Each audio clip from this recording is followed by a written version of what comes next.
Hello, everybody. So, since this is my stream, I would normally do an intro, but since this was Penryck's idea, or since Penryck is the DM, I'm gonna let him intro the stream. We're still waiting on the other two to unmute. Oh, right. You scared the heck out of me. Sorry. Yeah, well, it's your own fault for not paying attention. I've been here. I'm just cooking dinner at the same time. Well, I had to do something I regret. Yes. Yeah, we all regret signing up for our Google overlords. I'm using Firefox. Alrighty. Well, I fixed something else on my end. Penryck, go ahead and intro the stream. Yeah, so welcome to the game. Hey, quick side note: you should mute your mic when you're not talking, Oh, so yeah. we don't get reverb. Okay. So welcome to the D&Ds. We are going to be playing the Humblewood Panic at the Golden Gala one-shot.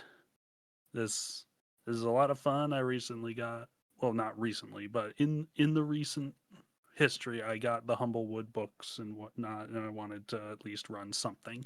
And this seemed like as good a time as any. So,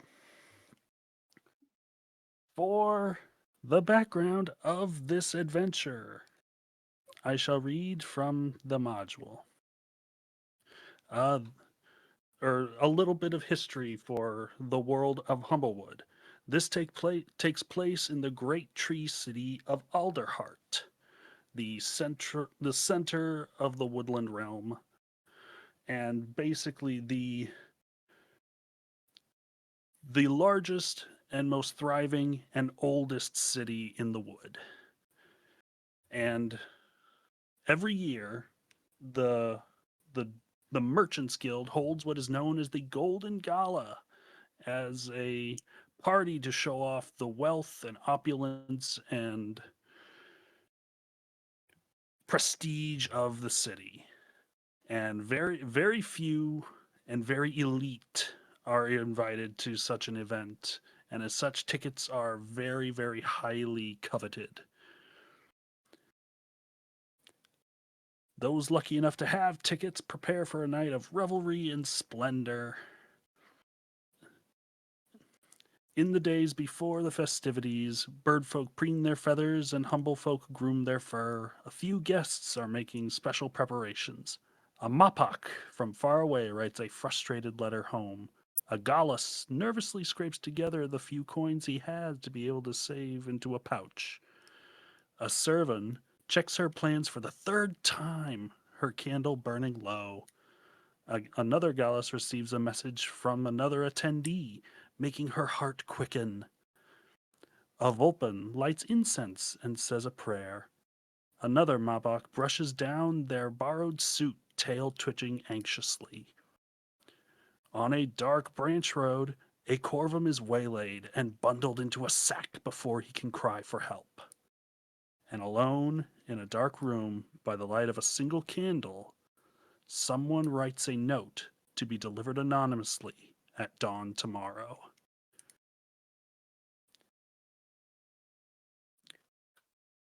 And with this, and in addition to all these goings on,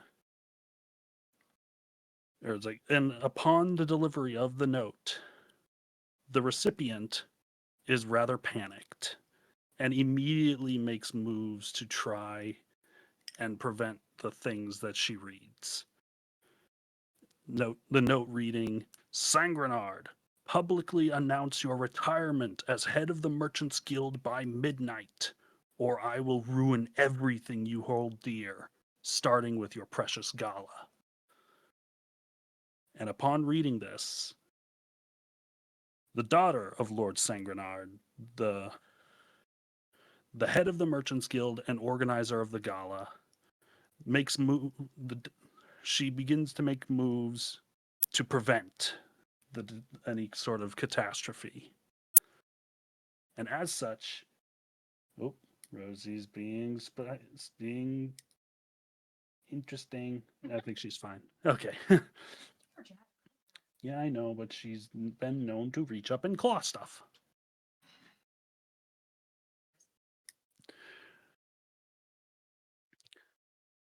The lady in question, Celine Sangrenard, pleaded with her father in order to be more proactive about the note, but he merely dismissed it as a prank. He did not believe it was authentic or it had any weight behind it. But Celine thought otherwise, and so she, in secret, consulted with her dear friend, a Corvum of the lower branches, who ran a bit of a off the not so much off the books, but more off the branch shop, who she had frequented many times before in search of other things. She also sought the help of the Grove clerics, who graciously loaned one of their younger junior clerics for the evening in the event of any sort of injury or malady that might occur. And she also convinced her father's head of security in order to join her there that night, in order so that he might be able to help sniff out whoever might have sent the letter, as well as contacting one of the musicians to perform at the Gala that evening, and acquire their assistance as well in their meticulous crowd work and general personality that would allow them to talk their way into most things. And as such, the gala begins, and guests arrive, and all seems to be right for the moment. And with this,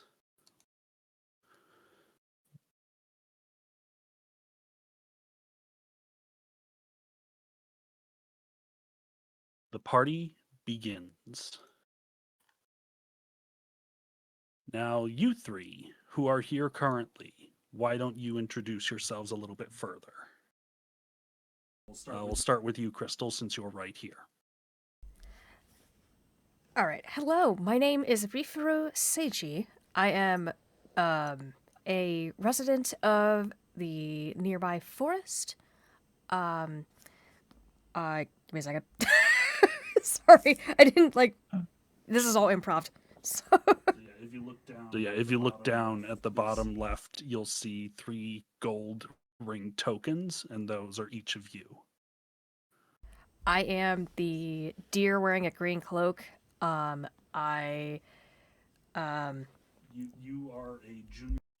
are a junior cleric of the Keepers of the Wood, of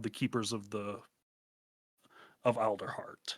Basically, the druids who care, nurture, tend, and shape the city itself.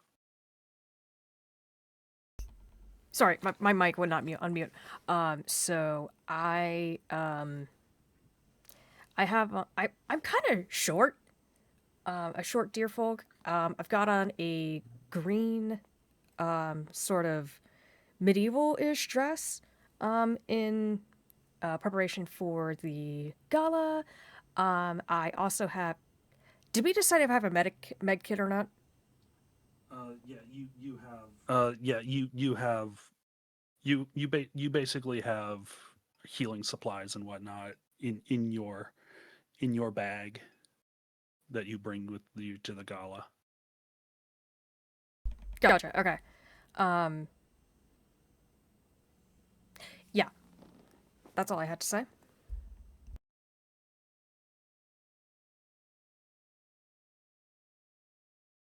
ArchOverlord, would you either of you like to introduce yourselves? Well, hello. Oh, hello, fellows.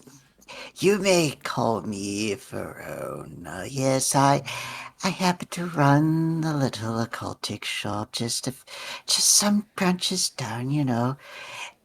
Look at some trinkets, some other things that could be part of a world. Yes, yes. Many, many things I sell and divulge in. As the resident Corvo, I hear I hear many things, I learn many things, and I simply just wish to share them with everybody. Yes. Very good. Very good. And now, Regan, if you will. Okay, here we go. Hello there. I've Hello there. My name is Rin. I am a bodyguard to the family, who I forgot what their name is. Holding the The holding the. Sanguinards. Okay, so yes, I am a bodyguard to the family Sanguinard, and tonight I will be ensuring the safety of all of our guests and.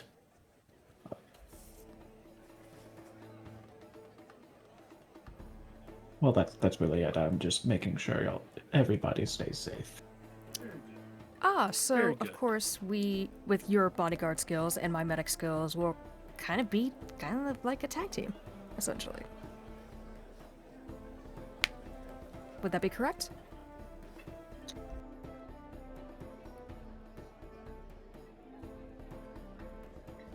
I believe so. I, Yes. yeah. I wasn't sure who you were talking to. So, okay, yeah. So, approaching the entrance to the venue. It's bright, it's glowing. There's the sounds of revelry and poshness about, as if that has a sound.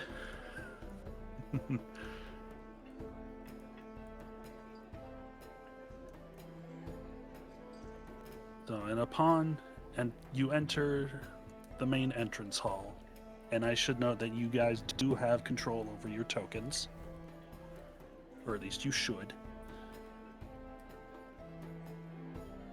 And there, awaiting your arrival, is your patron, Celine Sangrenard.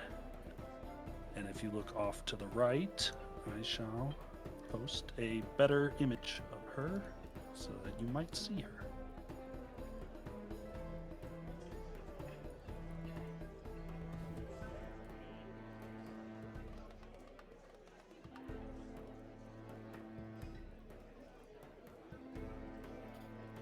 So this is Celine. She appears relatively down to earth. She doesn't bear too many ostentatious trappings as one of her status might suppose, but nonetheless she bears herself regally and greets you as you all enter in. She's like, "Oh, I'm so glad all of you can make it. I know Hegwin is already inside and she's been playing for quite some time, but I'm sure she'll be able to join you later on in the evening. But once again, I am very grateful that all of you have accepted this." Oh, it's no trouble at all, dear Celine.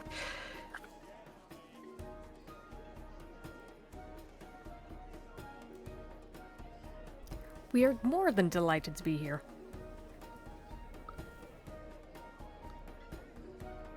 Yeah, I imagine many of your friends would have been quite jealous had they known you'd been extended a personal invitation, as it were.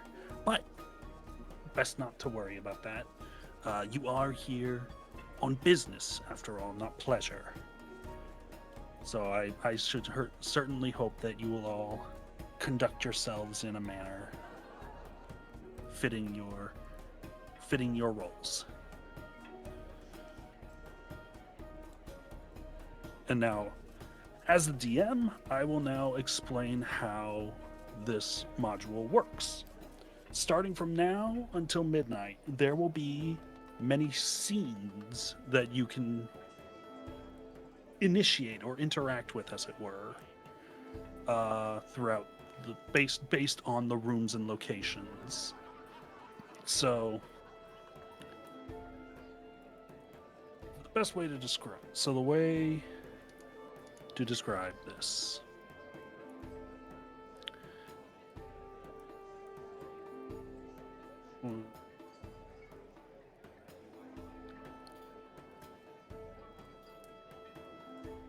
Okay.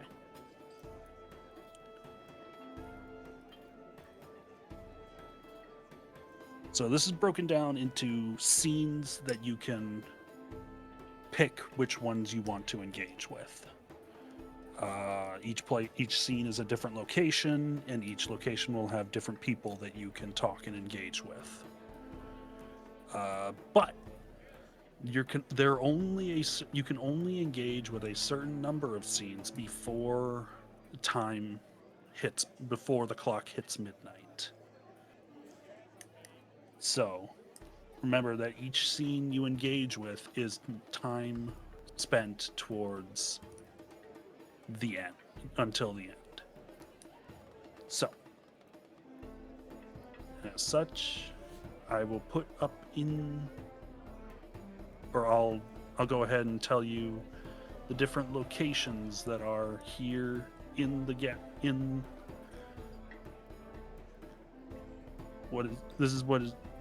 hall that you are currently in is known as Tree Crown Hall.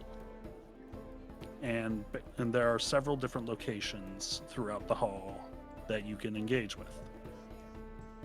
Immediately to your right, there appears to be a cloakroom that guests will be hanging their cloaks and hats and other sort of accoutrement. Immediately in, there's obviously the ballroom. There's a bar, a dining area, gallery, balcony, and a few other assorted locations that you might engage with. So, where would you all like to start first?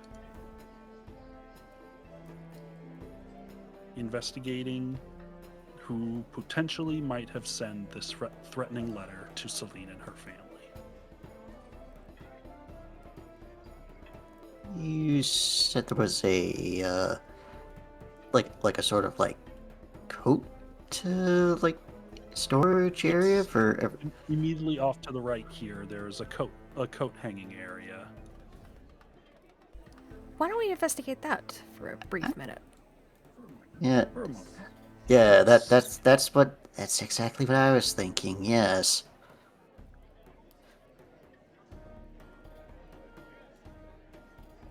Okie dokie. So, to the right of the entranceway, there is a secluded area where guests have left their cloaks and hats hanging on the pegs. You see a young Gallus in a dark red, almost royal red dress, emerging from there. She enters the cloakroom quickly, but then emerges almost just as quickly. But it doesn't seem like she had a coat going in, so it seems odd that she would have gone in and not come back out with either having left something or taken something.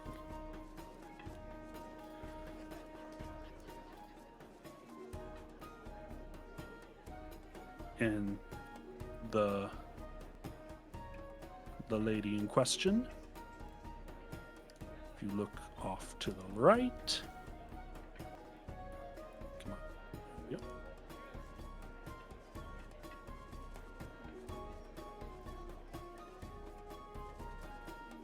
Is this young lady here?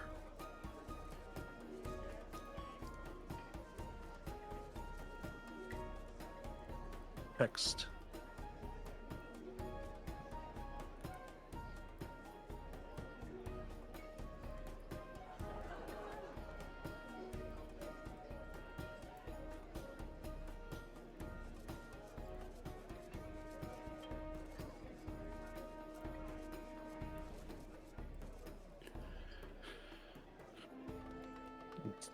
So,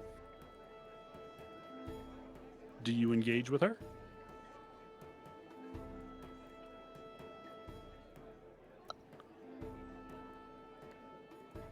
Or actually, you know what? As she exits the cloak, as she begins to come back out of the cloakroom, everybody give me a perception check, if you will. That thing I don't remember what that is on Roll20. If you look in your list of skill, it should be in your list of skills. You just click the number next to it to make a roll. It should be alphabetical. Okay. It should be alphabetical. Dexterity. You said dexterity check? No, perception. Oh, sorry. No, perception. So... Oh. I rolled a Like every- 15. I 15. can't remember how to do it. So got, oh yeah, Verona got a 15. I see passive perception on my character sheet. No, it should be near the middle. No, it should be near the middle. Go to the right. It should be under like the list. Yeah. It should be under like the list of skills on like acrobatics, athletics. Hold on. Sorry. I have to assist. I'm on my character sheet for D&D Beyond. Oh, okay. Sorry. Literally just one tab over. Sorry. Anyway, Perception. Better. Oh, good lord. just an 8. Reagan, have you rolled? Reagan. Oh, boy. Well, anyway, I'm just gonna roll forward. Yes, Verona. You realize what changed as she entered and then exited. When she entered, she was wearing a very large ruby necklace that she apparently does not have as she exits. I see. Interesting. Am I able to see where this ruby might have been dropped, or will I have to go a little bit of searching for it?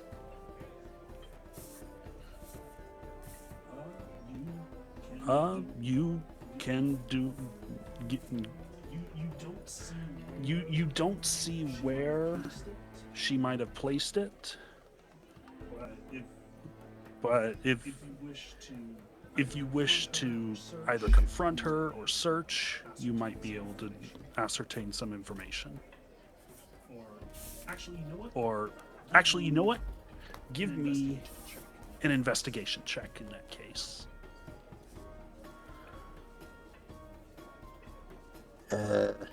Only a 7.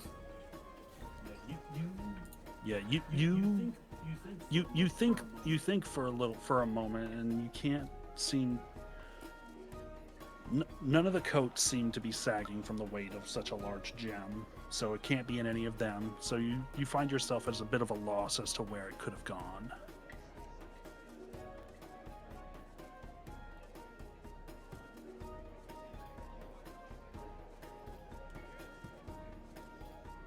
Well, that seems troublesome.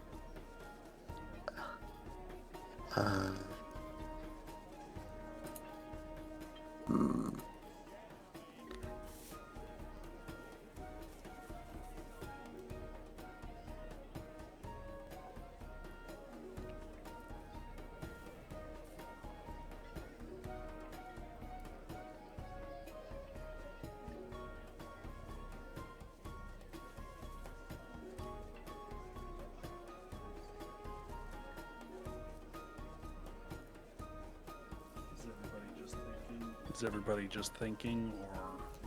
Well, yeah, I am. Yeah, just thinking. You do still have time to stop her and talk to her if you wish. She hasn't wandered far. Oh, she hasn't wandered far. Well, like, say I could just like see about confronting her. And in fact, Verona will start to go over to her, just like, oh, just go over to this other bro folk and just, oh dear, you seem to be in much of a hurry. Are you all right? Yes, I'm all right. It's just, this is one of my biggest performances. Yes, I'm one of the singers here currently for this evening. And as soon as she says singer, you actually recognize who this is. This is this lady in question is Ezzy Fieldafire. She is a low-born but very, very talented singer who has booked many a concert hall ever since she was discovered, as it were. So she is actually a very well-known singer. All right, all right. I assume there would have been like something that I could remember that is just like she's normally seen with like the Ruby, but just like maybe, but just like sort of recall that sort of thing, just to bring her attention back to that. Maybe see if we could search for it. Sure. What do you say to her? Oh, okay. So I'll just be like, oh, I know you seem in a hurry, my dear Ezzy, but is there not something that you're missing from you? I know your performance, but your and Verona will start to like point towards the sort of like neck area as he just like, something missing, dear. Was part of your outfit. Should we not find that? Give a persuasion check.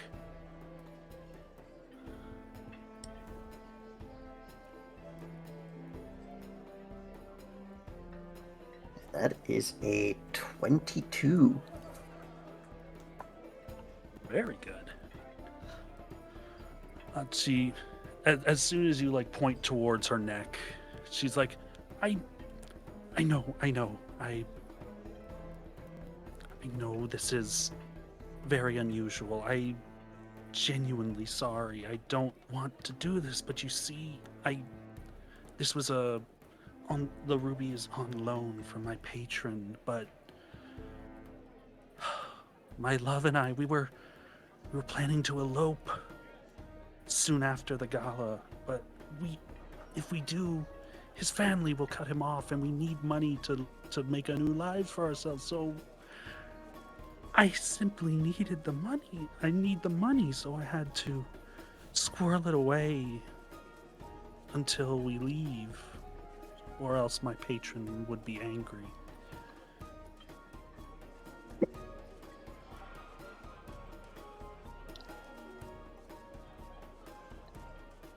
Now, who might this patron be you speak of? Yes, she would be Lady Ganny. She kind of like leans out and points for all the way into like the ballroom, and you see way at the back, up on like the gallery, there is an elderly vulture woman, literally a vulture, who is simply perusing and watching the festivities from her perch, as it were. It's like she's very wealthy, but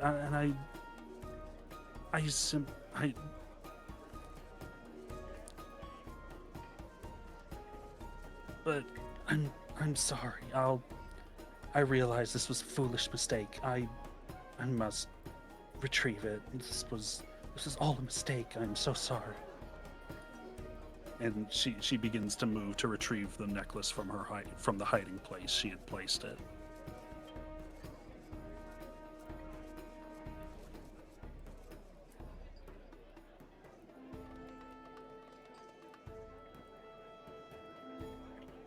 it's not your problem, but I can't make it anybody else's problem.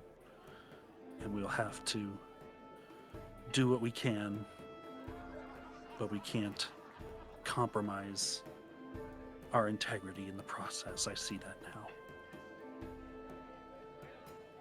If I were to take this and pawn it at a later time,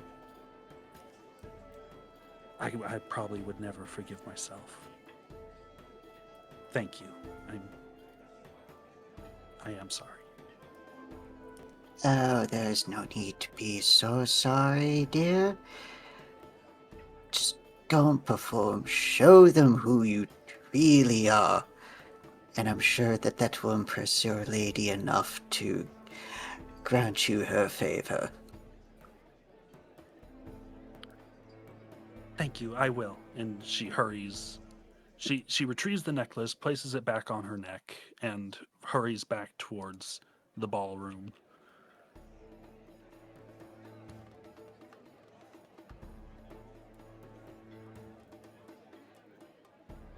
And so I'll go ahead and just drop the old vulture woman you saw as well out on the gallery. Right next to her.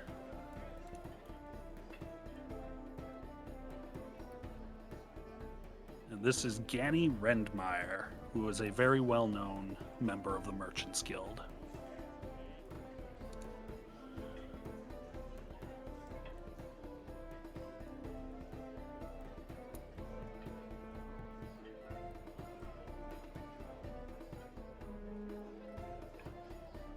And with that, you now move out and you enter the ballroom proper.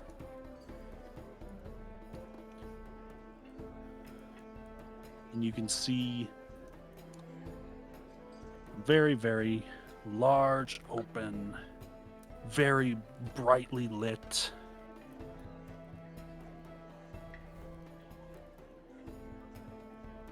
People are mulling about with drinks and cocktails and little snack platters, as it were.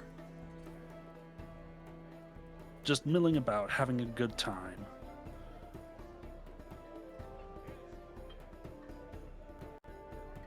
Off to your left, you can see the bar area where people are being served drinks. Obviously, you can still see Ganny all the way up on the gallery. And everybody else, everybody give me another perception check to see what else you can glean.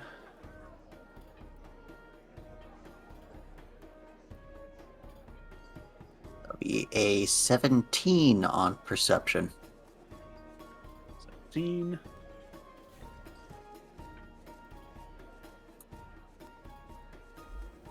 $23.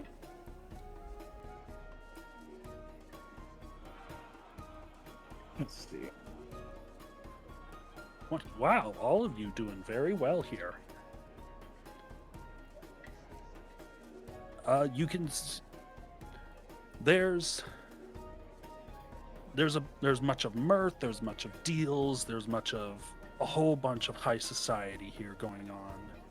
But off on your right, there is a Mapak who seems a little bit out of place, as it were. He's very twitchy, fidgety. His suit doesn't quite fit right. He just feels out of place in this grand hall. And then off on the left, you can see a servant woman. Not servant, servan. That's dear person. That is what Rifiru is, aka Crystal. Having a very heated discussion with the rather burly Strix bartender. She seems a little bit put out. And then you can see the doorways to the kitchen off on the left here, just off the bar, and the dining hall just off here. And then all the way at the very, very back of the gallery, you can see some large glass doors that open up to a balcony. Hold on. What did you mean? What did you mean, AKA Crystal? Huh? Well, I'm just clarifying who's who. Oh, got it. I was just saying Rifiru is Crystal. Oh, I missed that. Sorry.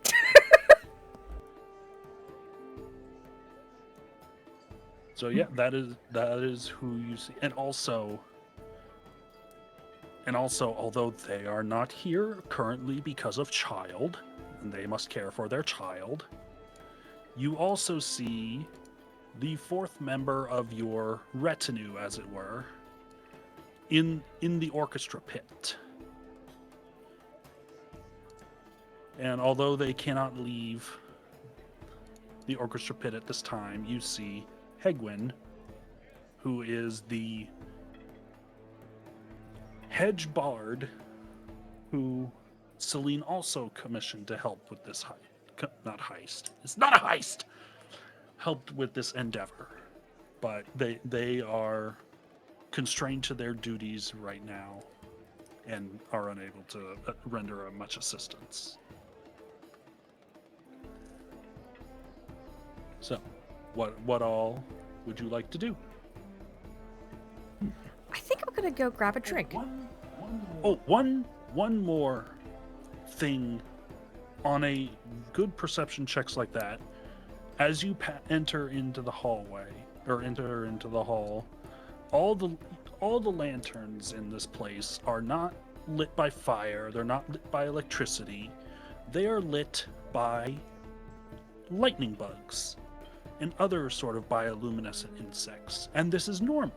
This is how many places in Alderheart light the rooms. But they seem agitated somehow. Like, whereas normally these fireflies are content to eat the food placed into their enclosures and stay there for the evening, providing the light for the patrons, they seem to be more aggressive. They're like smacking against the glass and rattling around, much more unsettled than they would be in any other circumstances. And you find that very odd.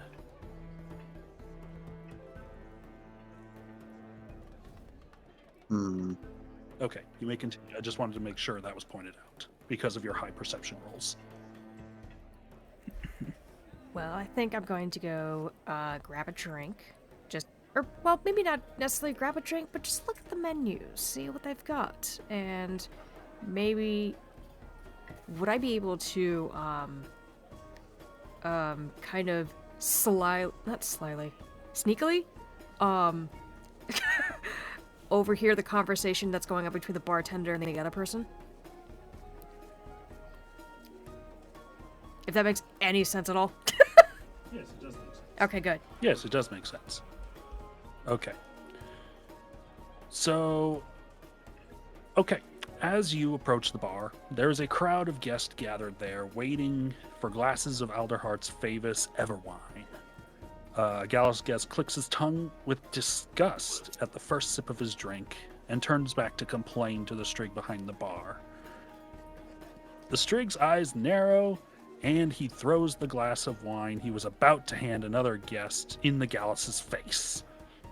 Before the Gallus can shift from surprise to outrage, a Grove servant in the wheelchair smoothly inserts herself between the two and calms the situation, sending the server back to the kitchen. She turns to the shot crowd and says, "Our apologies. It seems this barrel of Everwine isn't quite right. We'll have more shortly. We appreciate your patience." And so this lady is Bora Muskmusk, who Rin, you recognize as the coordinator for the event. She is in the service of Feroz Sangrenard, your employer. and it is her job to ensure that the evening goes on smoothly. Although she is currently having some trouble with that.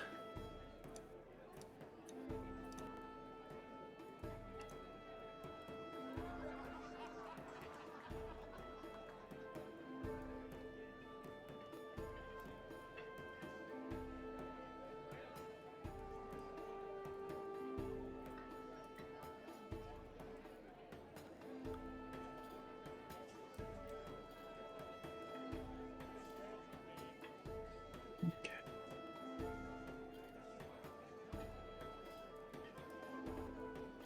Real quick, you said that she's Rin's supervisor, or Not supervisor, fellow employee of Furrow Sangrenard. Sangrenard. So they're not superior. They're not superiors to any of the either of them. They just work in different roles.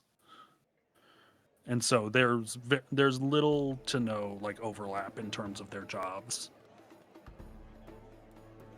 okay, got it.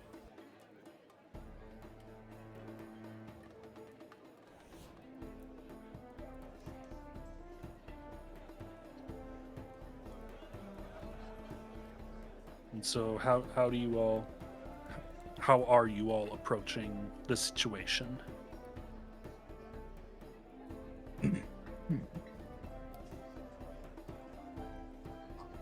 Is that so we all heard that there was something about the barrels of the Everwine being off? Yes. Apparently the discerning patrons did not find it up to their taste and complained, but then the bartender threw a drink in their face and was quickly shooed off back into the kitchen. And so there is currently no one behind the bar as of now.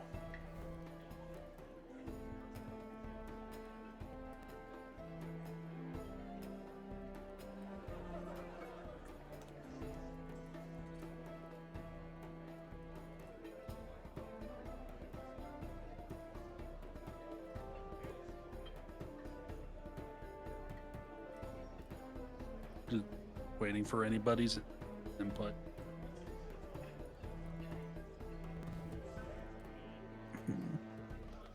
Just trying to think of how to approach it. I'm also trying to think of how to approach it, because there's quite a lot happening. As it were.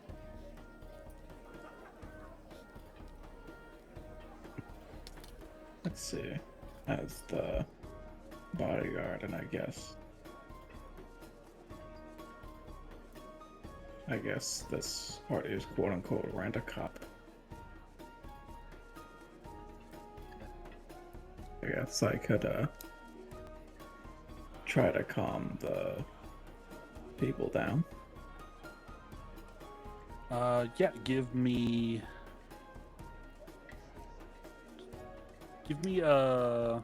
just give me like a persuasion check. Persuasion, okay. Persuasion or performance, your choice. I'll do persuasion.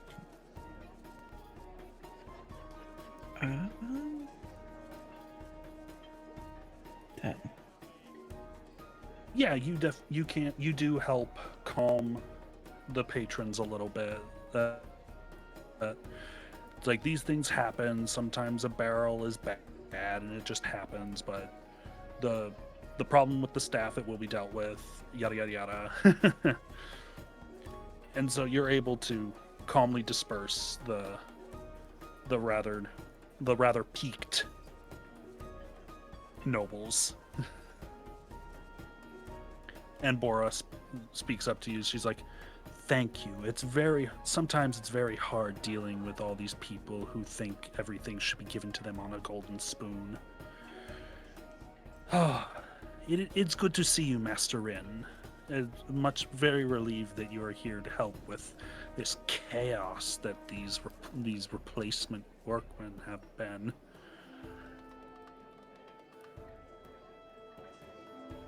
Well, I'm just glad I could be of some assistance tonight. My wheels are about to fall off. I've been running back and forth all night.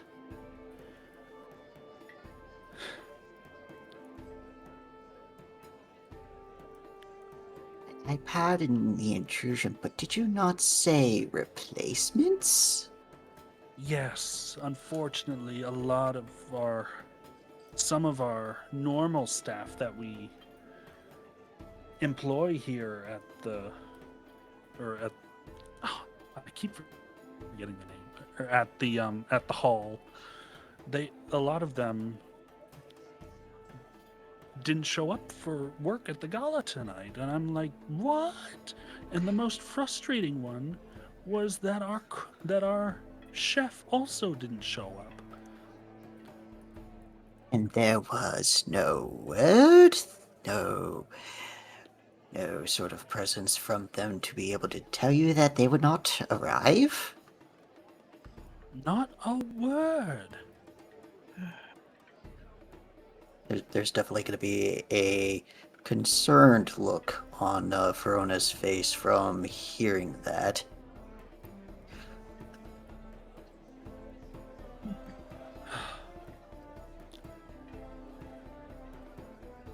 Now, what? Now, Or what? let me double check a couple little things.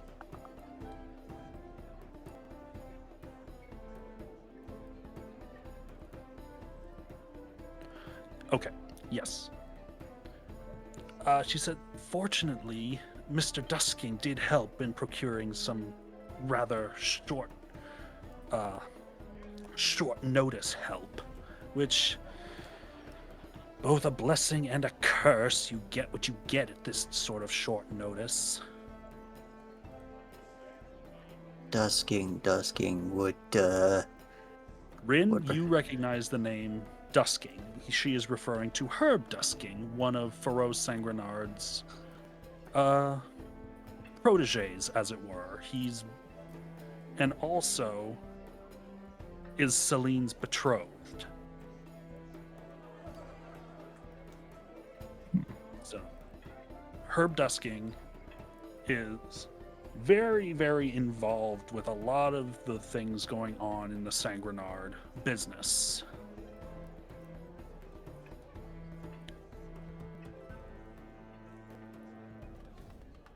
And as such, being such a such a efficient and well-mannered individual, he is then gotten Faro's blessing to marry his daughter, and thereby keeping the business within the family.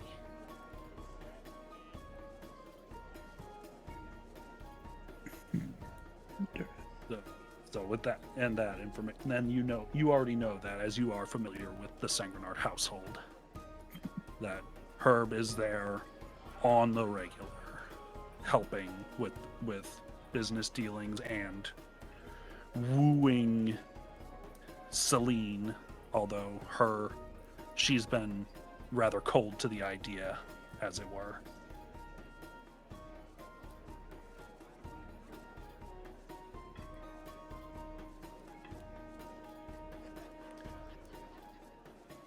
She's like, I do appreciate his help, but I simply wish we could have found some better candidates. All these ruffians have been a bit of a strain on the mind.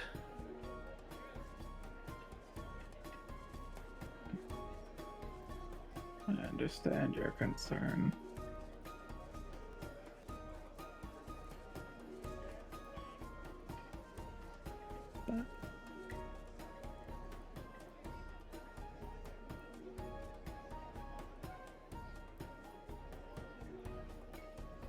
But Okay, weird question. Can I make an insight check to see if maybe I can recall if Celine might have mentioned anything to Verona about this fellow?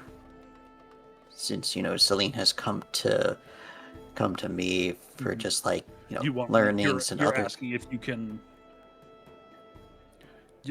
You want to like incite her genuine attitude towards Herb, Yes.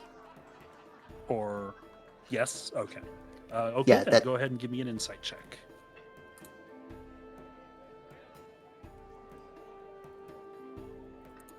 That is a 6. Ooh. 6. It's okay. She's definitely she's spoken to you several times in the past about Celine has spoken to you several times in the past about Herb, but it's never with malice, never with disgust, never with she is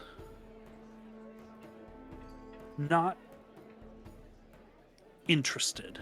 She will marry him for her family, but she is not interested in his romantic wooings. Okay. Okay. That's things that she's made pretty plain to you in the past. She'd much rather be in a book than in bed, as it were. That is the biggest mood. Yes. No, no, I see that. Okay, okay.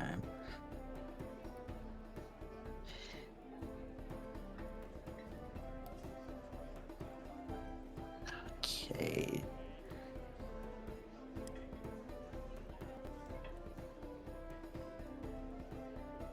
No, nothing else I can really think of here to. Nothing else I can think of really here to do at this point, unless you guys have like maybe another question or Why don't inquiry. real quick? Would both of you, the others of you, give me insight checks as well? Okay. Insight.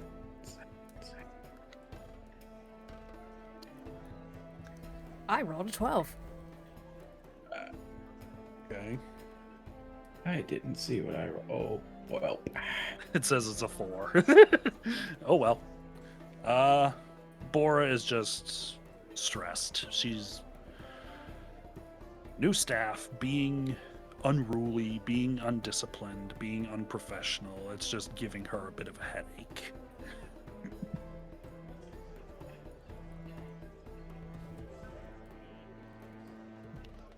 See, alright, alright. If it helps, I may have some pain medication in my medic kit. She's like, oh, if you would, please, I am dying for something.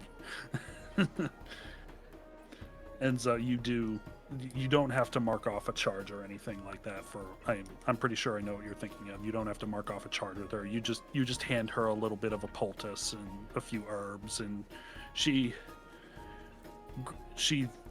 graciously and thankfully takes it and just gently chews it and falls. She's like, thank you, that should help me finish off this evening.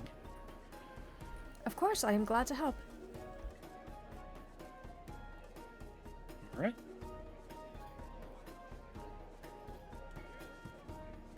So and then she just kind of turns her chair and just starts to roll off into the clamor of the crowd, just to make sure everyone else is somewhat content.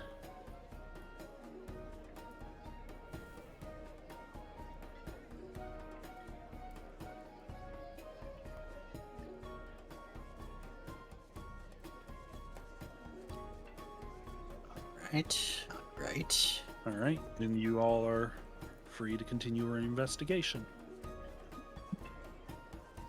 Have I sampled have any of us sampled a drink at this point? I'm just curious.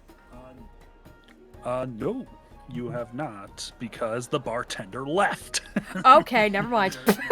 and there is no one behind the bar, but I'm sure nobody would bat an eye if somebody were to go behind and take a sample. After all, this is a high-class event. No one needs to pay for anything within the hall. I mean, we Now the all love a question free is- sample, right? Yep, so who's going to go So and is take said anybody- sample? Is anybody wanting to sample the wine? There are a few bottles laid out. There are a couple casks behind the bar. A couple of what behind the bar? Sorry. Oh, okay. Casks. Barrels. Like Yeah. barrels. Yeah. I get. I suppose since Yeah. See, for me, it's just like I don't necessarily want to attempt to drink because, well, Verona's more of a coffee drinker, but she Yeah. still would want to get like a look at the barrels just to see if there's like where like check for where it may have come from or see if something might have tampered with it. Sounds like a perception check to me. Okay. Well, that's I will tell you what check it is. I will ask for each of you to give me either an investigation or an insight check as you're sampling a wine. I will do I'm gonna do insight. investigation. That's just a 6. 13.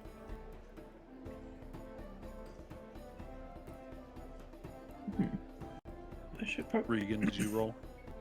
Oh, I have Or not you yet. just I'm investigation about or insight, please? Okay, I am about to do so. Oh. Oh my goodness. Okay, it's all right. It's fine because, Rifiru, as you take a sip of the wine, it's not what you expected. You take a sip expecting a nice, full, rich flavor. The scent should be almost strong in your nostrils, but it feels like it's like half of the strength it should be. And you think perhaps this wine has been cut with water. Now, who would go and ruin these fine people's nights? Simply bad for business, is it not? You may be correct on that, Verona.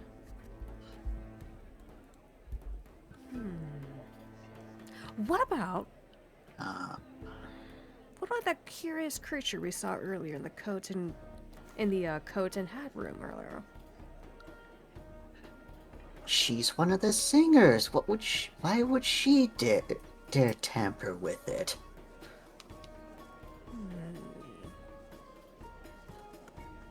I'm more curious about the bartender, though.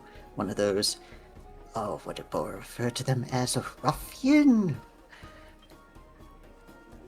That's quite another possibility. More than a dear timid little singer just wishing to prove herself. It's these ruffians. If only to get back to the kitchen to see what they were up to. You did say that the ruffian, the bartender was sent back to the kitchen. Yes? Yes, that is correct. And Okay, the door is immediately behind the bar and to the right. I have one idea. Okay. So like right here. You were going to say something? I have one idea. So there, What okay. if we very sneakily crept over to that door and opened it? To see any sort of possibility. To see if we can find any more suspicious creatures back there.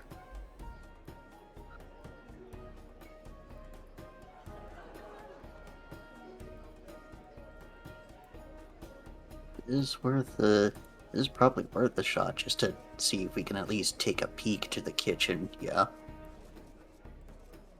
What? So, what say you dear Rin, was it? Yes? Regan?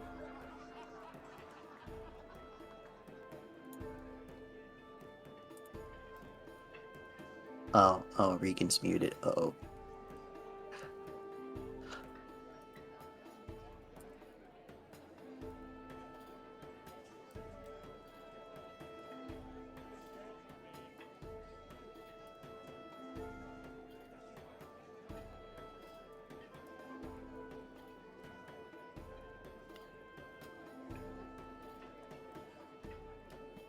Reagan, you good?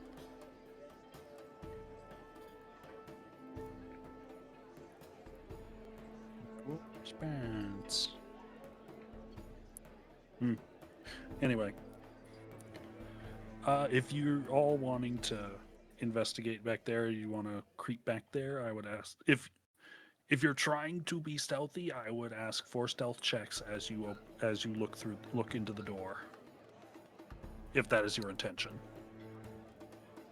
19. Hey! There you go. All that creeping for my herb supply has been helping. I think that's been helping. I like it.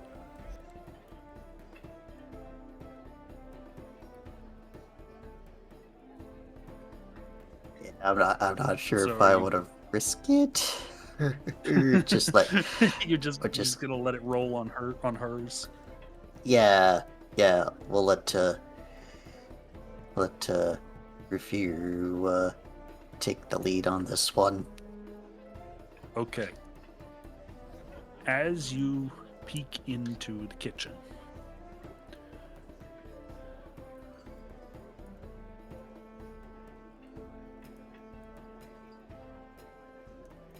second.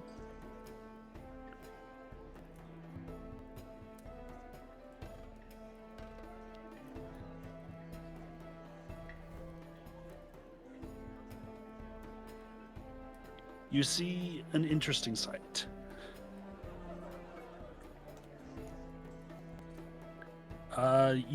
In the kitchen, you see not the usual bustle of busy chefs in the middle of a shift, but a different, more violent sort of chaos.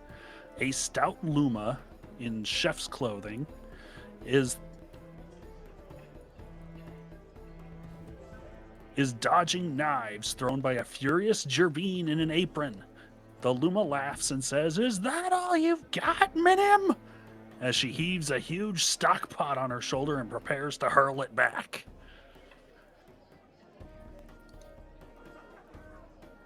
So, ruffians was an apt observation. These replacements are rather boisterous and rough. And you can also see... Can you see the bottom round area? Like that little closety type thing. Like the closet down here. Yeah, You can see yeah. that closet is open, and there are a bunch of casks and bottles strewn around.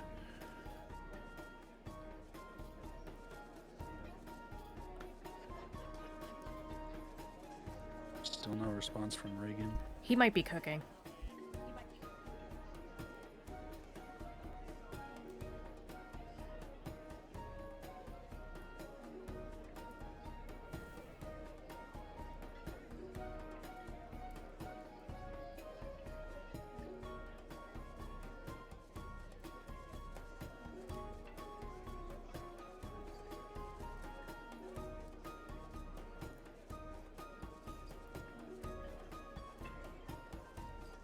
But you do see, in addition to the Luma in the chef's hat and the Gerbine, there's another one. And I should note, Gerbines are smaller rodent type creatures who generally have the appearance of like a jumping rat. So they've got big long feet, long tails that end in a little bit of a puff, and big wide ears. kangaroo rat. That's the creature I'm looking for. Most of them look something along the lines of that. And lumas are pigeons or doves or cuckoos. And so let me pull out the bigger picture of the luma that you see in the kitchen.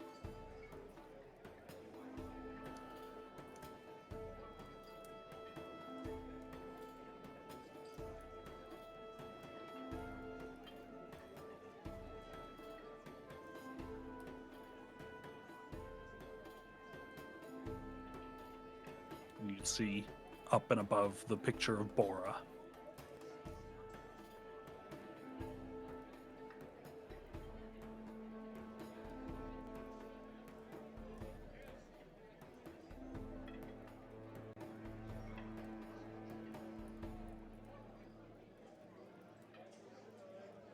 I could attempt something here, just noticing.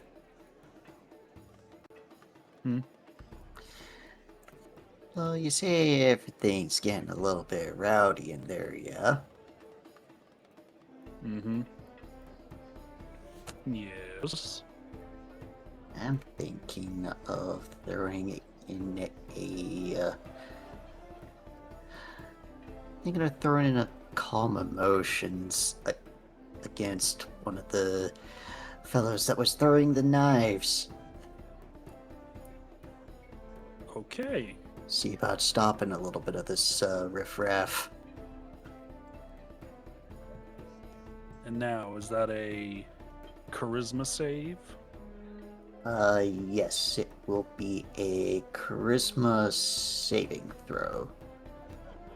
And are you only casting it on one of them or both of them with a higher level?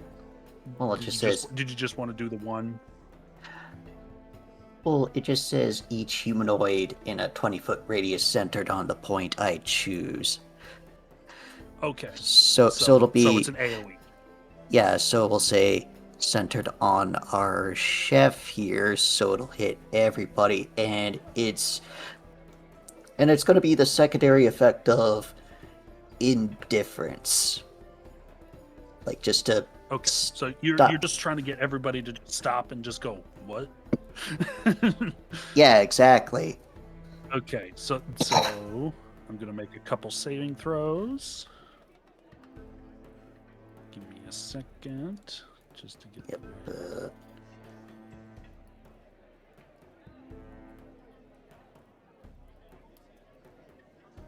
Okay.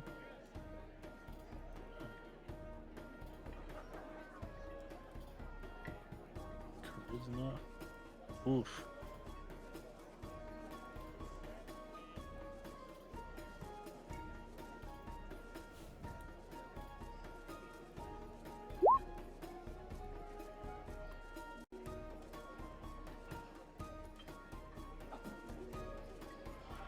So as you let off the spell, how does this spell look like anything, if anything?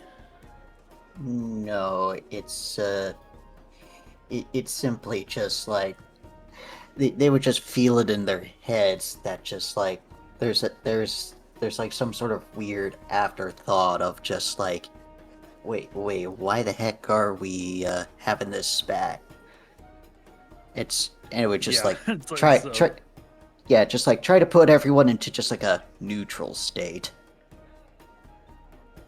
So yeah, as the Luma heaves the stock pot over their head, you let off the spell, and it just kind of freezes there for a second, blinks, sets it down. What was I doing? Man, I think I got lost in that. Sorry, man. I just got a little excited. You good, man? And so, let me make one more roll.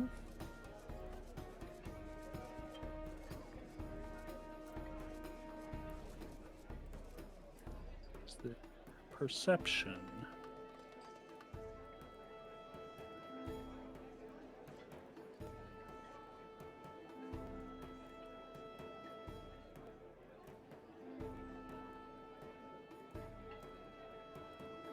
Okay, yeah.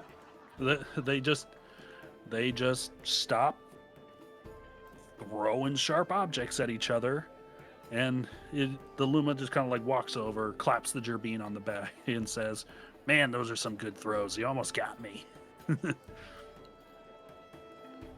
Yeah, well, back to work, am I right?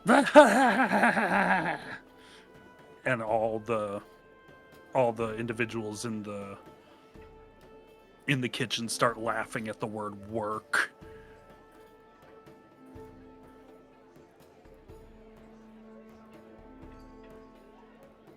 At this point, I quietly turn over to Verona and think, and say, and whisper, quite the interesting crowd, isn't it? Interesting would be the nicest way to put it, I think. Dear Bora had the writer words for these fellows hired by Celine's betrothed. I'm not sure if they were the most trustworthy. Now, albeit can't quite be certain that they're up to what someone is against the Serengard family, but I don't think they should be dealing with any more of these riffraff.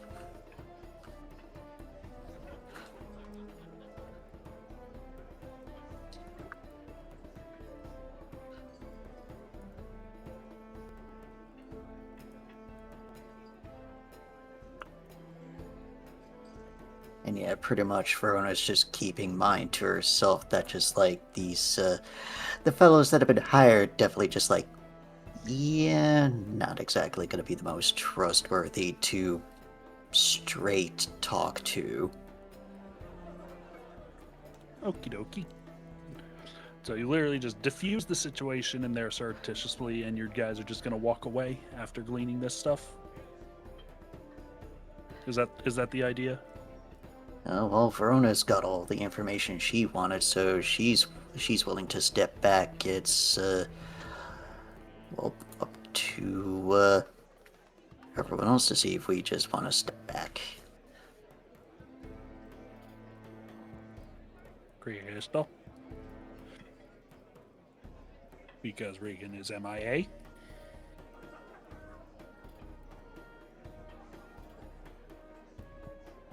Are you listening? Yes? Do you have the thing on this? Are you wanting to walk away?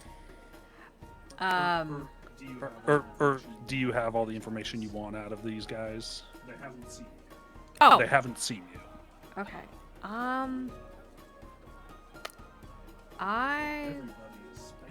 Everybody is spacing out. These guys were streaming at a weird time. I put in work for this, and you guys, Arch, you're doing fabulous. I love you. The rest of you are being a little bit bleh. Now. I'm also dealing with a starring issue on stream. So, anyways. And listen, I already got all my trouble out of the way with the technical issues here. Yes, you front-loaded your issues. Listen, my streams Yes, are and technical issues thankfully the stream. We're professional. But in any case, are you wanting to investigate further, or do you just want to step back? Because again, Verona's gleaned the best information that she'll take to hand about these ruffians, these rapscallions. I'm just gonna silently back away. Okay, so you guys disengage from the kitchen. Although Verona's gonna just like chuckle lightly to herself about just like her little diffusing of the situation there. Say hee hee. So I lean towards over to Verona and say, So, is anybody go back to attending the bar, or I'm gonna assume probably not. Might be a little bit. I'll give it Oh yes, just give it a minute. Let's just say that they've straightened their thoughts. Straightened their thoughts out, and oh, she just gives a wink. Yep. Just that sort of tell to your character that just like, I might have interfered a little. It'll just be a bit so they actually get back to business and work. Work or, and I put in air quotes, work. We'll leave that to their definition. Oh, come on. Miss Sangrenard still wants us to check on this whole business, yes? Well, in that case, I do see a creature, an individual just across the way from the bar. Do we want to go talk to that individual? Yeah, that's the Mapak whose suit didn't quite fit right, and he's fidgeting nervously. Oh, Yes, the nervous fellow. Yeah, I we have a sewing suppose kit could anywhere? look into them. Do we want to take a short little food and bathroom break? yes, Because it's 6 o'clock over here. yes, because I desperately need. Yeah, I may really as want to well. troubleshoot the stuttering issue. Yeah, It was doing this before with the last time we did this. It's just capturing roll 20 is weird. Oh, so it's not just me. yeah. It's not No, just bro. you. It did this kind of in the first D&D stream we did a while back. Oh, I think I remember that now. Yeah. Yeah. Yeah, Okay, the well, we'll Sorry, you go ahead. take a quick break and come back to it in Yeah. a few minutes. Sure. How long Let's do you make it think, some Kristen? food and water. Probably about. I feel like an hour is gonna a little too long.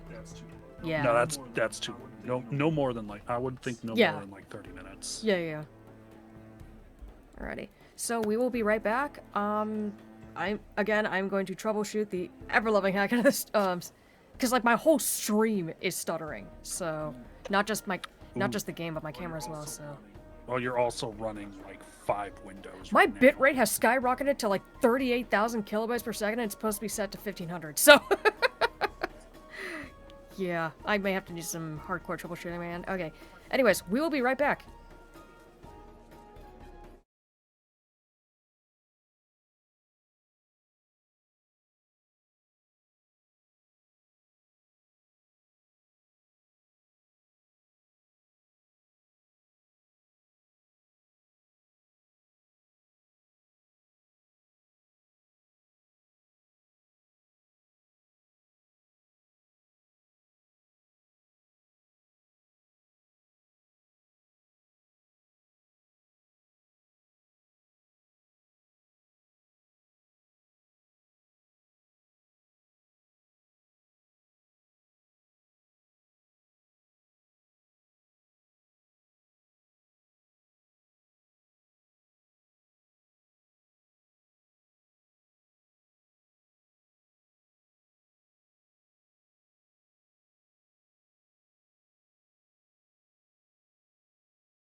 Hello and welcome back, everybody.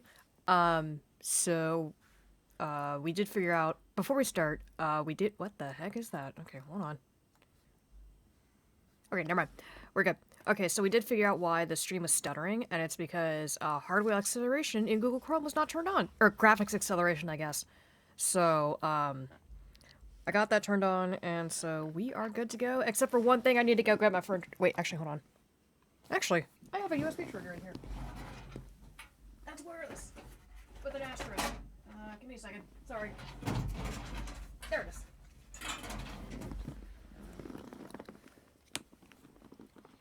What is it? Oh, yeah.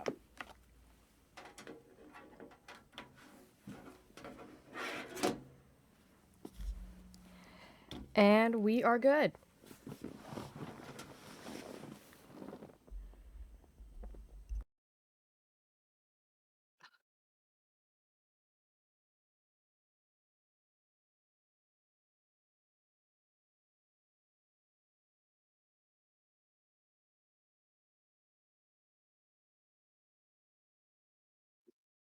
Actually, no, Fluffball is not loose. Fluffball is asleep on one of her pillows.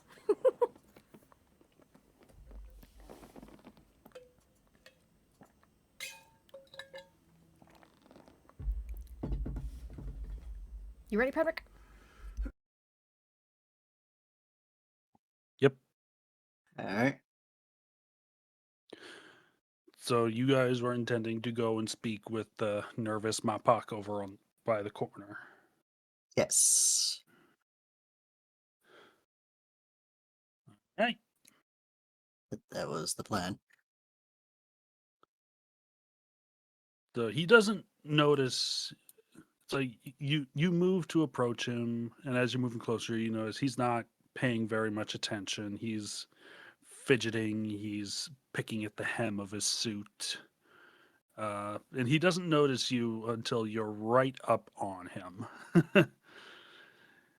And what you see is a very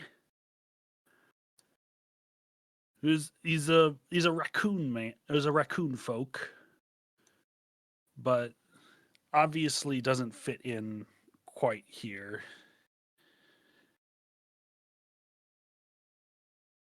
Here he is. This is the individual that you see over next to Celine on the right. He doesn't seem to fit in with all this. He seems to be much more common birth than the vast majority of those in attendance. But a relatively small, unassuming man. He just wears his nervousness on his sleeve. That's quite interesting wording there. And said sleeves are just slightly too large for him. He's just a nervous little guy.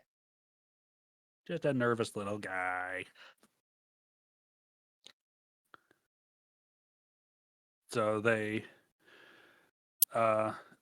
finally notice your approach and they're like, "Oh, hello. Can I help you with something? Um, I don't know why you're coming to see me. I'm not very important." Oh, there's nothing wrong with meeting fellow guests at this little gathering, no? I suppose not. It's just not used to this. These these kinds of gatherings. I'm just a tinker by trade. I don't attend parties. Well, I understand. I don't really, as a, what am I, a medic? Medic of the forest. Cleric, sorry. I don't really attend many parties myself, so I can understand the nervousness.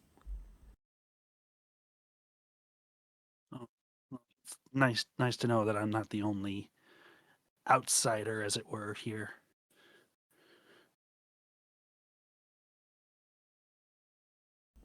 So, do we want to point out the fact that his coat doesn't really quite fit, or what was it? Sorry.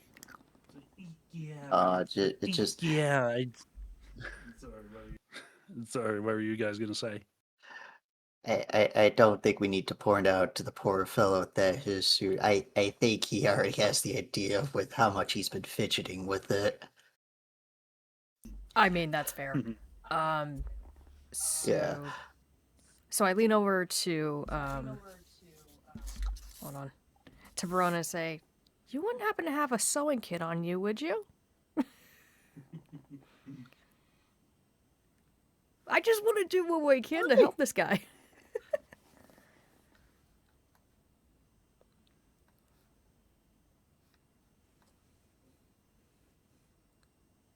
Arch?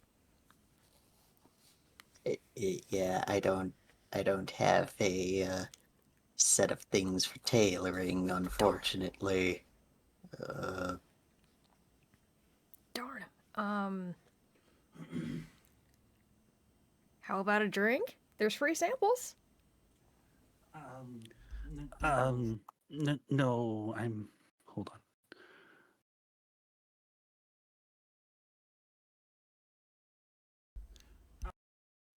on. No. The Everwine's not quite my taste. Could one of us roll a perception check to see if they might have... Actually, no. Maybe we should go to the bar and like roll a perception check to see if they have non-alcoholic drinks. I think you're kind of going off on a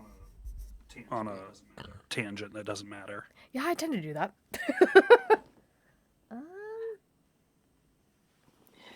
So I lean over to Here Verona. it's just like I'll just like Rona will then look over to the their little raccoon fella here, just like. So, if you're not much one for parties, what brings you to this one? Oh, roll persuasion check. Both of us are just Arch. Ooh, there's a Just Arch. there's a 25. You're 24, but yeah. 24. Yeah. Yeah. Very nice. I'm a guest of Mr. Mr. Dusking. Yeah. I've been working with him for some time on things, and he sought to invite me. Oh, Really? Well, what's you anything you could tell us about what you've been working on with him?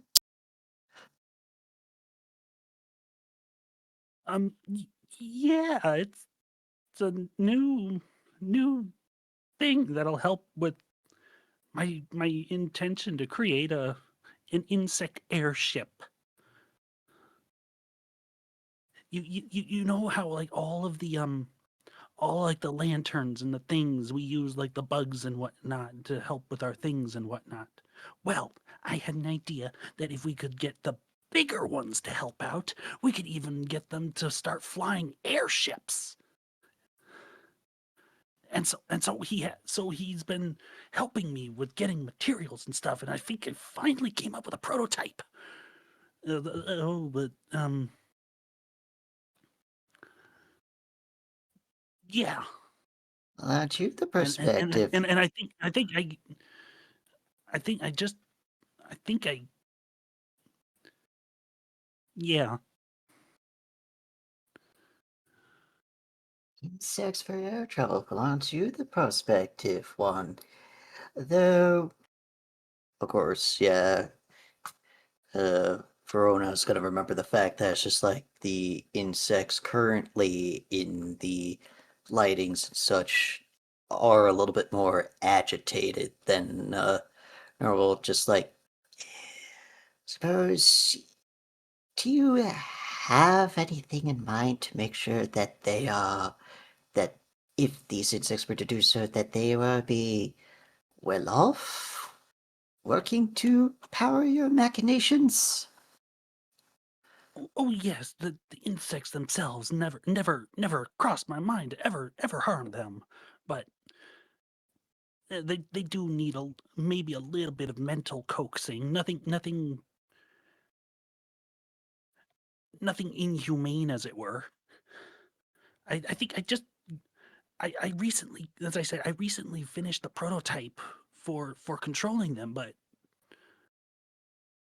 I think Mr. Dusking wanted to show it to Lord Sangrenard as a proposition of my work.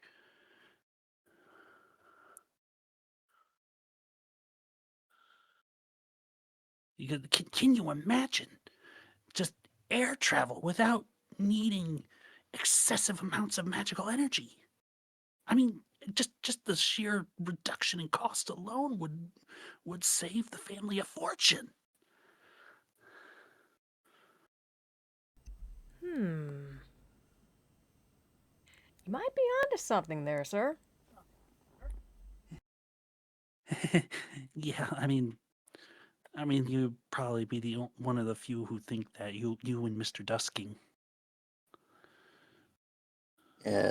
Meanwhile, Verona's just got that look on her face of just like almost wanting to try to fit two puzzle pieces together about just like this device being mentioned and then the current state of the insects.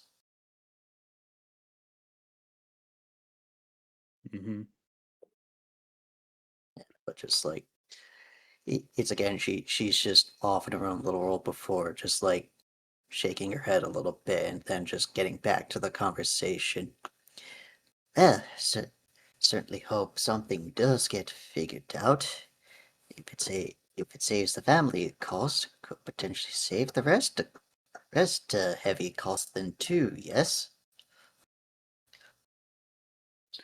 Oh yes.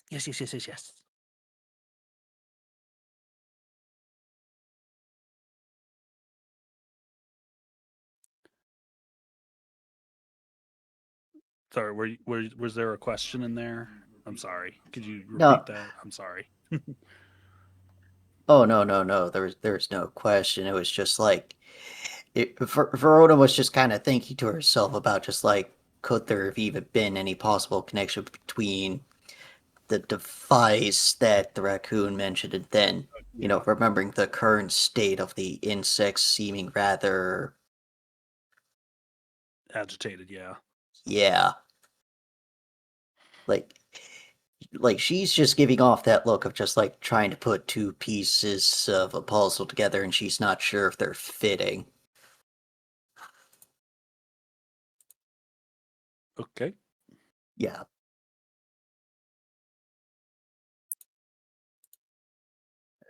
In case nothing else I can add. You two, anything else you want So to say? as you all as you are having a discussion with this fellow, you hear the band start to pick up with more energy, and it starts playing a familiar tune, and that all and then as they do, uh, so everybody begins to come into the main hall to begin the Feathered Fling, which is the name of the the song and dance that are about to engage.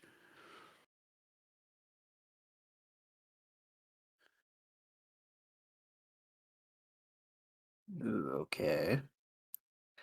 So here's how this works. With this, you all three of you are able to select an NPC of your choice to be your attempt to select an NPC of your choice to be your dance partner. And if you dance well enough with them, they might be inclined to have a conversation with you at the end of the dance. And so, let me go ahead and give you drop in the list of potential dancers that you'll see just off to the right.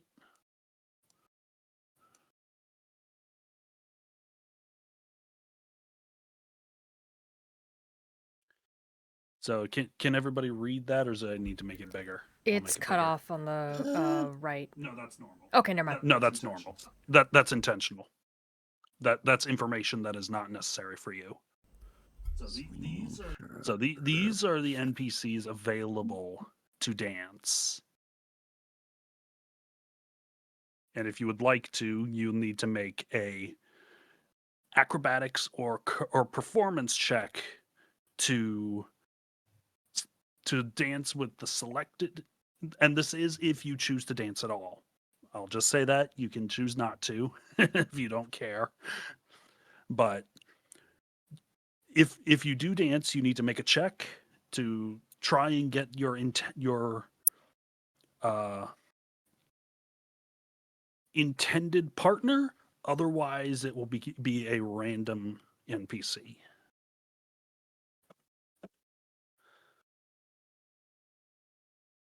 So as people begin filing in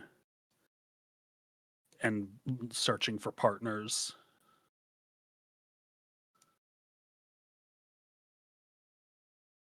you can see coming from the gallery a few individuals. Some you recognize, Ganny being one. She's coming down from her sight on high.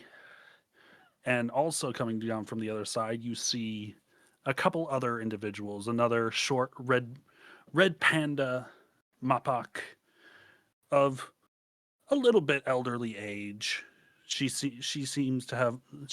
bright, smiling features, and a gray Vulpin who Rin you recognize as Herb Dusking.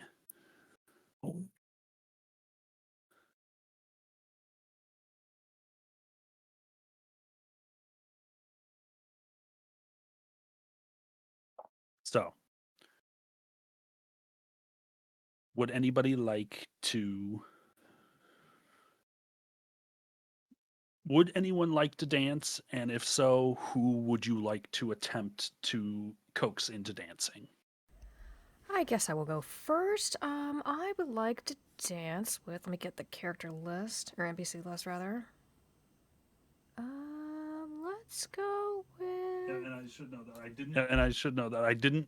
It didn't come up in the conversation, but Dandytail, the one at the very bottom, is the Mopok individual you were just conversing with. Use it, Dandel. Yeah. Yeah. Well, give me a second. I guess I'll dance with Dandel. And I'm going to roll. What? That's just so hilarious, isn't it? Yeah. Okay. I'm gonna roll an acrobatics check. Oh, good lord! You turned to ask Dandel if they would like to dance, and as soon as you turn around, they're just gone, like vanished. Like you have no idea where they went, and they're just gone. What the heck, man? Oh, the poor Okay, so fellow in probably that had the case- cold feet. Yep. Is anybody else wanting to roll for their intended partner? Yes. And note that Celine and Herb are both options, as well as Faro, the head of the Merchants Guild.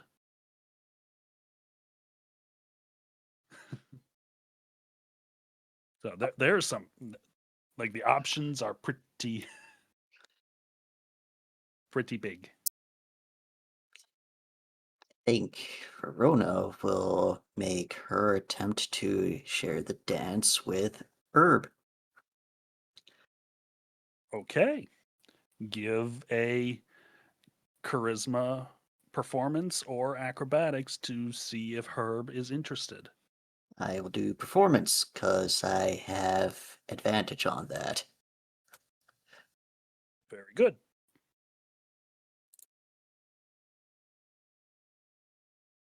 That is a 6. 16. Uh, You gonna roll one more? Yeah.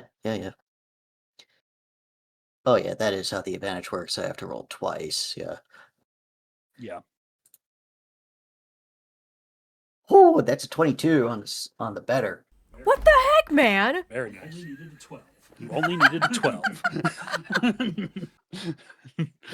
But So no, succeed either way, but this is like, I super succeeded. yeah. All right. So let me go ahead and drop Herb's photo in the right. So you have a better look at him.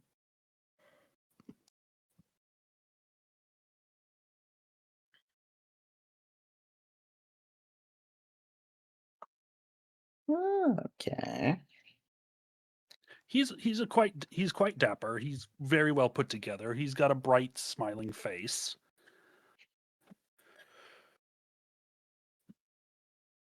All right.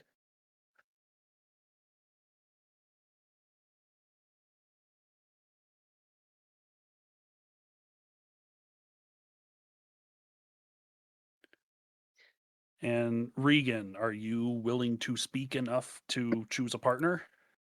I've been here. I've just been sorry. You're good. You, I do wish to dance, but let me see what my choices Bottom. are. But let me see what my choices are again.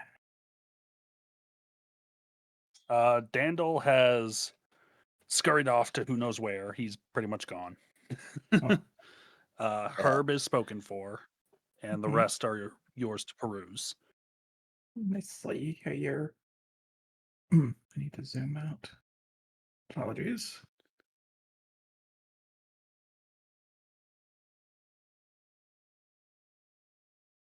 You know what? I shall dance with Lady Celine if it is possible.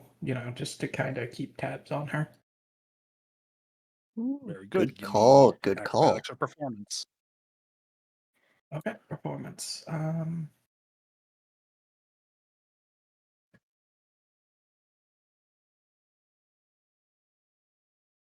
That is much better than I expected.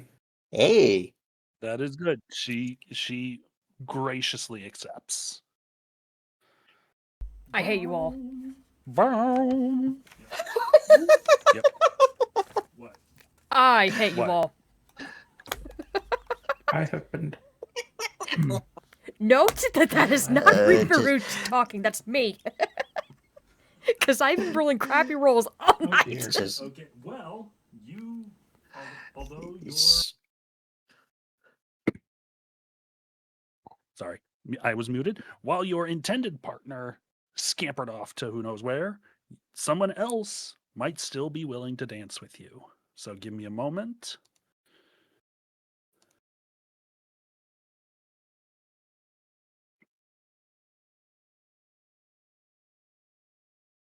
Ah, how nice.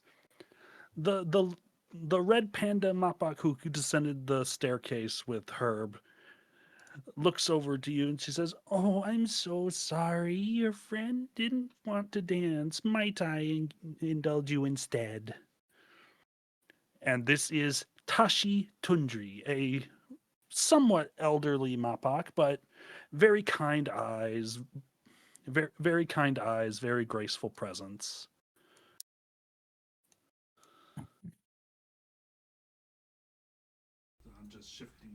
I'm just shifting you guys to your intended partners, or your current partners, as it were. I am currently doing 3 things at once. Please forgive. Yep, I see. I see now. We're good.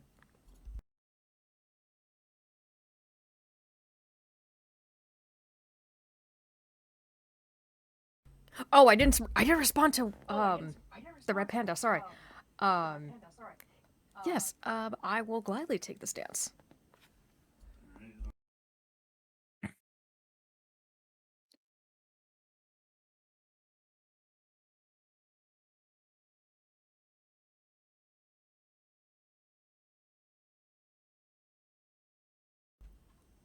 Oh my god, I love her. all the way. Yeah.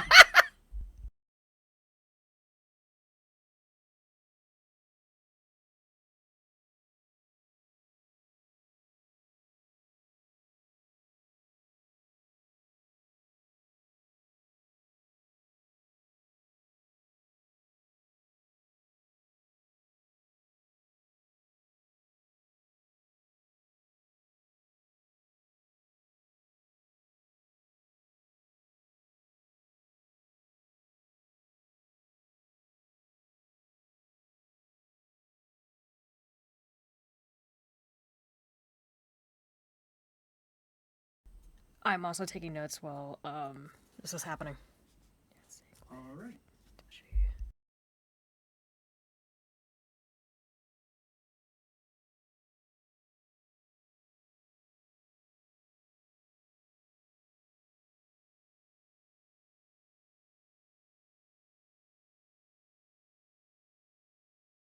Muted!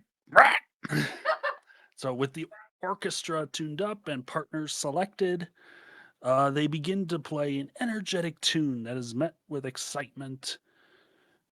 It is an energetic dance with which the partners switch and swirl. Bird folk, specifically bird folk, are thrown high into the air by their partners and flutter down gracefully.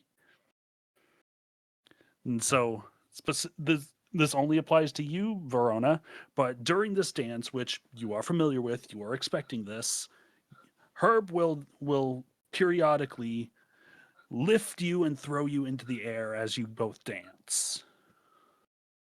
It is it is just simply how this dance is done.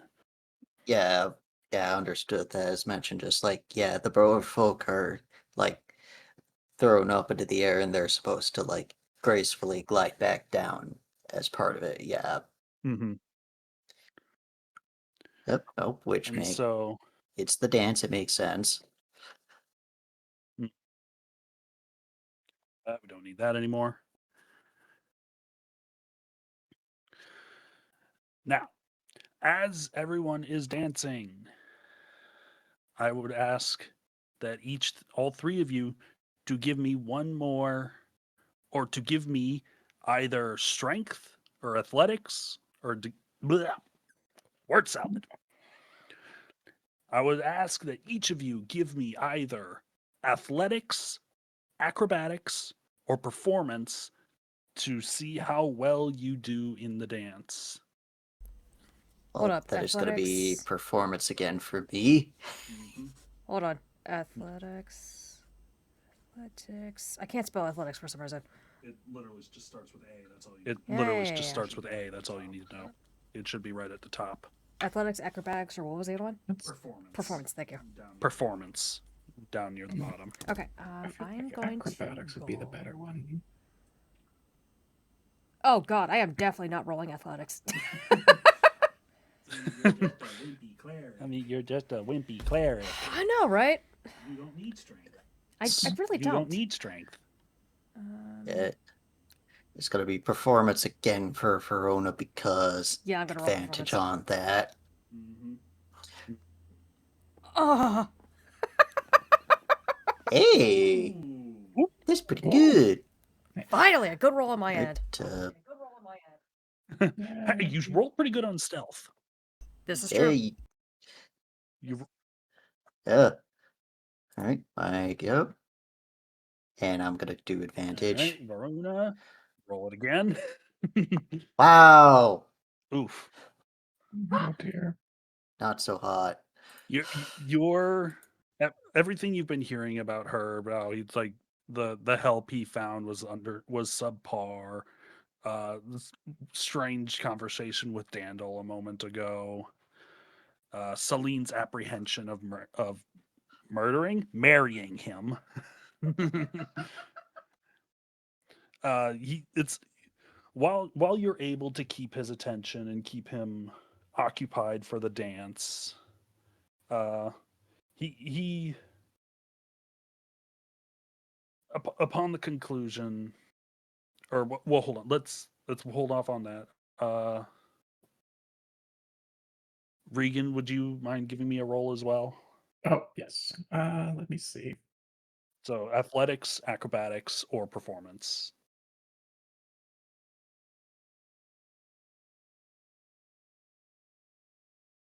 Oh.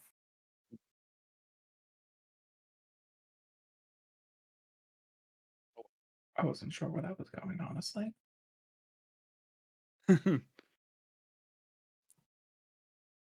Anyway, so if nothing else, you both fulfilled the role of giving Celine a momentary respite from both her father and Herb. But at the end of the dance, it's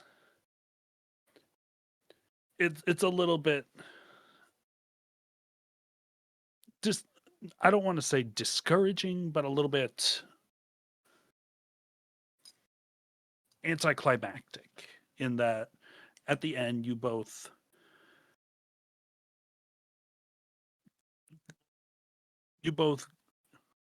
what's the word I'm looking for? Acknowledge your partners, and then they step away from you, and Herb immediately takes a moment and comes over to Celine and ushers her away to have a conversation away from the rest of you. However, with Rifuru, you, with your graceful servant lineage, you are very, you're able to, while not while not throw Miss Tashi quite as high as the other bird folk, she does get a little bit of air as you and her gently perform a sort of a faux fling where you just like as you swing and spin, it's very graceful for two featherless folk. And at the end you both receive a fine applause, and Tashi in turn stays beside you as the dance concludes and begins to converse with you. So she's like, "Oh my, that was so lovely. I'm shocked that other fellow didn't wish to indulge in this. I think you're one of the finest dancers I've had in partners I've had in a long time, dear." Why, thank you. I wasn't expecting to be a good dancer myself. I'm just a cleric. Well, be that as it may, I very much enjoyed it.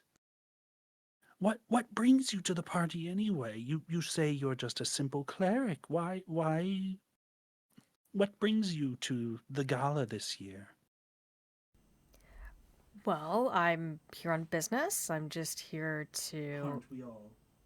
Aren't we all? Well, I guess I'm just here in case anybody needs some medicine or somebody gets injured or anything like that. Oh, I can't remember the last time anything like that ever happened at one of these. I've been coming for so many years. Oh, really? Yes, although this year has been a little, frankly, the dance certainly helped brighten my mood quite a bit. It's been rather upsetting for a little while. I'm trying to close a deal with Furrow, my old friend, but he's being rather pig-headed as of late. Sorry, I heard pink-headed or Pig-headed. oh, pig. Sorry, Pig-headed. sorry, that's my ears. Um, well, pig-headed, you say? Yes, rather stubborn as of late. He doesn't want to deal with. He's keeping most of his deals as close to home as possible. He's been cutting off old contacts left and right. We don't know why. That's awfully curious. Maybe a little suspicious? Or am I overthinking it? Well, I give me a persuasion check to see how well you're being receptive to her dump, trauma dump, as it were. Not quite that, but you know what I mean. Yeah, I got it. Hold on, give me a second. So like either insight or persuasion. I see persuasion +1, insight +4. Oh god. Okay, yep. All right. Definitely insight. Okie all right. Okie dokie. Oh, for crying out loud.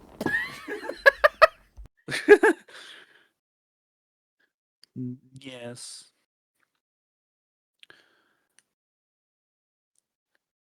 I'm I don't want to name any names or point any fingers, but there are some rumors that there's that the guild is looking for a new head to replace Furrow, but I don't want to. Really don't want to speculate into idle gossip, as it were. Huh, I see.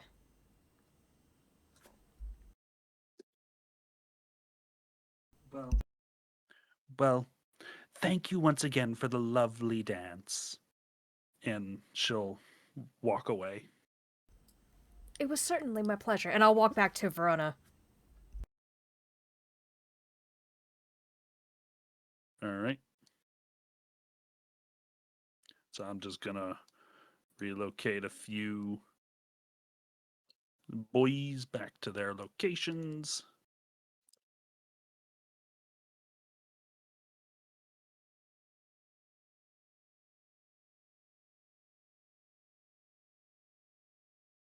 All right, all right.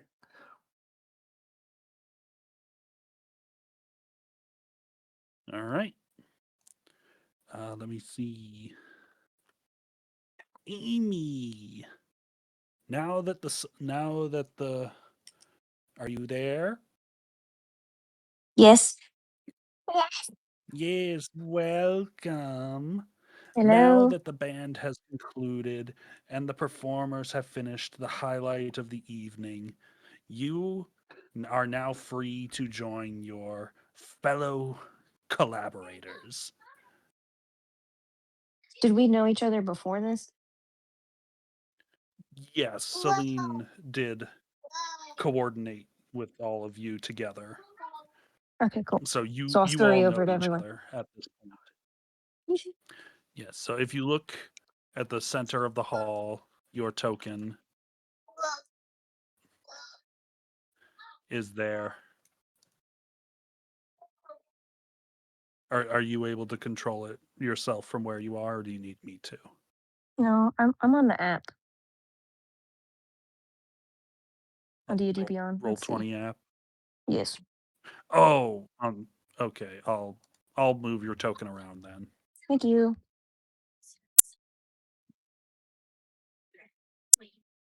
So now with the band concluding, the final member of your crew approaches, and this is name Hedgewin Prickly Pear, Sorry.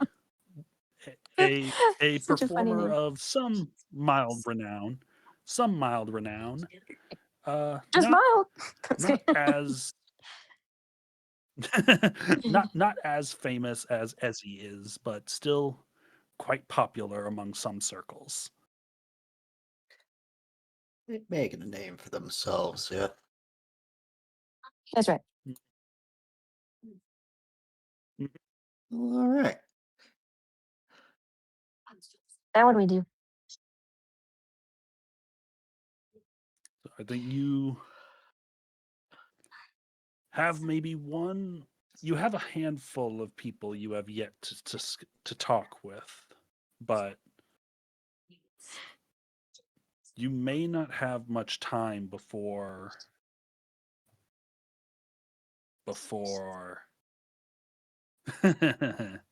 anyway. Before what?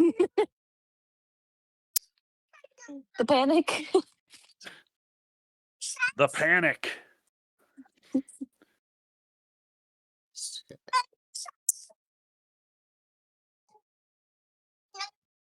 Unfortunately, I was not able to glean anything from Mr. Dusking. Is anyone else able to procure some information, or are we just left in the dark? Is there anyone in the orchestra that I could talk to? That might be helpful. No, as you at the same time you're joining up with your colleagues, the rest of the orchestra is beginning to filter out and leave the hall.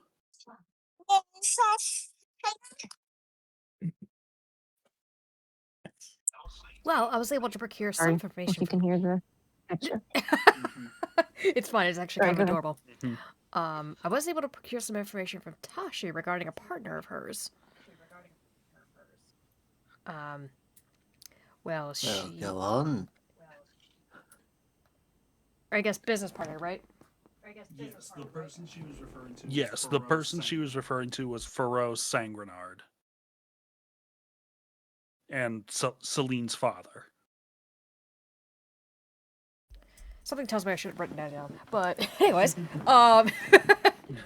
look, I'm literally running on just sticky notes, okay? But I was able to get some information from Tashi. Her business partner has been kind of sketchy as of late.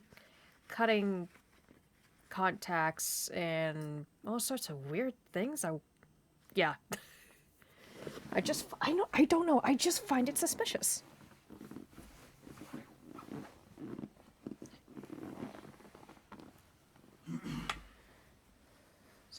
Cutting ties to the... So what would have him tie cuts with the rest of his business partners, especially as head of the guild? This is rather strange. I think we may need to find... do we know if this person is at the gala? Yes, Faro is here at the gala. Okay. Yes, Faro is here at the gala, as it is him who is hosting. Right. So if I would say that if you're looking for Faro Sangrenard, you ask around for a couple people, and they all point to, oh, he's probably over in the dining hall. okay. You wish perhaps then to speak with Faro? That might be our best bet if we can gather some information from I forget Faro's gender. Him. If we can gather some information from him.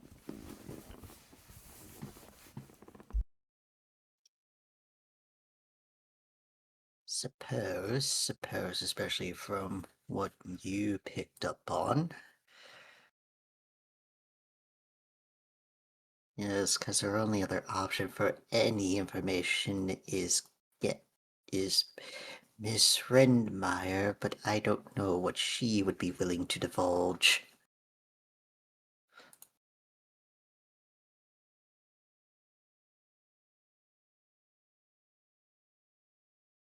I mean, do you really think it's a good idea to go talk to the host of the whole thing right now?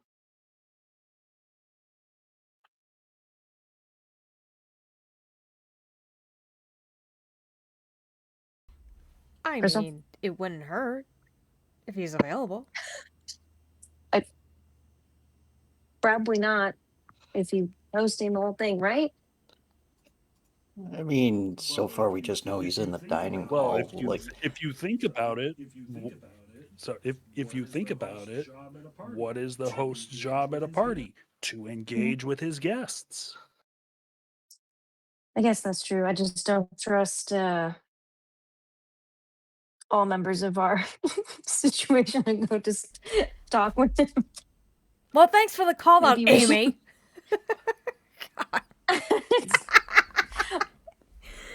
This is our sisterhood. Well, in because a you're nutshell. gonna Oh, go you be just- like, "What's up? Why are you being so suspicious?" Why would we word it You like gotta be a that? little more eloquent. Right. Surely there's still much we can learn. Sounds like we need the services of an eloquence bard. Well, That's what I'm saying. Yeah, You yeah, go we to have the the bar and get your non-alcoholic drinks, and Verona and I will go talk to the host. I So, suppose. but I think the general consensus is, yeah, let's Split go the chat party. with the. Split the party. Split the Yeah. party. Yep. So, I'll go with the. I'll go with Hedgewin, and yep, we'll talk to Pharaoh. Host, yes. Yes.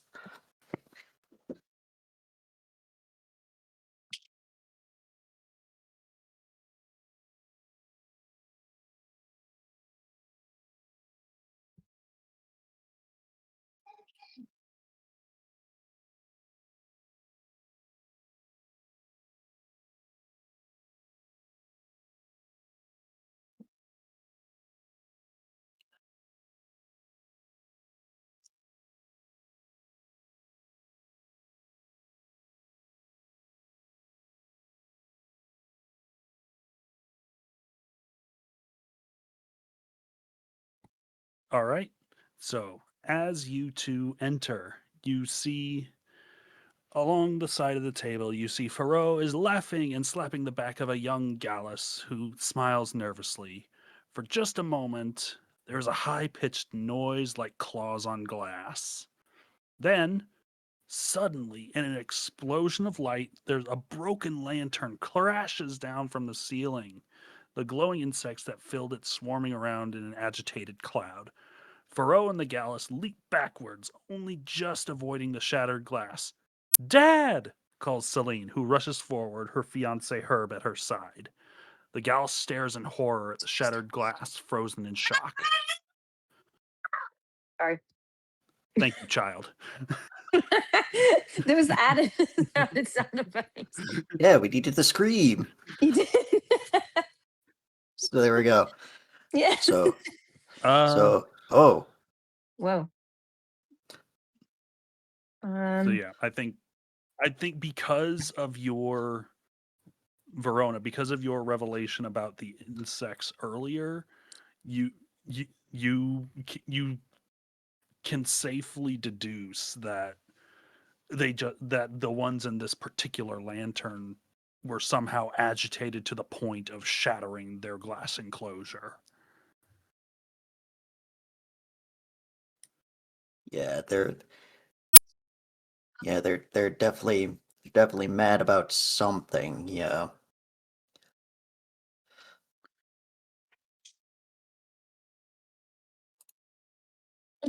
So should we run over and check? Sorry, go ahead.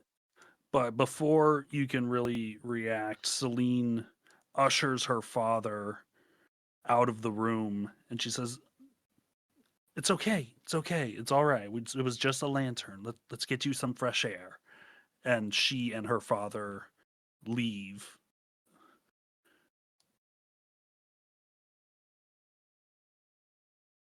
Should we check if And they're okay or just leave them out there? they gently walk past you, and Furrow looks unharmed, but he looks pretty shaken.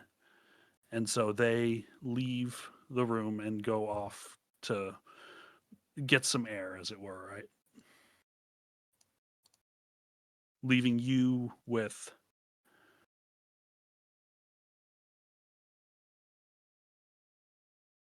I believe, and I Yeah, they're think in that you see, I think as they leave, Herb quickly follows behind them, leaving you and the young Gallus fellow in the dining room.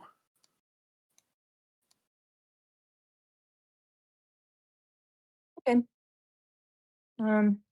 Should we follow them? And I'll go ahead and drop a picture of him so you can get a better look.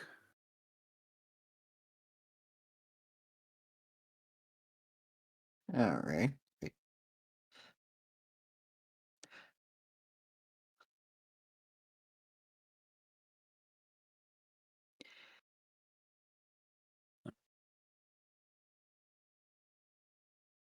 So go ahead and real quick before you two leave, give me wisdom insight checks, please.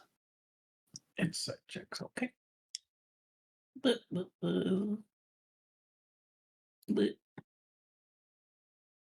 Oh, I might be not. Inside. You know where to push that. It was so close. You found I was so close. Oh, is this for Regan and Crystal only, or? for Amy and Arch Yes. because they Oh. were the ones in the Right. they are the ones in the dining room with Oh shoot. Okay. young All right, Gala. retract that. You mean Amy and Retract Regan? that roll then. So we'll just Okay, we'll just ignore that roll. All right, Regan. so insight. Oh, can I not do this on the app? How do I do that? I got a 10. You should be able to.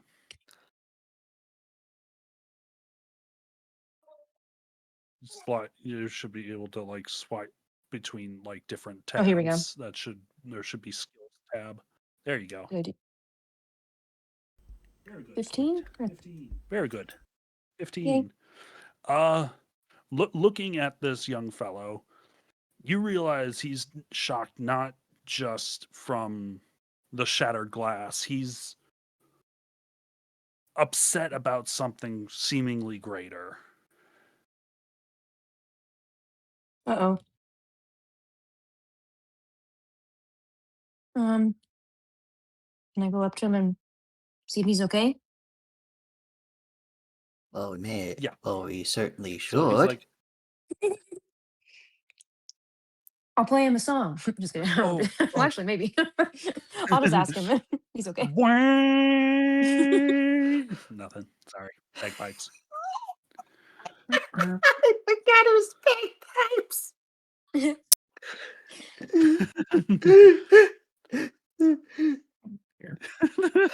I'm sorry. I'm just trying to imagine just like just I will play you the most the most unrelaxing musical instrument possible. The yes, bagpipes. I will play you the soothing song of my people. I I would certainly lighten the mood, but I'd probably get kicked out, so I won't do that. Anyways, let's continue. Let's continue. Sorry. He's like, "Oh, yeah, I'm okay. I'm just oh gods, that was I'm sorry. I'm Fano. Might I it's like I'm Fano Forcombe. I'm terribly sorry. That was unusual. Mm-hmm. Oh, certainly, but well, I just couldn't help but. Well, certainly the little light bugs. They all seemed rather agitated about something. Something's just got them riled up. Those ones in particular, especially You know- as, of course, she motions to the shattered glass.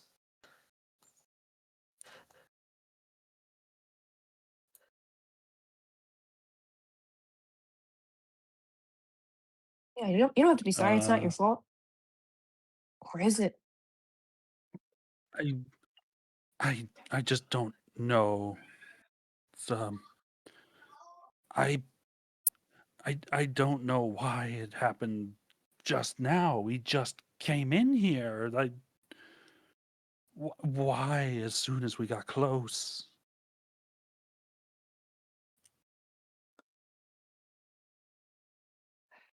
Close to. And where he was standing, it was exactly where Faro was just a moment before. Oh, so Faro was standing, was like super close to where the glass had Hmm. shattered. It was like practically directly above Faro, and if he hadn't moved at the last second, he might have been struck by the glass globe. Oh, that's it. Oh, that's interesting. Oh, oh, sir. Well, considering that, seems weird that our little light friends would be agitated by the host. It's rather odd. Maybe, maybe was he feeling bad? Was he like sick? I'm trying to not say there's something wrong with him, but trying to say like, oh, N- like maybe No, they he sense that was something's off with him in a not like accusatory way, you know? like he, he's he was his normal carefree self, but I don't know. It's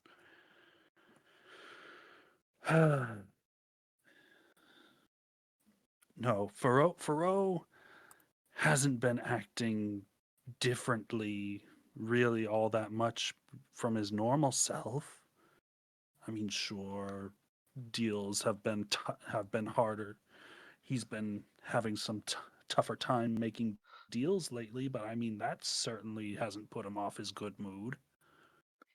Hard time making deals. Cer- Certainly odd for the guildmaster. Certainly odd, especially for the guildmaster.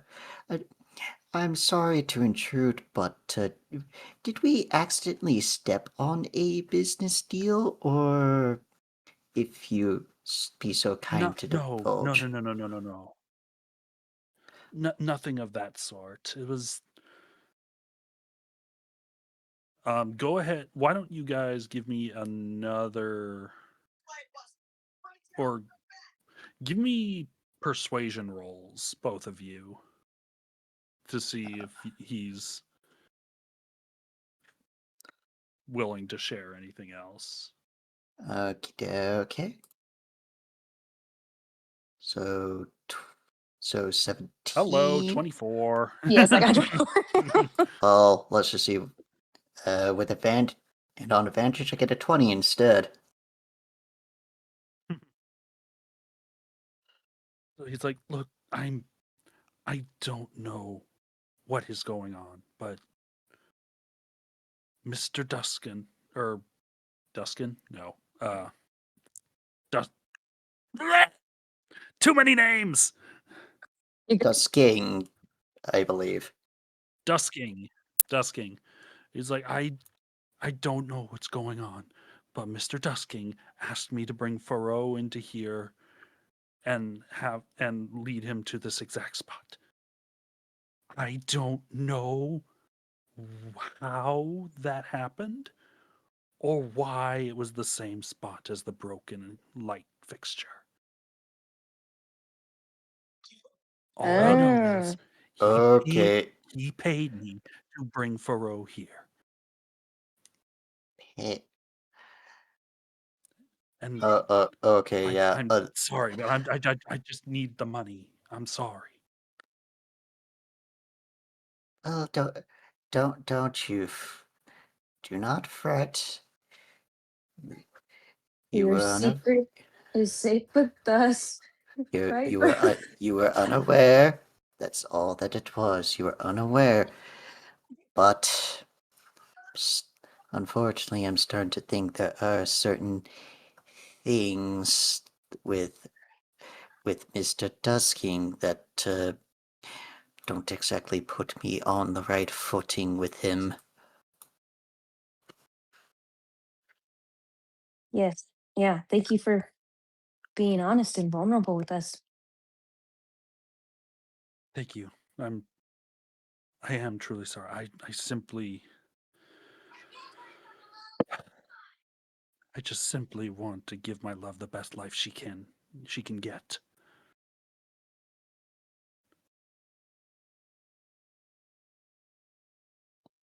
Okay. Is there anything else we need from this poor little guy? Uh, Wait.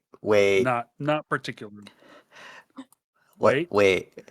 No, wait. Can I deduce? Am I able to deduce that this fellow is the one hoping for the romantic relationship with Miss Fieldfair? yes.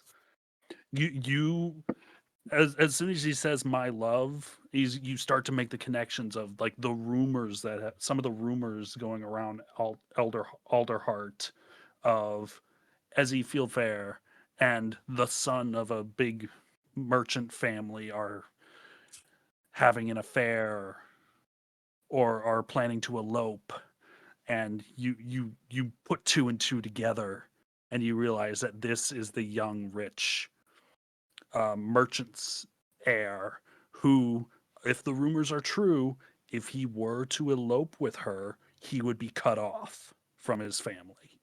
They would disown him. Can we go on a side quest for love?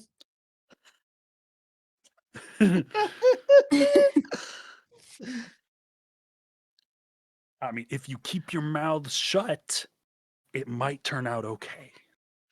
Yay! Yeah, You get the feeling that these two truly love each other and are willing to leave their old lives behind in order to make a happier lives for themselves. Oh, yeah, okay. yeah. And if this bribe money helps with that, who are you to say no? yeah. Right. So Verona is basically just gonna nod at this fellow and essentially just go, "Oh, sir. Oh, now that this matter is dealt with, certainly you have other things you must attend to. Yes, chin, a Yes, chin yes, up, a yes, better yes. And focus. Yes, I think it should be best that coin in hand is better than coin promised else. But yes, I think I'll go find Ezzy and we'll go now. I think that should be for the best. then, then go and then go and celebrate your love, and we will not speak, any further. All right, dear. Thank thank you. Thank you. Bless you. And he will quickly but calmly walk out, surreptitiously slip, or he actually he comes out, sees Ezzy at her place, but doesn't directly approach her. He just kind of glances at her, nods, and walks to the exit. And you see a few moments later, she will follow, and then they both leave for their future together. Yay, we did it. There you go. For love. Side quest complete. Complete. Da da da da da da da. So, But oh, actually, I'll give me a one slight retcon. Before Ezzy leaves, she goes back up the gallery staircase to Miss Renmeyer, and she hands her back the ruby necklace. And you can't hear her from where you are, but she exchanges a few words, curtsies gracefully, and then proceeds to leave the hall. Ooh. certainly nothing. Certainly Because if you nothing. recall, because for clarification, earlier on, the ruby was on loan to her from her patron for the gala this evening. Right. So she because of your interactions with her earlier, you convinced her to not steal from her patron.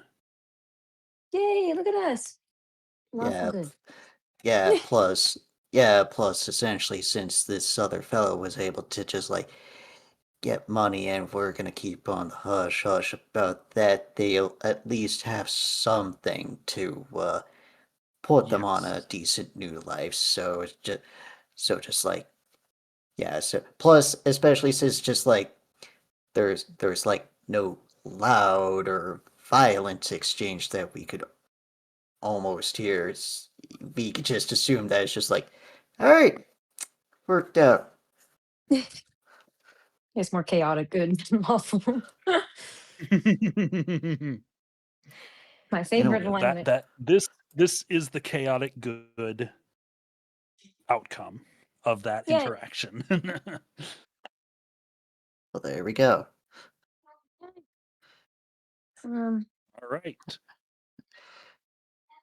Now, Regan and Crystal, both of you, after seeing those two enter the dining hall, you hear the shatter, you see Varro, Celine, and Herb all exit the dining hall and go off to what you assume is the rooftop access to allow Varro to get some air. And so, as you all return back into the main hall, what will you do now? So, as soon as we meet up with the group, it's definitely just be like, so yeah, like Verona's basically just gonna like lean in close to everybody else and just keep like a hushed tone, essentially just like, my own suspicions about Mr. Dusking are definitely proving that he's not up to anything good. How do you mean?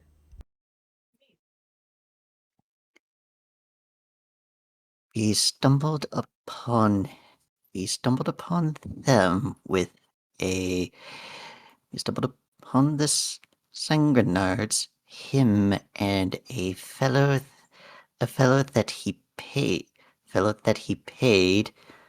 No more on this, but Pharaoh was put under one of those lights, and the bugs were agitated enough to shatter the glass. Look, at least thankfully, Mr. Sangrenard was able to step back from having any of the glass fly onto him. But it seems there's either something on his.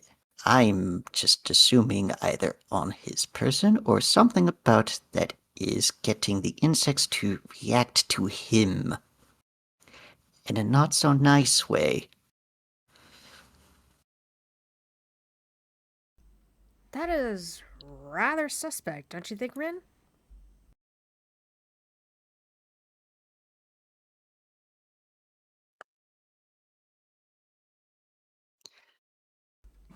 Regan? Yes. Regan. I'm here. I've just been listening. And then yeah, Verona's gonna close it off with just like, now I still wonder if it has something to do with that potential little device that Mr. Dallytail told us about. Something about trying to control the insects. should we go ask?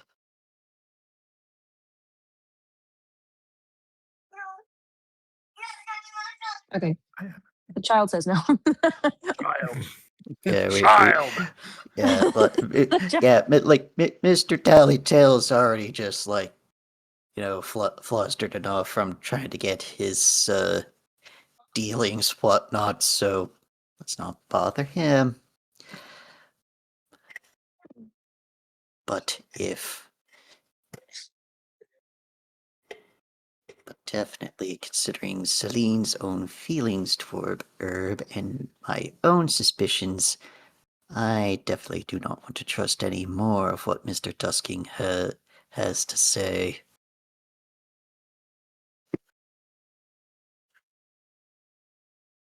That's also true. I guess what's going on in the party? Did it just like stop after that happened, or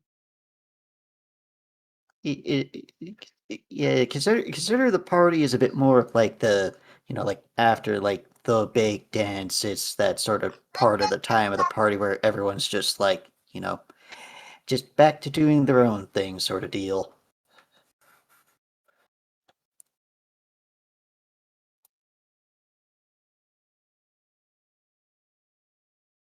who should we talk to now? Hmm. Well, the only other person we could really talk to at this point, I think, would be Miss Rentmeyer, last person we have really had any chance to interact with.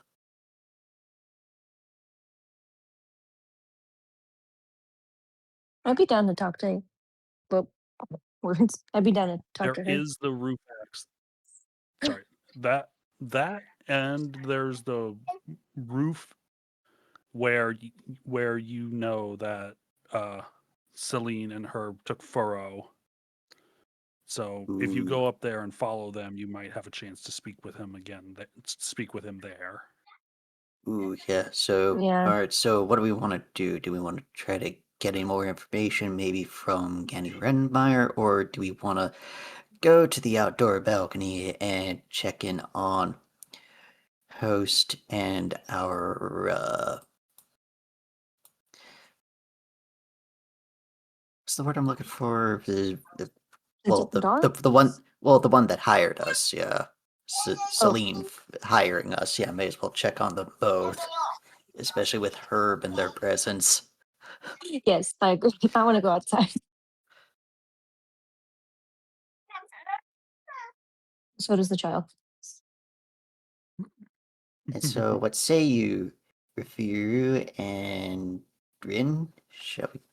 Shall we go check? I think we should. That seems like I think so. I believe so as well. So, sounds like we're all going outside to check in on host. Our yep, yeah, we're going outside. Birds are lost on me for some reason.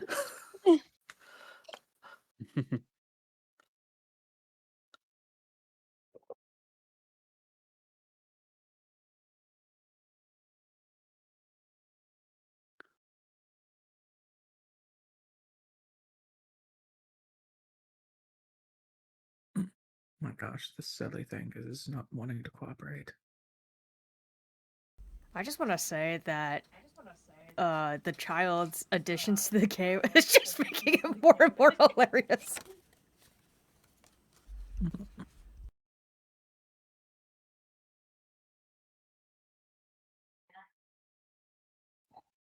So you all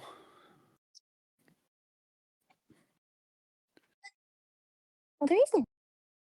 Sorry, I thought I was muted. so you all so you are all making your way off to the rooftop to check on Celine and her father, as Yep, well yep. as confront Herb if possible. Is that the intention? Less Are we less oh, confront Herb and more investigate? inquire. Inquire. Yeah.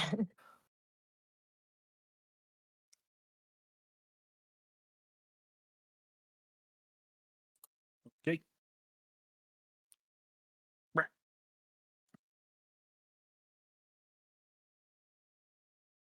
Yoink.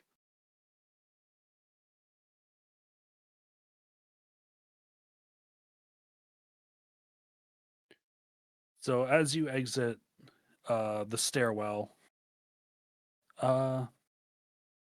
Is the rooftop of Tree Crown Hall is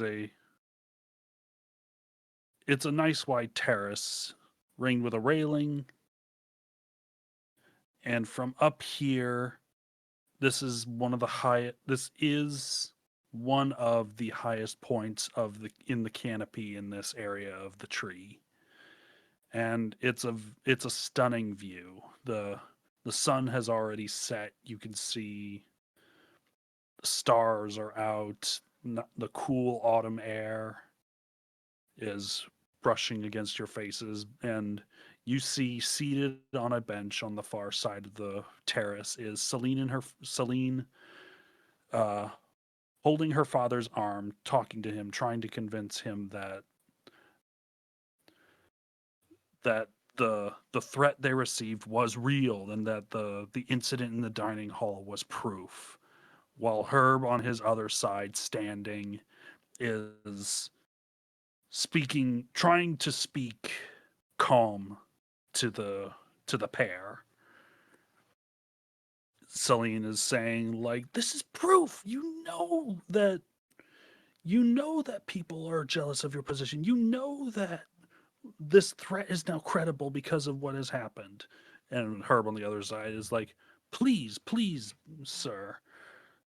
Mere one incident, one coincidence, if anything. What is the intention behind that? Merely to spook you? Please. And and where do you all come in this argument? I will be the first to say, to very quietly speak up and say, excuse me, did we come at a bad time?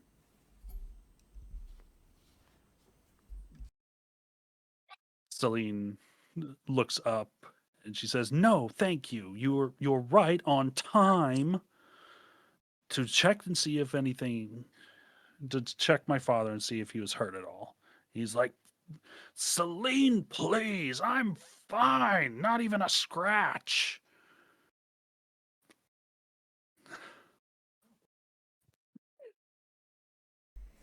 Could one of Still us a close call. It's a go ahead, Arch? well, Verona will pipe up, but basically just like, still, sir, a close call. Still a close call. Even if there's nothing physical, tension of the nerves. So please let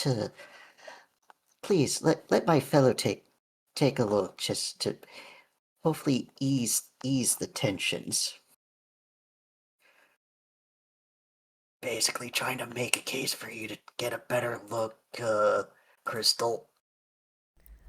I'm glad you and I were thinking the same thing. Could I roll a perception check to see if there are any injuries that he might be covering up? No roll necessary. You quickly realize that no, he's not injured. He's not he's not bleeding, he's not injured, but he is just being, as Tashi put it, pig-headed. So at this point, I'll think. Stubborn, yeah. At this point, I'll think internally to myself. So that's what Tashi meant by pig-headed. Yep. Well, in any case, we just came to check to see if oh my god, to check to see if all of you are okay or anything like that. Herb. Celine is about to say something before Herb uh, cuts her off a little bit. He's like, "No, we're perfectly all right. Thank you for your concern. I perhaps we should get back to the party and leave these two, as it were."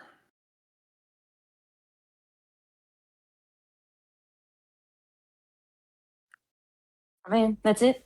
We're not gonna get any information or give any information. Well, you have to ask and talk about it. Hmm. Do we want to say anything? This is a discussion. This is dialogue. This is role play. Yeah. Yeah, I was gonna say Herb a couple. trying to direct everyone back to the party. What are you gonna do about it?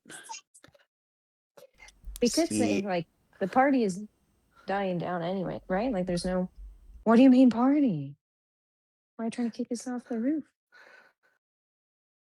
Well, we were hoping to get some. Well, we were hoping to get some information from you, if you don't mind. Oh my god. From me, you say.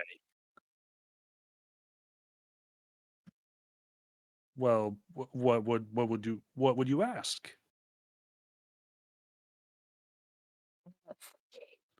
you, you sure you didn't happen to notice the state of the lantern bugs bursting from their encasement? Yes. Surely you don't know Sure, anything they're a about little. that.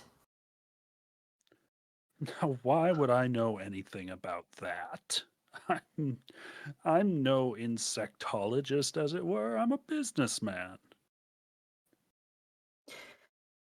Yes. Yes, as one of your other associates was telling us. What other Something. associates? Oh, just another fellow here who told us about. He said he was working on a little something for you about a little device to have insects in check. Said it was something about a potential new flight method. Surely that doesn't ring a bell.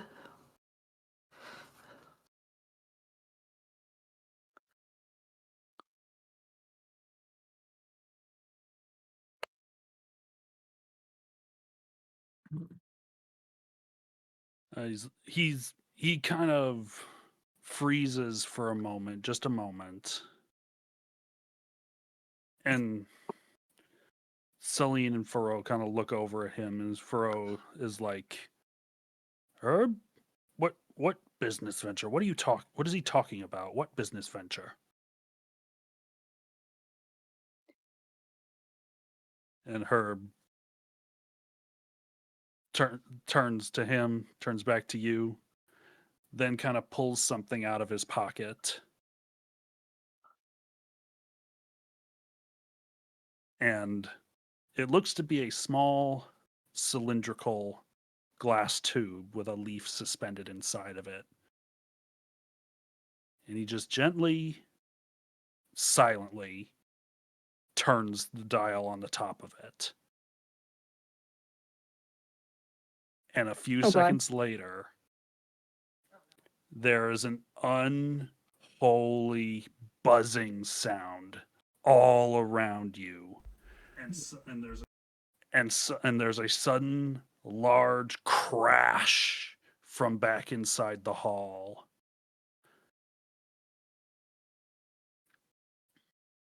And he's like, I think something must have happened. Let's go.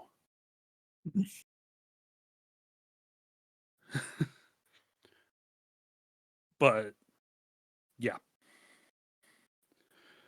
So god. there's a large crash, but before you all leave, he steps back and grabs Furrow and starts to drag him to the edge of the railing. Oh god. What do we do? We have to stop him.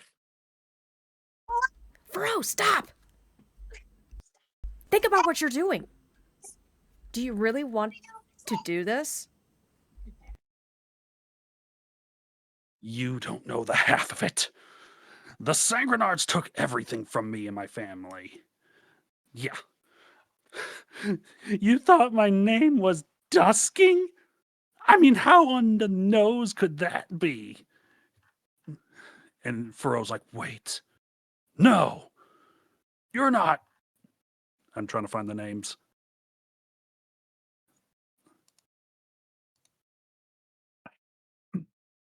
Knew it. So, Where sir, is what's it? his name? The fourth.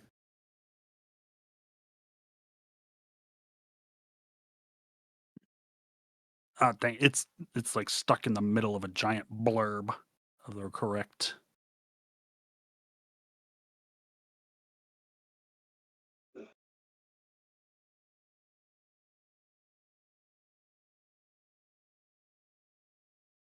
Oh, where is it?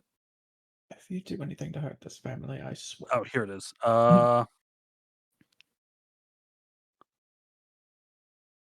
It's like, no, you're not. You're the Brosphere boy. How did I not see it? Your family. They destroyed themselves. I had nothing to do with that. Why? And he's like, you finally catch on, you doddering old man. Yeah, that's right. I've been playing you for years now. All because you exposed my family. And now I'll have my revenge. And and as he begins to heave Furrow over the railing to drop him to the canopy, to the forest floor below, I'd like everybody to roll initiative. Here we go. That's right. 14. That is 6. Real quick before Crap, I do, I'm not ready. I just want to, real quick before I do, I want to just pipe in as in character and like, if you do anything to hurt him, I swear on God's name, I will cut that tail of yours off and use it as a necktie.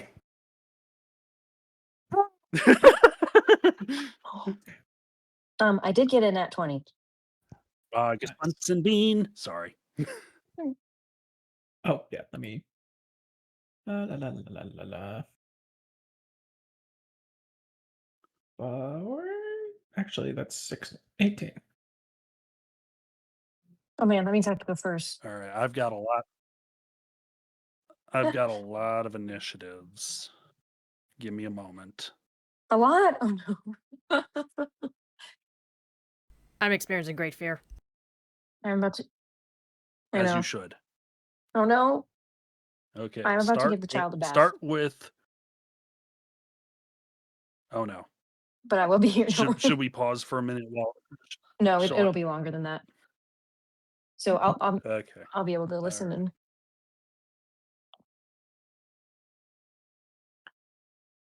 All right, we got Hegwin 25. What the hell?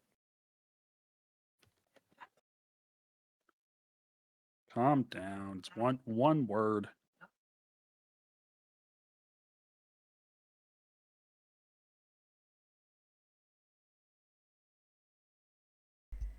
Of course my sister would roll a natural 20. Mm-hmm.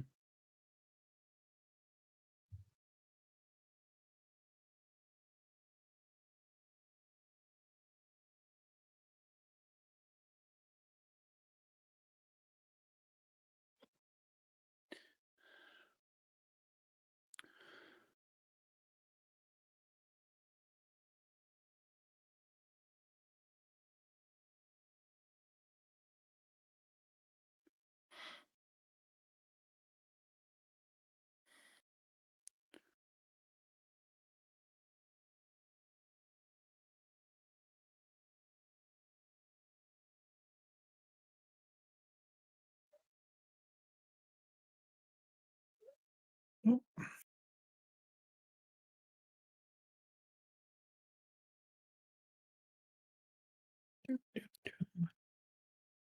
I'm just trying to get all these initiatives in order.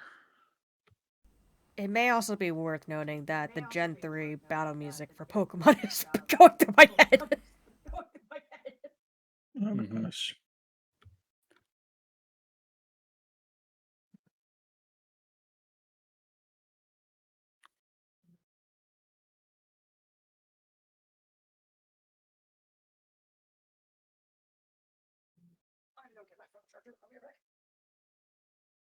I'll be quick.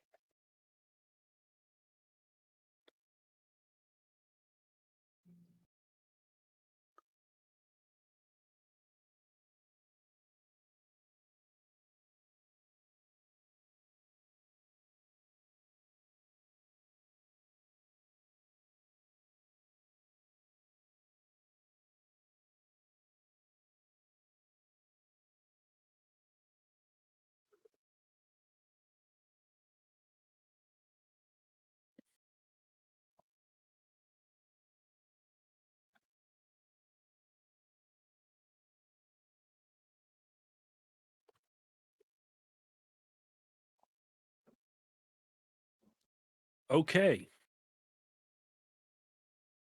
I have initiatives all stacked up.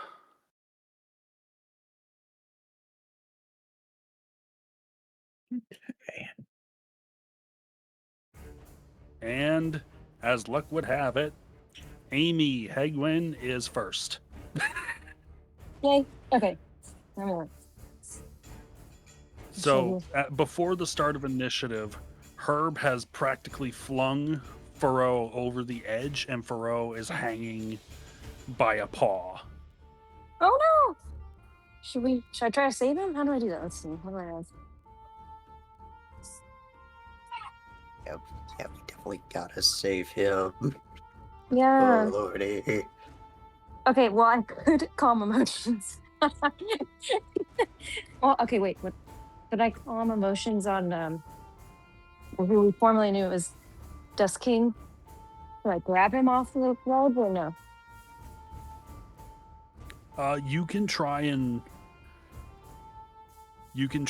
grab Furrow to try and help him back up. Okay, how do I do that? You'll need to make like an athletics check in order to try and help pull him up. Let's see. Oh, okay, I'm gonna do that. I think. Here we go. Big money, no whammy. Oh, 7. So Seven. So this is taking your action and it's holding your focus. That's okay. You can grab a hold of him, but you're struggling to try and pull him up. He's a rather heavy individual. Oh no. Okay.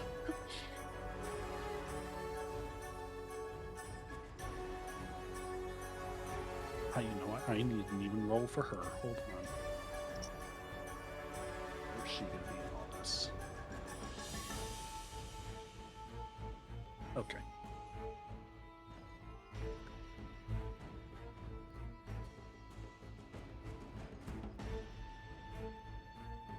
Okie dokie. Rin, you're next up. Okay. I am going to. Hegwin is currently trying to pull Furrow back up. Let's see. I am going to try and help her. All right. Go ahead, since you are going to help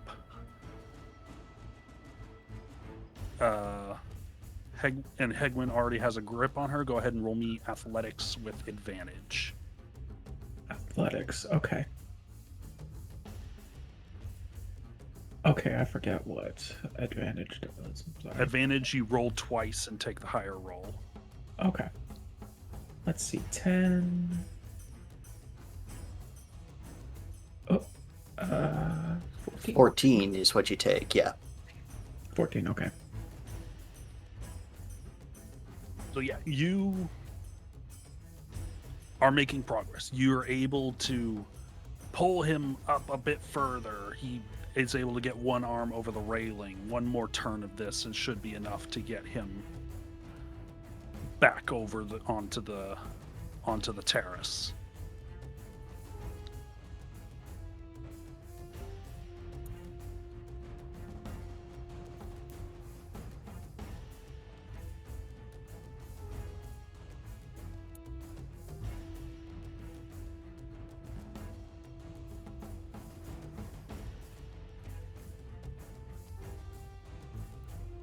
So at this time, it is now Celine's turn, and she will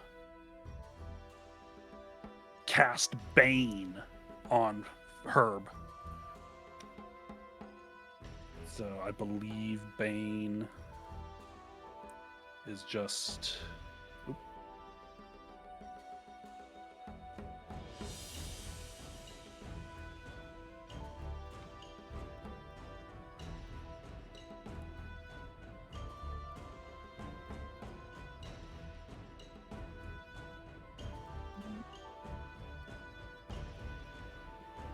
Is it a charisma? Should be a charisma save.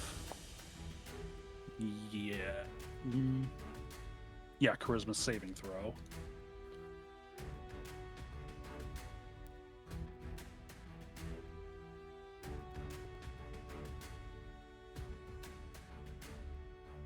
I have so many cards right now.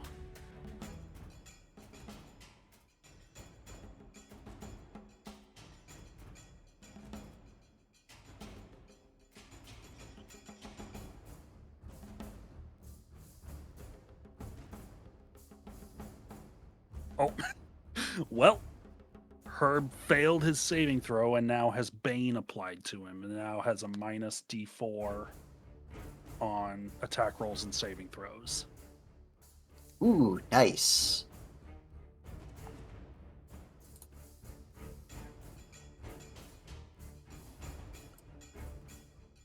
But with that, it is now Herb's turn.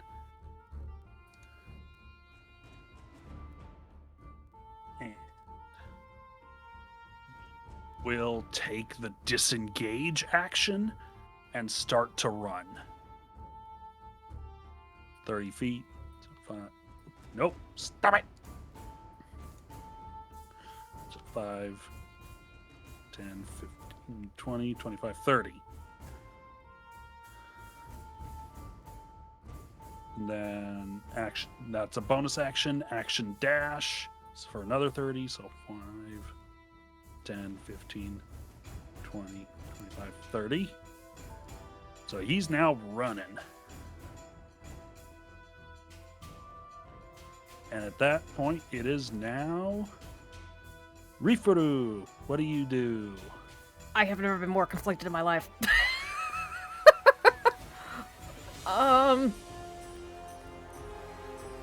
Well, at this point, I don't know whether to help, There are already 2 people. Well, there are already 2 people there working on Okay. hauling him up. I'm gonna go, I'm gonna go chase after Herb. Okie dokie. So you should have what, let me 30 see. feet movement. 35. Yeah, 35. Oh, very nice. I'm just gonna go ahead. So I'm just gonna go ahead and move you. So 5, 10, 15, 20, 25, 30. So you're close. So you're close. Not close enough for melee, but you are close enough for spell work. But also, as you re-enter the hall, you see what the big crash was. The room is almost entirely filled with swarming, buzzing insects that are making it hard to see anything. And in the center, you see a group of much larger insects. Oh, crap. Oh, wait. Is it going to go? Oh my god! Yeah. So, Ganny is tucked in there. And also, if you look all the way down at the bottom, you see that the chef and all those thugs are blocking the exit, not letting anyone out. Got it. Okay. So it's hard to see. There's loud buzzing noises. I'm going to... Oh, gosh. What's light? You touch one large or smaller object that is being warmed. Yeah. Light, Dang it! not useful. I didn't think so. Not useful in this instance. Eat something.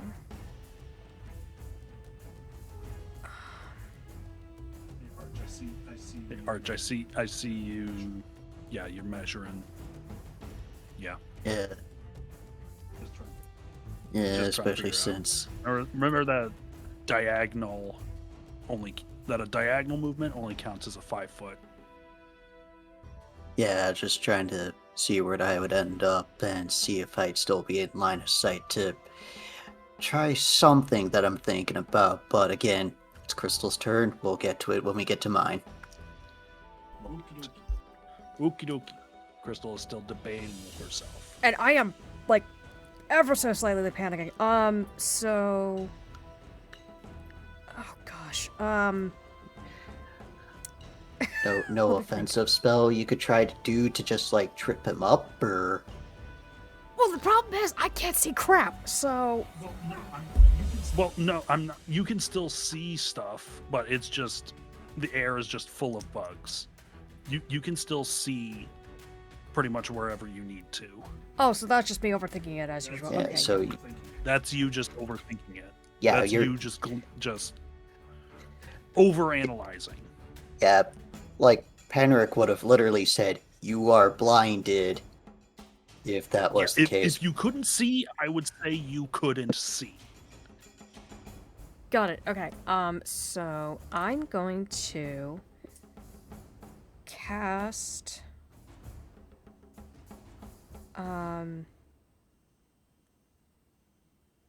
screw it, guiding bolt. Guiding bolt? Yep. Guiding bolt.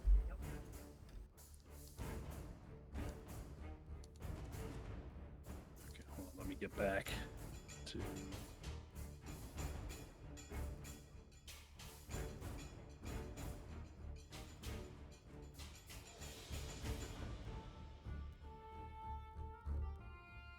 Question. So can I, does guiding bolt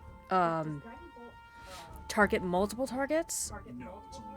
No, it's only one target.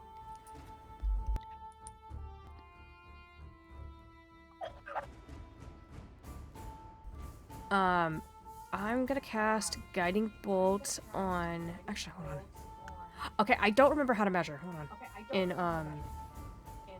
Never mind, I got it. Let me... What's the range on it? What's the range on it? You know what? 20. Well, you know what? Don't even have to ask, because I know for a fact you're within range on all of them. Yeah, okay.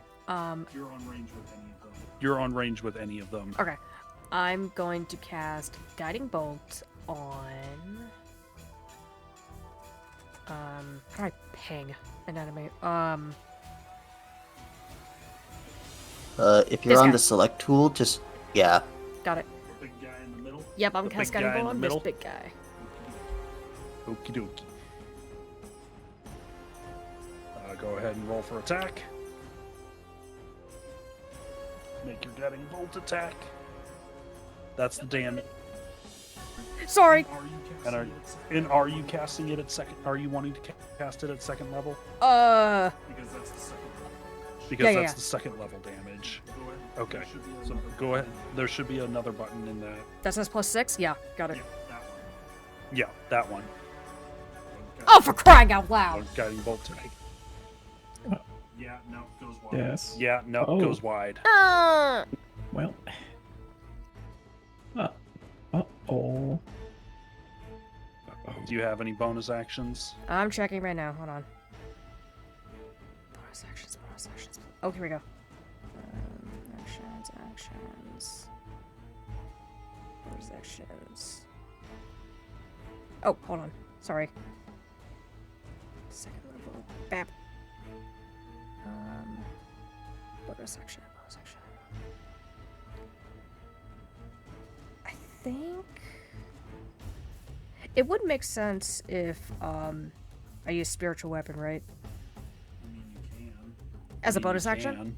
Okay. It's literally the casting action. Okay. The casting time for it. Okay. Why would it not make sense? Why would it not make Okay. sense? Bap. Oh my god! Well, okay, so where are you putting it to be, and who are you targeting with that attack? I'm actually going to target. Switch targets. If I can switch targets, this guy. Well, yeah, just who is the target of the spiritual weapon? This guy right here. Okay. So you give me.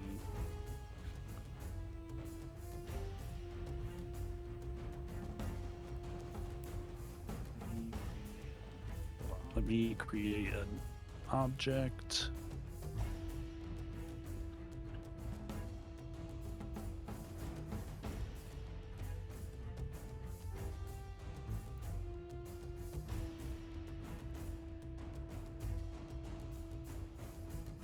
object that'll be visible.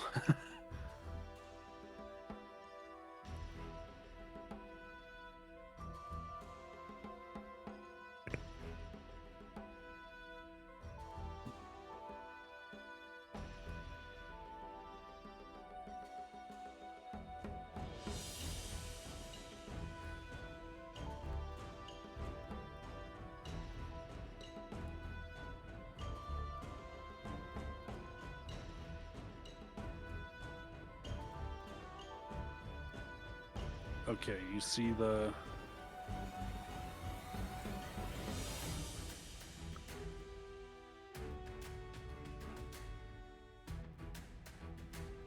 See the green circle? Yes. Okay, that's your spiritual weapon.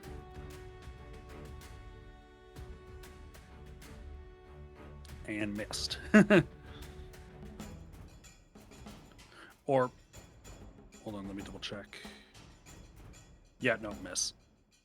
Of course. Okay. And what were you targeting with that? What creature were you targeting with that? The bugs. Okay.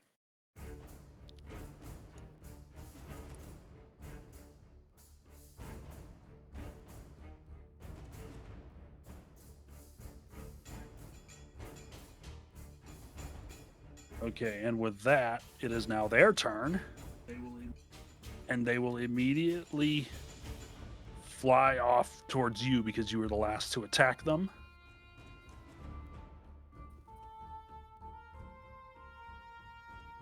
And it is going to make a sting attack.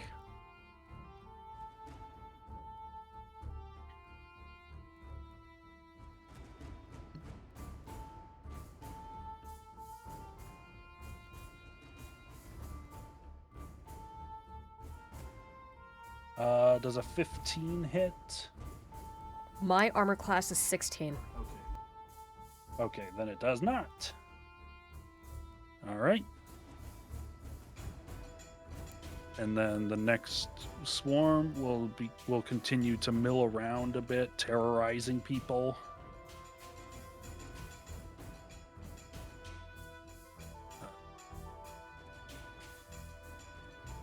These things will also mill about a bit more.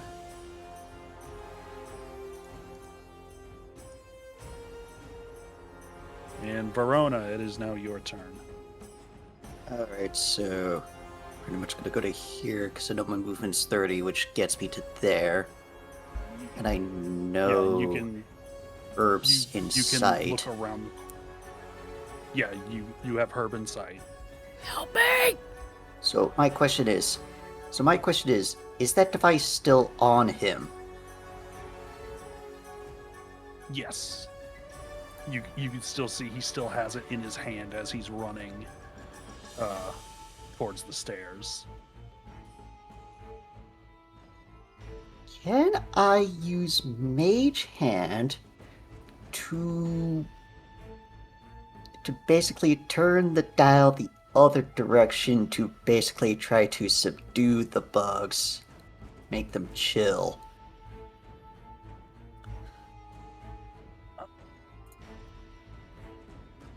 You know nothing about how this device works, so... And on top of that, I don't think Mage Hand can interact with things that are being carried or worn by like a hostile target anyway. Let's see. Cast a spell, use it to manipulate object, open the locked door, container, store, retrieve an item from an open container, pour contents out of a file.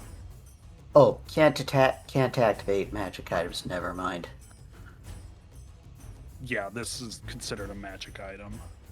Okay, then scratch that. So instead, I will do...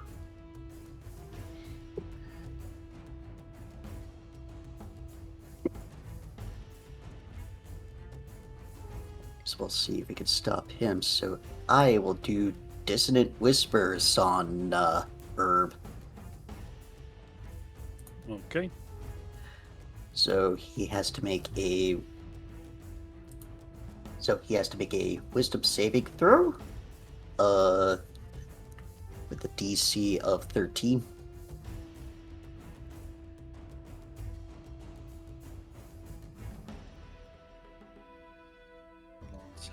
I think I accidentally closed his stat block. Got it. And you said what saving throw? It's wisdom. Wisdom. Yeah, DC of 13.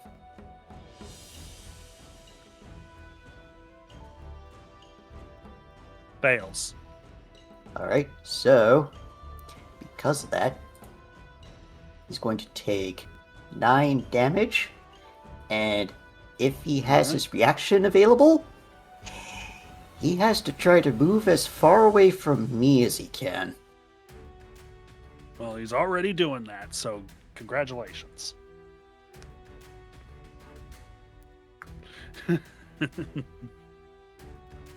All right. Any bonus actions?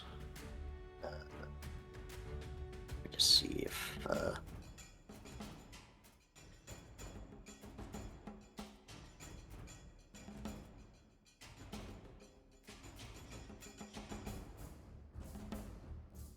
no, there's no other bonus actions I can really use at this point. So basically, it's just like Okay. he's gonna hear some like weird discordant, eerily song-like in his head that he could recognize as Verona's voice, and is immediately just like, I have to get away from her specifically. Mm-hmm. I gotcha. All right. It is now the big boy's turn. But because it is a large creature, it can't fit in most spaces, but it will fly up towards you, Rifuru. But it can't really get much closer. Well, flying, yeah, it can reach right there. So it is going to fly up and is going to be just in range to make a claw attack at you. So,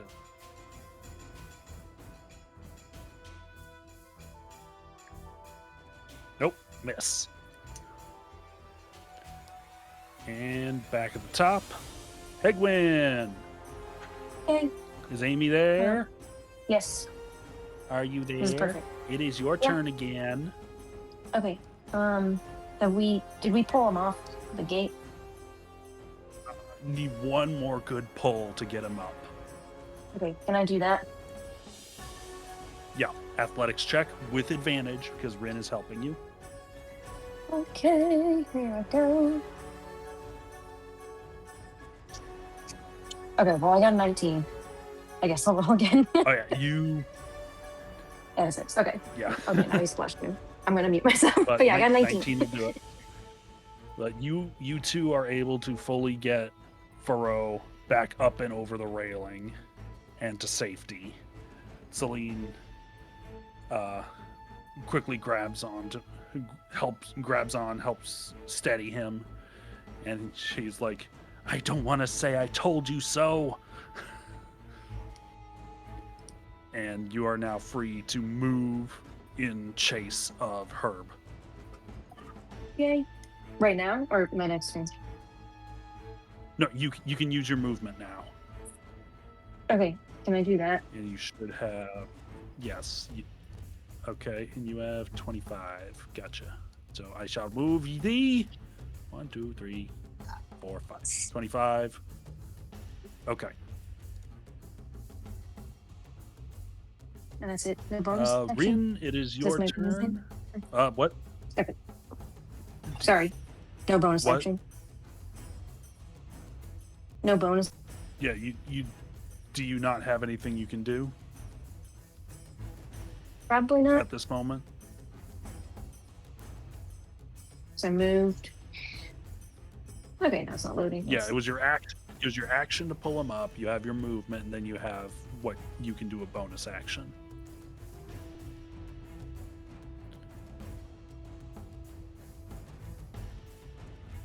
Okay. Oh, I His could bardic Bardic Inspire. inspiration. Yeah, I mean from I might there you Bardic could probably Bardic Inspire. Inspire. You could Bardic Inspire Rin, Verona. I'll Bardic Inspire Verona. Okay. Oh. And your Bardic die is a D6, I believe, at Correct. this level. Yes. All right. So Verona has a D6 to spend on attacks and rolls. Yay. Thank you. So is that just like I can add up to 6 on a attack roll or something? You can add an extra D6 to an attack roll or saving throw. Ooh, okay. No, that's good. That's good. I will definitely take that. Okay. Rin, your turn. Okay, So, so Regan? I'm going to. Well, first off, I'm going to So you check have your with action. You have your action. I'm sorry. Oh What no, were you you're saying? good. Go ahead. I Go ahead. apologize. I was gonna say you do have your action available now, Right. so you can do a dash if you want to. Okay. Well, yes, I will do said dash. Meow. Okay, so your movement goes up to 60 for this 60. turn. I believe, yeah.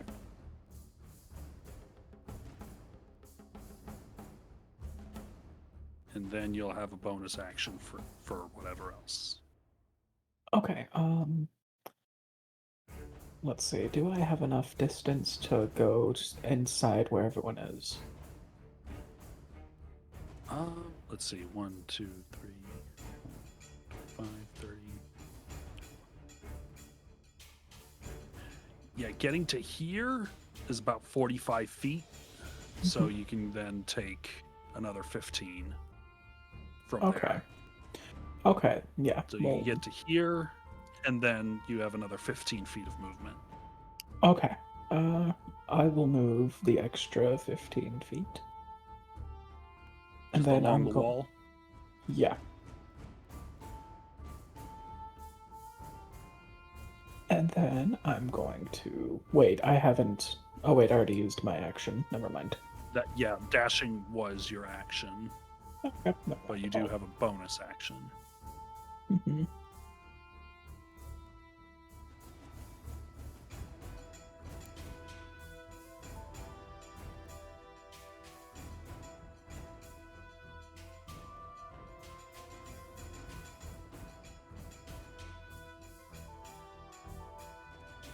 I'm sorry.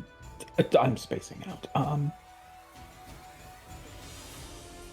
spacing out, so I can do something else or no? Whatever you can do with a bonus action. So let me see. So you can apply Hunter's Mark to something, or you can cast some other things. No, that one won't be. That one might not be a good idea. Okay, I think the only thing you could do right now, feasibly as a bonus action, would be to apply Hunter's Mark to something. Okay.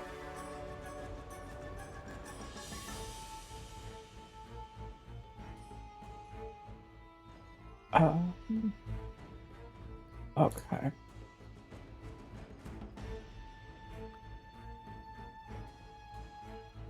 Okay, I'll save my.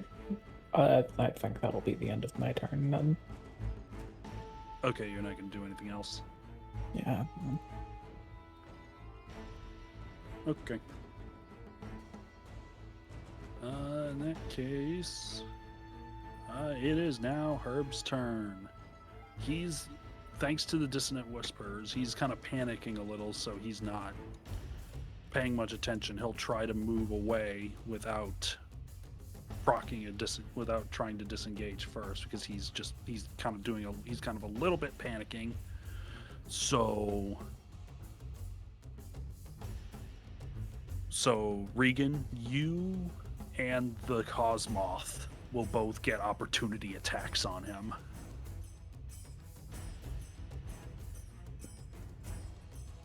So you can make a weapon attack against him, as a reaction as he moves away.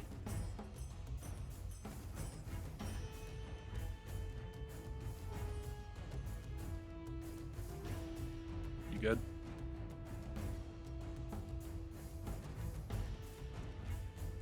I think we lost him again. Dang, hold on. Not muted.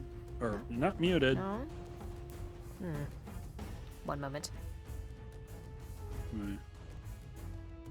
Anyway, I'll make a quick opportunity.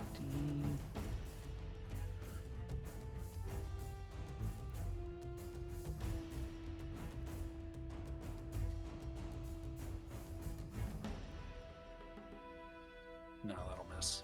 Okay.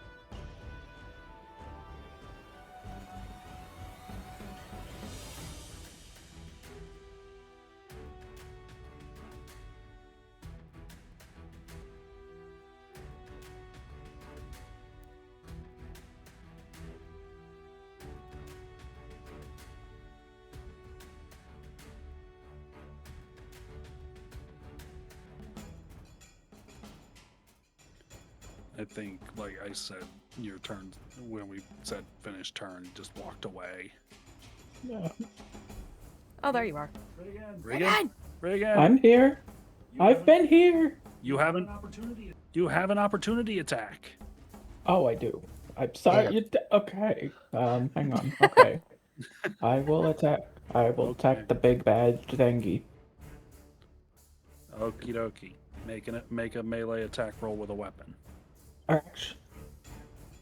Actually, I'm debating. Should I attack big thingy or should I go for Herb? Well, no, your opportunity attack is only on her because he's moving out of your engagement distance. Oh. This is only on him. This is during his turn. He's provoking an opportunity attack from you. Oh. This is a all right. reaction. Okay, well, I'm gonna... Yeah, I will attack then. Okay, give me attack with your melee weapon. To hit, I will do...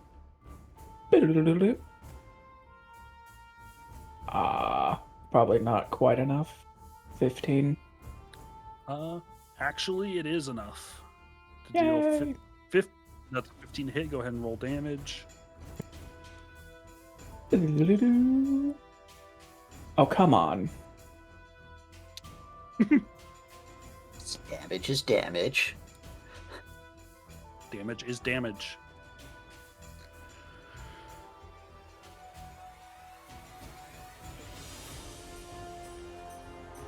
So yeah, he's gonna 5, 10, 15, 25, 30. He's trying to escape.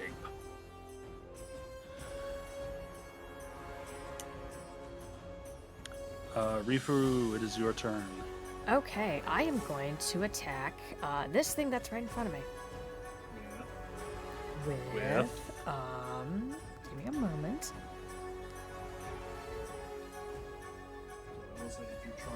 So I will say, if you're trying to do a melee attack, you'll want to use your bonus action to activate Shillelagh.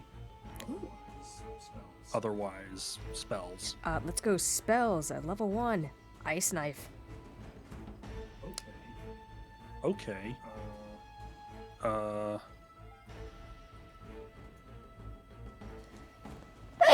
Sorry, I had to sneeze. Let's see. What? 19? Which one are you targeting? Oh, which one are you targeting? With ice knife. I would say with ice knife because it has the burst. I would actually target the Cosmoth because then it'll burst and hit both of them, and it Oh, won't okay. hit you because it's a 5-foot radius. Okay, so I'm gonna attack this big guy with ice knife, and I got a 19. And hey, check this out. Huh? Ooh. That's cool. Anyways, Oh yeah. And then they all need to make dexterity saving Do throws. I roll for damage? Yes. Roll. Are there 2 separate damages, or is it all 1d10. together? Okay, yeah, roll that. 4. 4. Okay.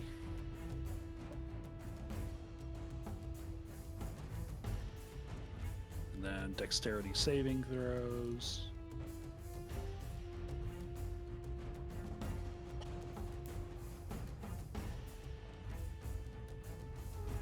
Succeeds on the dex save. So it takes half from the burst. I think that one also succeeds. Also half. Is there another number? There should be another number. Well, what I see on the app is 1d10 with an asterisk. Yeah, Yeah. a little asterisk. Let's see. Oh, it takes no damage if it succeeds. Okay, never mind. Oh well. Would it make sense? Oh, let me mark this off.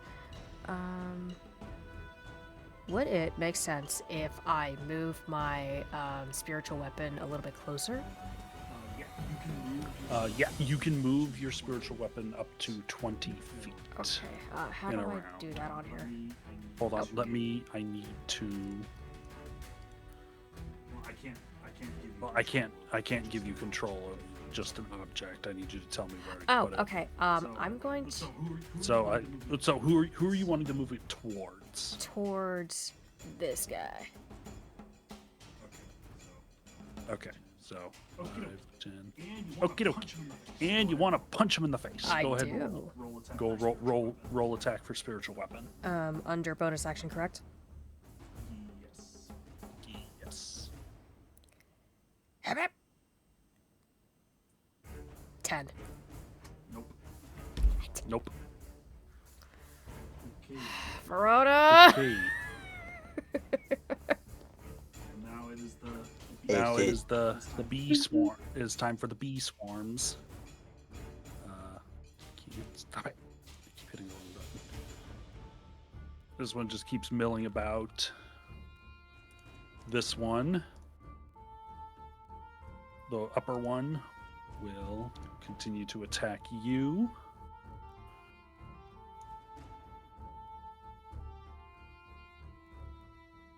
With another miss.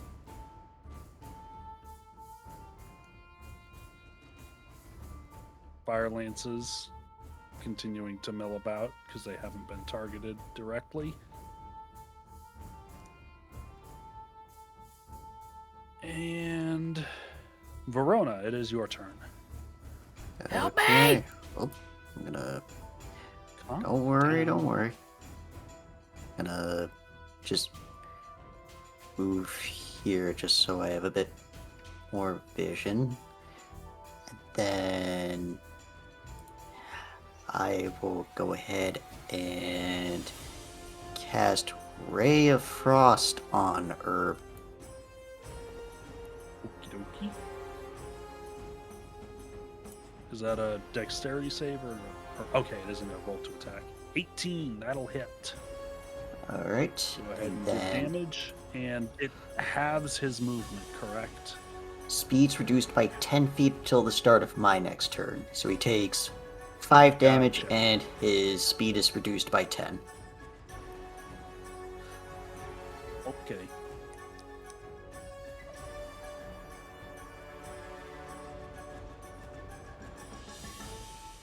Anything else? Nope, that's pretty much all for now. Okay. Cosmoth is gonna take another claw swipe at you, Rifu. Whack. Womp. Miss again. And back to the top. Hegwin. Amy. Sis! Sis! Something must have come up with the kid. Is it me? Yes, it's your Yep. turn. Oh, It's you. Come in and save the day! Please! Yay. Okay. Do I need to attack Herbie? He might be a little out of range at the moment, but let's see. Okay, 5, There. 10, 15. Okay, from Okay. 15, 20, 25. Okay. You can't really get a good look at Herb.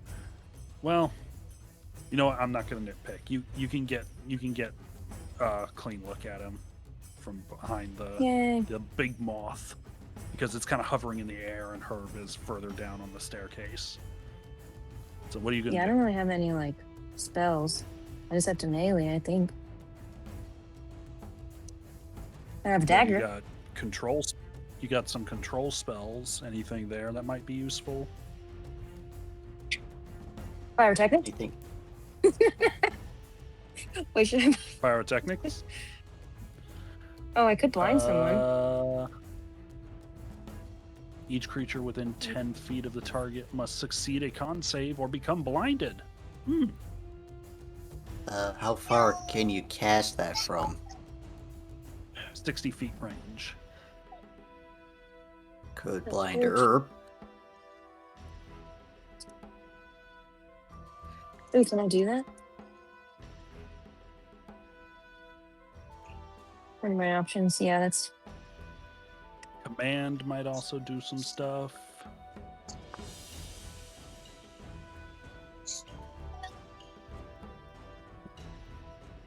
Yeah, because I Got could. vicious Oh, I could tell him to mockery. halt.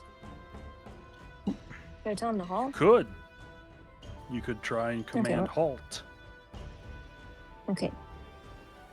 What's the difference between first and second level? For command, the number of targets it can affect. But if you Oh, only I want really to just do it need on one. Herb, Yeah. Okay. I'm gonna try to tell. I'm gonna try to tell him to stop. Okay, you're gonna try and command halt. What's the saving throw? It Let me is see. It should be charisma 13. or wisdom. It's a Yes. 13 wisdom save. Yes.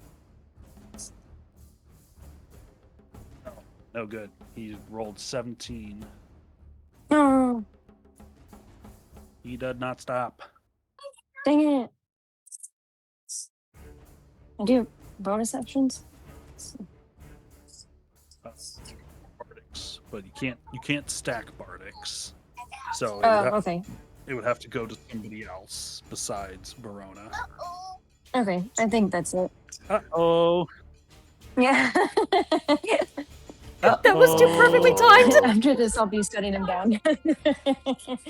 You think that's funny? Oh, what do you think? Oh. Key cat? Oh, he says Regan's thing, I think. Key cat? Oh. Yeah, it's a key cat. Okay, Aw. that's it. Don't hang up. Okay. That's it from us. Okay. One more time. So you're not. Were you gonna put a Bardic on somebody else though? Yeah, I kind of wanted to do that. Okay, so Yeah. which of your companions did you want to put it on? Regan. Yes, it's me. Regan. Okay, Regan Yes. has a Bardic. You can add a Yay. D6 to an attack or saving throw. Okay. Let's see. Oh, actually, you know what? Hold on. I just realized he's still Herb is still baned. Oh, I Oh don't think yeah. even if it rolls max on Bane, he still has a +3 on his wisdom. So Oh, it wouldn't be enough anyway. My bad. Sorry. It was Never mind. worth a shot. It could have made a difference. could have, but Still gonna try, darn it. Okay, Rian, your okay. go. You know what? Shoot. You know what? I think I am going to. Oh gosh. Brick on a stick.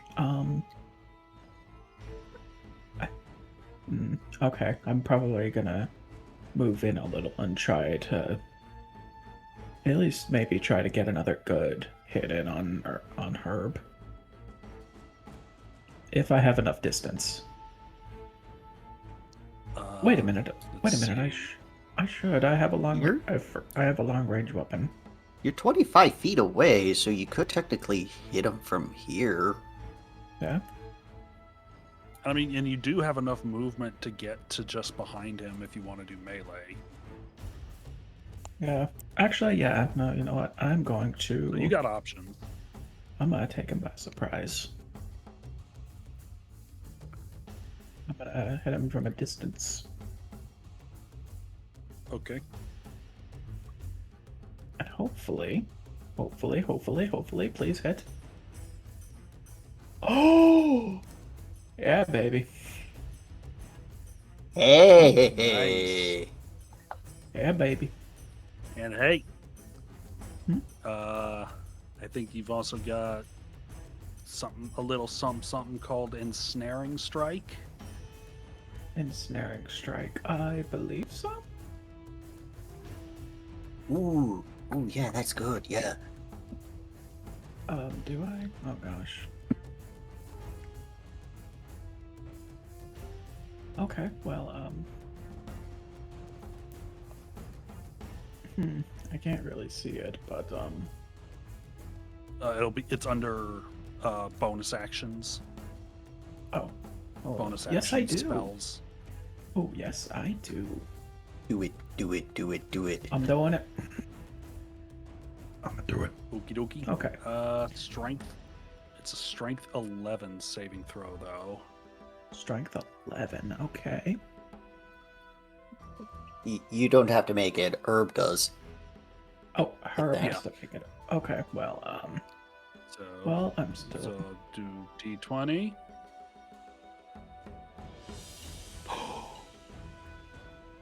He fails. Yes! Oh! Herb is now restrained by vines. Yeah, buddy. Alright. Oh, yeah, I still need So to... go ahead and roll me damage for the longbow. And damage for the longbow. Oh, And then I'll yes. take a d6 at the start of his turn. That's 11. That's 11. 11 damage. damage. Boink. Almost max. Dang. That's some very nice stuff, Regan. Very nice.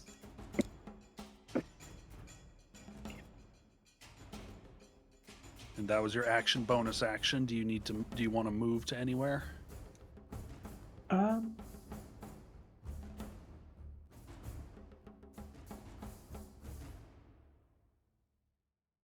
I'm thinking maybe... Oh, gosh. No, I think I'm okay.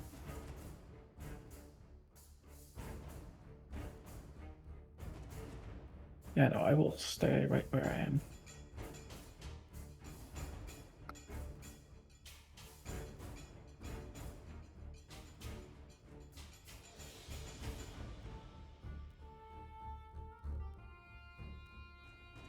Maybe? Put a little net icon on him to show that he's currently restrained. Oh. What? Were you saying something? No? Okay. It is back round to Herb, so he will take a d6 damage from the vines. 2 damage.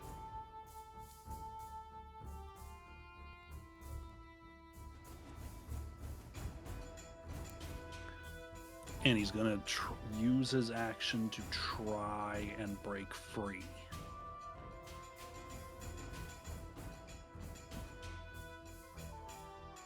It's an athletics check.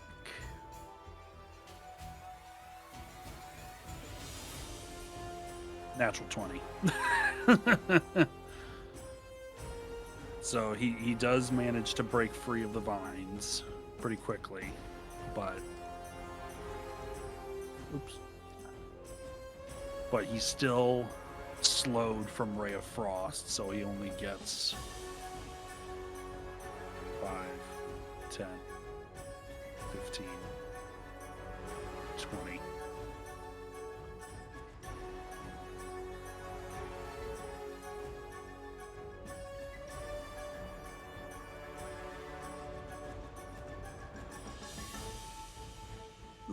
Okay. That. It is now your turn, Rifaru. Okay, so I am going to.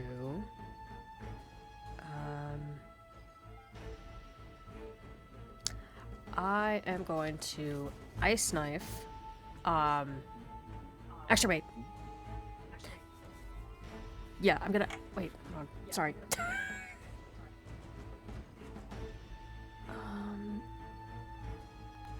What was the thing that does a burst? Is that ice knife? Yeah, Okay. Ice Knife does do a burst. Ice Okay, Knife does do so a burst. I'm gonna ice knife this big guy. Oh, again? Oh, actually, hold on. Oh, again? Could I? Or did you want to do it against Herb? I want to. Is it possible for me to move over to like? Let's see. Well, no, there's a railing there. So you got to go around and down the stairs, unless you want to jump. I kind of want to. What's my range? Like 30? Or was it 20? Four. What? Oh, wait, you're right. Hold on. You're onto something. I am. Probably a racial thing you could do, yeah. Standing leap. Your base long jump is 30 feet and your high jump is 15. Sorry. I forgot I was muted. So I'm going to stand. And opportunity attacks made against you are rolled at disadvantage. Okay. So you can just. So you can just. So I would say that the quickest way to get down, if you want to just jump, is to go down this way. Okay. So you literally just. And since this is a swarm, you can pass through just a swarm of insects. You can just rush through it to save movement, and you can just jump off the railing and land around here. Okay, so that's what I'm gonna do. I'm gonna land on this square right. Hold on. Right here. So 1, 2, 3, 4, 5. So that's like 25. So Yep. that's like 25 feet because you just jump. And then I am hold going. on. Sorry. So hold on. Before you do all that, we still have to resolve opportunity attacks. That will be at disadvantage. So roll those two.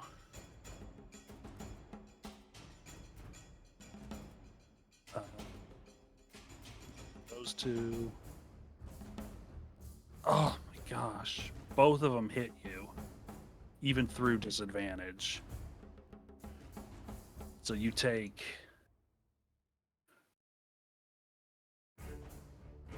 5 piercing damage.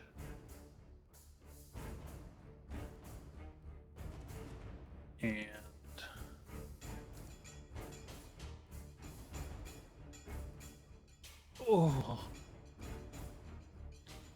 10.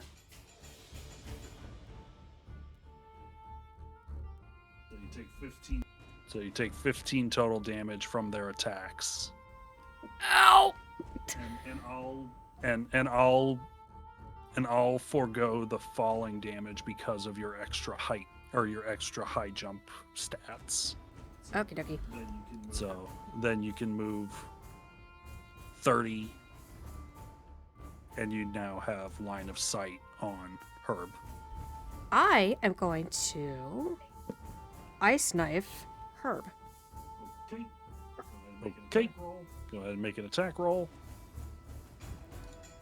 12. That's a miss on the impact, but you still need to make dex saves for all of them. So first for Herb. Bane. What's your save DC? 1 moment.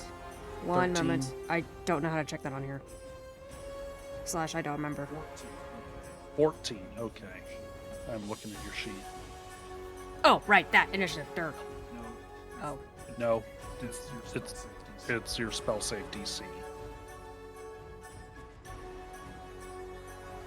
It's 14. And yeah, he saves that, so no damage there.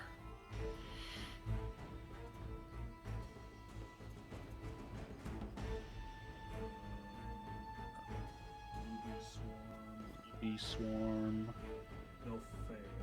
They'll fail.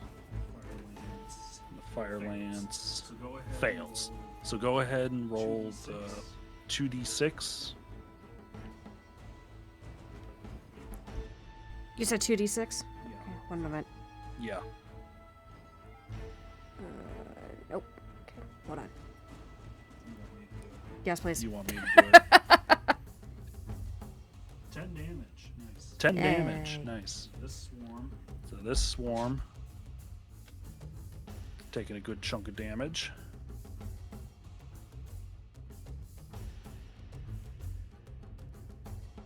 And then that fire lance is obliterated.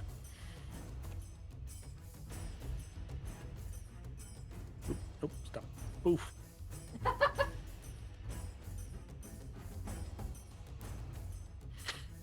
And you still have your spiritual weapon bonus action to attack with. Yep, I'm gonna use that on Herb. Okay, attack roll. Okay, make an attack roll. Boop. 25. Hey. Let's go. Let's go, chat. And go ahead. Very and give me nice. Damage. 7. 7. Very good.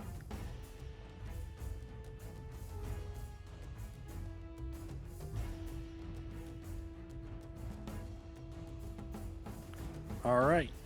It is bee swarms. The Angie.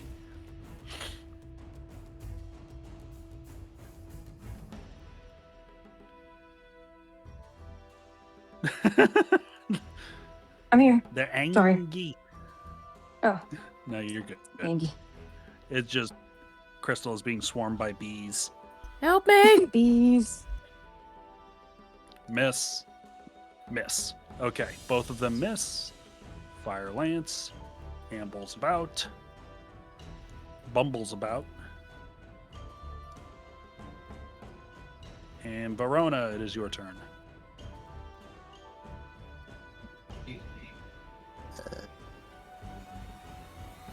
So can I move to about here and still have line of sight on Herb? Yes. And I'll say since you have not damaged the insects, they will not take opportunity attacks against you as you move past. Yeah, that was my thing. I'm trying to not anger the insects because I'm a squishy bird. All right, and with that, this time I will this time I will cast. Let's see. You know what? It will be Ray of Sickness on Herb.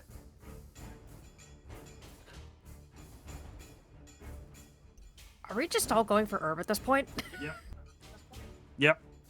He's got the means to stop the bugs. Yeah, so may as well. Yep, that's gonna hit. Sweet, I didn't even have to use the bardic inspiration. Alright, Yep. so Herb then takes 5 damage. 5 damage, and he's poisoned Is until the end there- of my next turn. Meaning he has disadvantage on, I believe, saving? Hold on, I need to take a quick look as to what poison will do.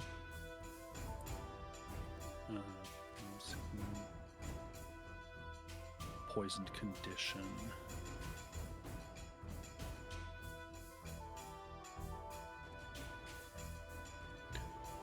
Frantic search. Poisoned.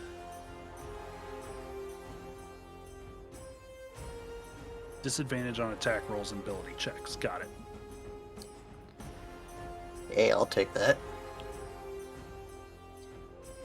Okay. Alright, and that yeah, all? that'll be my turn, yep.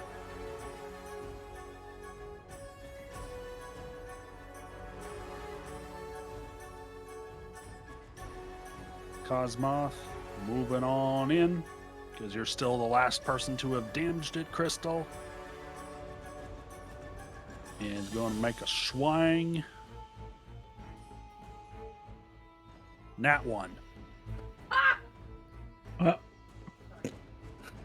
Wait, Okie dokie. Hegwin! Amy. Hello. Okay. Your turn. Where am I at? I finally, let's see. You are up at the top, but it's a pretty clear. You have a pretty clear view of everything that's going on down there, so you have line of sight of anything you need to have on. Okay, cool. You can even move up a little bit to get a better look, to get a better view. Right. Let's see. I'll say if you angle it just right, you could probably, if you wanted to use a suggestion, pyrotechnics might blind quite a few targets if you hit right down there in the middle. I mean, Just a suggestion. You can do whatever you like. I am flashy. I would like to do that. That's why I got this spell. Okay. That's why Yeah. I learned pyrotechnics. Blind the evil man. Blind the Yes. evil man. Yeah. I would like to blind the evil man. Bah! Okay, let's see. Okay, so 2 options of how this can be arranged. You can either blind Herb and all of the insects, but also catch Rifuru in the blast, or you can angle it so that it only catches Herb and one of the swarms of blue bees and the big guy. Yes, So you that. can either get everybody and Rifuru, or just 3 of them. Well, no, I shouldn't look at Riku's. Because it's a 13 Constitution saving throw. 13 Knowing con Riku's save. luck, they So, would not. Do you want it? Do you want it to get everyone, but also include Rifuru? Don't you dare. Or do you No, because knowing Or do you Riku's just want luck this whole 3 time. off to the right? Yeah, a little So off you to just the want to do right. the 3 on the right? Yes, Okie dokie. just in case. Just making sure you have all your options available. Thank you. Yes, I appreciate Start with the Cosmoth. Oh boy. What is it again? 13? Yep. It's a 13 save, you said? it. Yes, Constitution.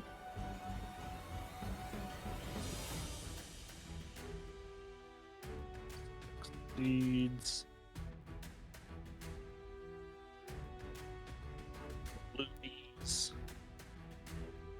fail. They are blinded. Yay.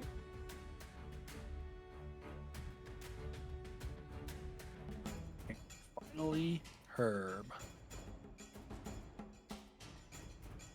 This is two.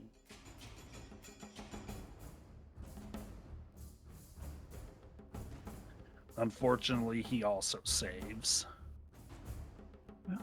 Oh. Wait, even with the poison status? Oh, you're Oh. right. I have to roll again.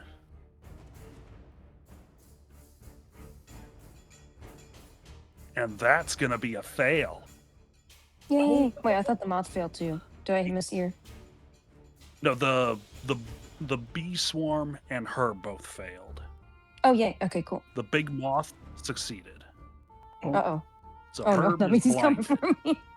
I'm just a wee little hedgehog. Yeah. So yeah, last attack came from you. He No, he's coming for you. save me. I'm just a wee little To be orchestra. fair, Amy, you have the best AC out of everybody here. Oh, good. I'm a strong, stout little. You're also a sharp and pointy hedgehog. I'm pretty sure it can only hit in melee, so it gonna hurt. It probably might hurt itself on you. Let's be real. Hopefully. Please tell me you have poison okay. quills. No, hedgehogs do not have poison quills, babe. What high school did you go to? Oh gosh. You know where we went to high school.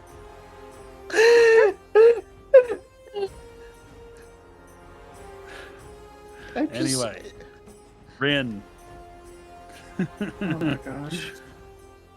Okay. Well, since Mr. or Mrs. or whatever big bad moth person is coming towards us, I will try to hit it. Oh, you gonna try to take the heat off? Yeah.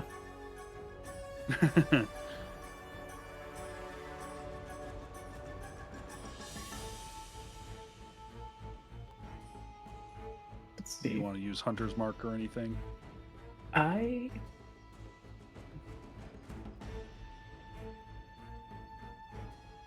You know what? Yes, I will. Okay, so you want to Hunter's Mark the Cosmoth Yes. and then attack it? Yay. Okie dokie. Alright, so I Nope, do the hunter's. stop it! It does not explode. Stop it. I do the Just hunter's gonna- mark first, then attack. Wait. Okay, just gonna mark it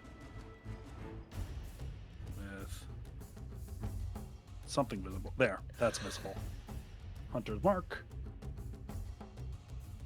Okay, I'm going to. and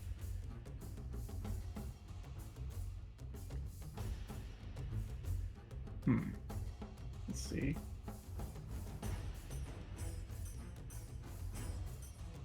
Please hit, please hit, please hit. You're blocking my view.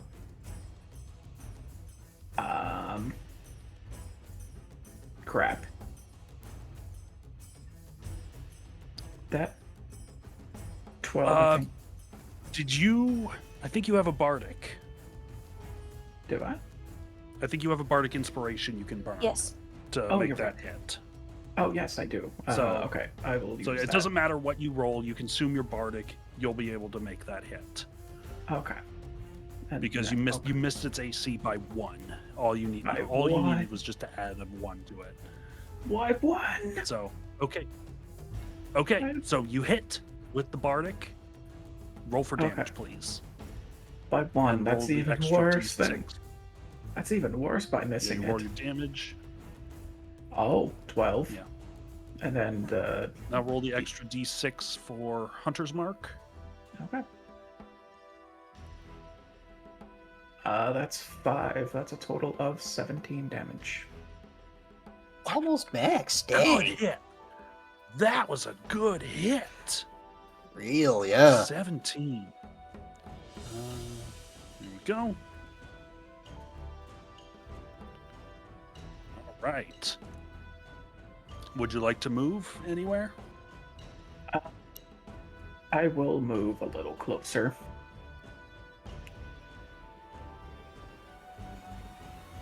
Like, I'm gonna try and see if I can like block it off at the edge of the stairs. Okay. Alrighty. Who's next? It's Herb's turn. So blinded and stumbling, he can't see shit. So he kind of falls to the floor and starts like groping around, and he's just trying to move. So I'll say his movement is halved because he can't see.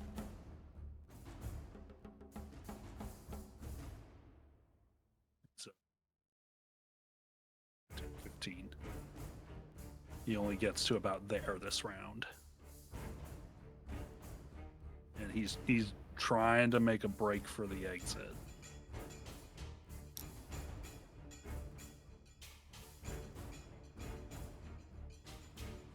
Rifu, it's time for you. Sorry, I had to remove a tag from the stream. So In the stream that's been going for over 4 hours. Yes. Anyways, I am going to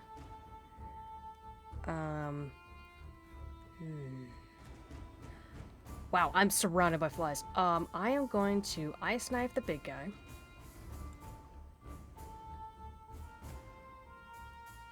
So I am going to roll for attack.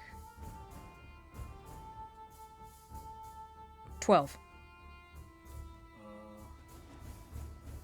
Unfortunately, that's going to miss. Dex saves.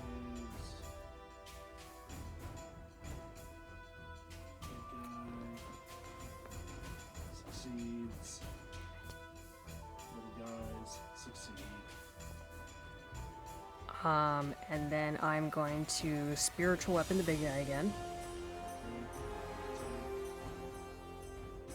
20.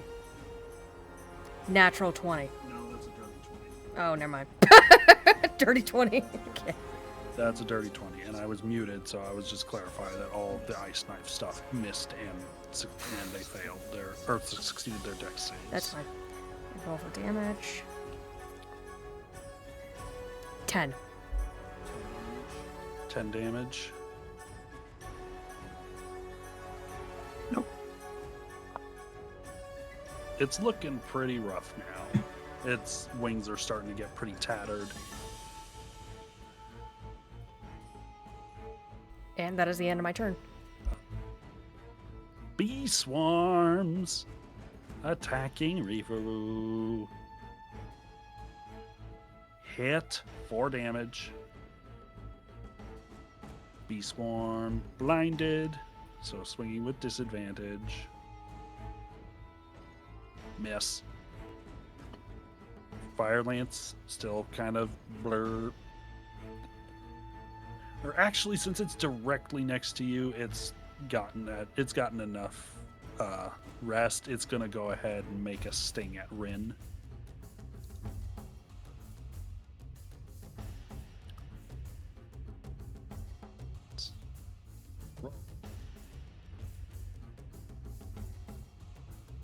Miss. I have been rolling consistently like below 8 for a lot of these guys.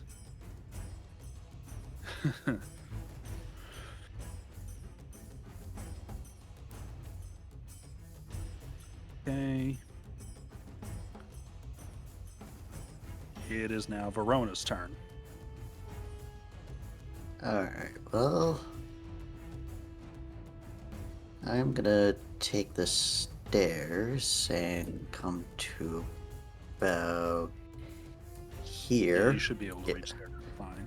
Yeah, so I'm gonna do that. Get closer, and then I'm going to do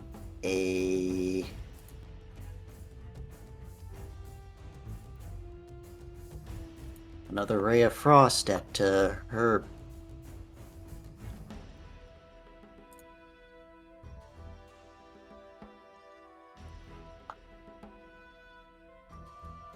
Does a 13 to hit? No, I don't think that'll do it. You I do think have your bardic. I was gonna You say, still have your yeah, bardic. I'm gonna use my bardic inspiration that was gifted to. So I just roll a D6.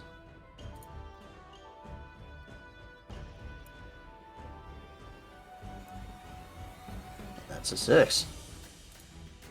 Yep, that'll do it. That'll make the Right. hit. Right, and so Wouldn't that means that he will take 5 damage, and his speed is reduced by another 10 feet. Herb is not looking good. Oh, He looks pretty dang rough.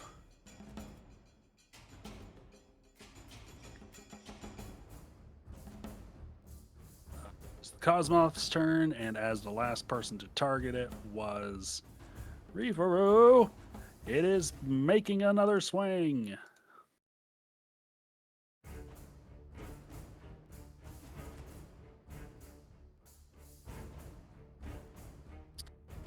"17 hit." Yes! Okay. Another 10 damage.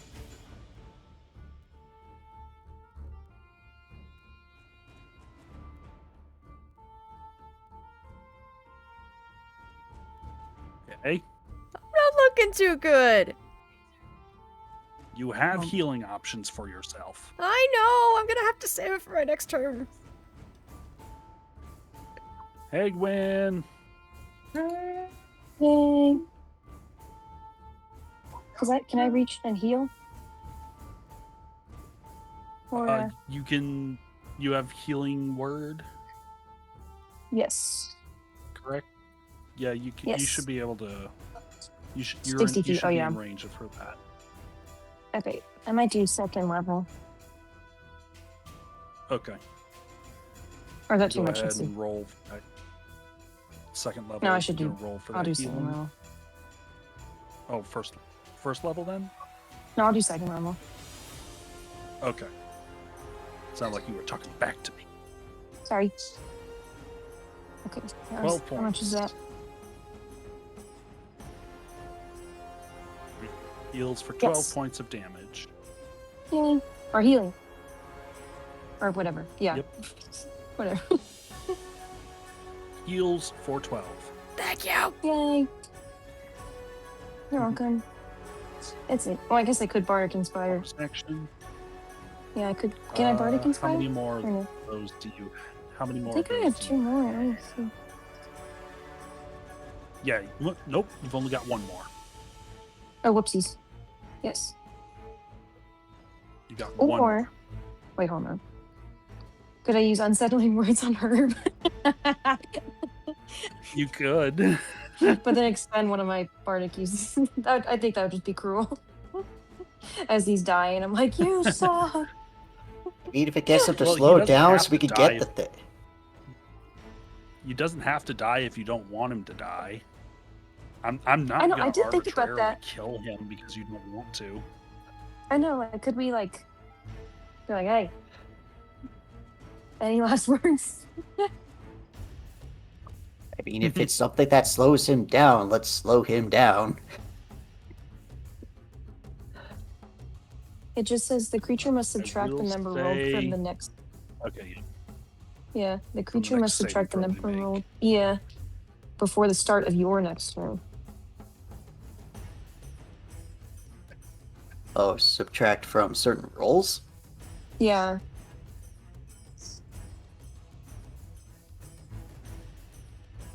Yeah, it subtracts her, or it is an effect that causes them to subtract 1d6 from their next saving throw before the start of her next turn.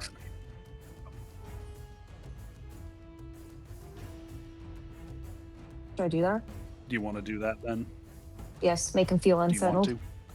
Yeah. Okay, Like, you unsettling suck. words. He now has a minus D4 and a minus D6 on a saving throw. Poor guy. It's a good thing. Poor guy. Yeah. Okay, that's it for me. Okie dokie. Rin.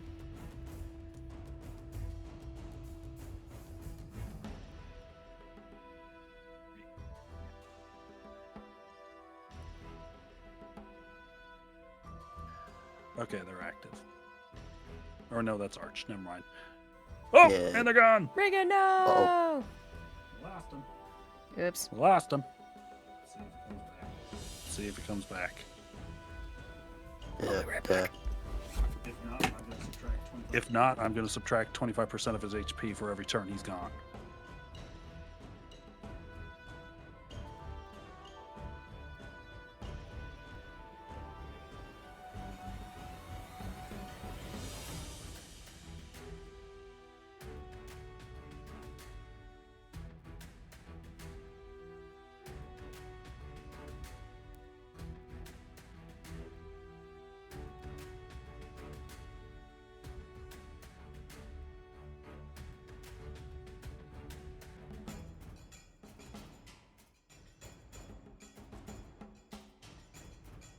Welcome back. Don't be rude, Discord, please. Hello. Hello. Gosh darn it, Discord. Is your turn. It is my turn. Okay. It is your turn. Gosh darn it, Discord. Okay. You keep leaving at the most inopportune times. Because Discord keeps kicking me out. Okay, but anyway. All right, you got your hunter's mark on the Cosmoth, and Yes. Herb is out there in the middle of the floor, looking like crap. Nah, I'll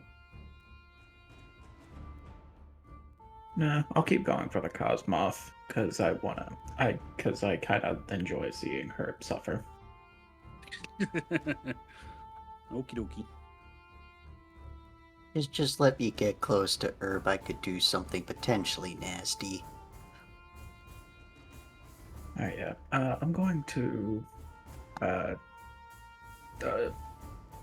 flank an arrow at Mr. Cosmoth again. Alrighty, roll for hit. But oh, that's a dirty 20. Dirty 20. Very nice. Hits cleanly. Roll for damage. Plus the d6 Damage. for hunter's mark. That's a 8 plus.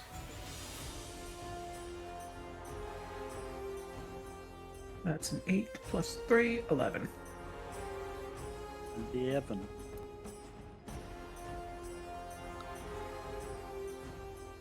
It's getting there. Oh boy. You do have a bonus action, another bonus action. Is there anything you could do? You could use Hail of Thorns. Oh, true. Okay, let me see. I forget what this does. Target of the attack and each creature within 5 feet make a dex saving throw, taking 1d10 on a fail or half as much on a success. Okay. Yes, I will go for it. Okie dokie. Dexterity saving throws for the Cosmoth and the Blue Bee Swarm immediately to its left. Or what's the range on that? 5 feet. Okay. Yeah.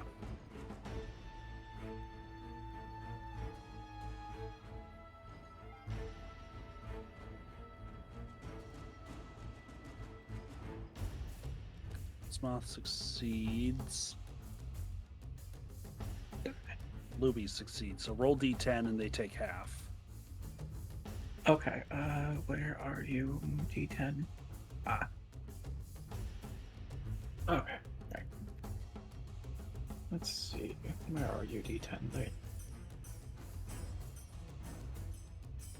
That's 7. So that's what? I guess 4. Yeah, 4. We'll go with 4. Ooh, excuse me.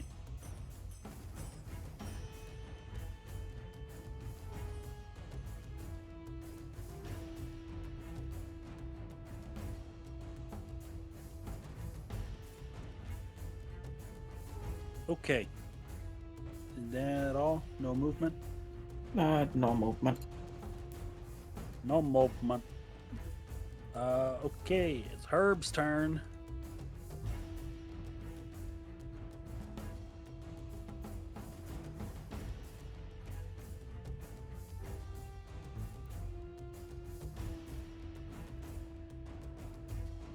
Still limping. He's trying to make his way out.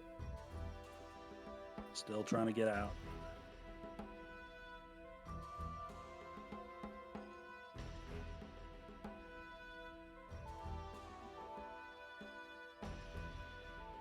Yep, that's pretty much all he can do. Reeferoo! What are you doing over there? What are you eating? What's in your mouth? Spit it out! Listen, boss lady got a little hungry, so I decided to grab some mini Nilla wafers. Ooh. Yeah. I need to make the pudding for those. Yeah, that'd be really nice. Okay, anyways, before Anyway. we start squirreling, Before? Yeah. Already squirreling. We're already squirreling. I am going to cast Cure Wounds on myself. Okie dokie. Okie dokie. Your level and roll. Pick your level and roll for it. Level 2. Why? There's so many other things you can do. Well, she's probably at like single digit health before. Oh, is she? Before you healed her. Okay, I didn't want to check. I didn't want to cheat. Well, okay. Maybe I could do level 1. Just get away with level 1. No, it's okay. It's okay. It's okay. Okay. Do whatever. Well, do whatever. Hey, you Yeah, do whatever you want. like. You gotta live. You gotta live. Live. Because I see you're actually kind of fine, but you know, it's all right. 29. Oh my god. Yeah, you're fine. I'm just gonna, hold on. I need to do math. Well, what you just put in the 29 in the box and then click heal. Okay. Oh god, not that much. 29. Done. Heal. Okay, we're good. And then I'm going to use my spiritual weapon as my Okey-dokey. bonus action. Towards, let's go with the big guy. Okie dokie. Okay.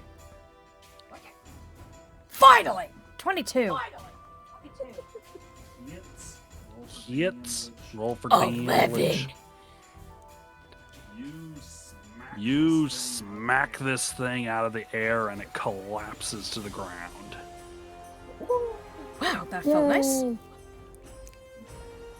And so, Regan, now that target is dead, when it comes back around to your turn, you can reapply your Hunter's Mark to another target for free.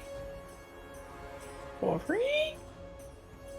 For free! Because you're still concentrating on it. Oh, sure. Okay. Ooh, I wonder, do I have... Alright. Bee swarms! Bee swarms! Ooh. He's gonna swing at the little deer lady, miss, and a miss. Just checking. Just checking something. Fire Lance is gonna take a stab at Rin. And it's a miss. I'm sorry, I need to amuse myself. It's getting late. No, it's fine. Cosmoth's dead. Hegwin! Me? It's all Me! me again? It's already you again. Oh, Wait, wait. Reeferoo's in and not the bees. Not the bees! not the base, not the What? base! Wait, what happened to me?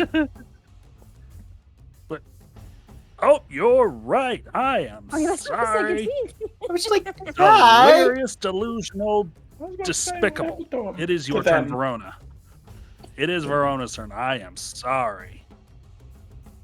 Yeah, Verona's just gonna go right up to our evil lad here.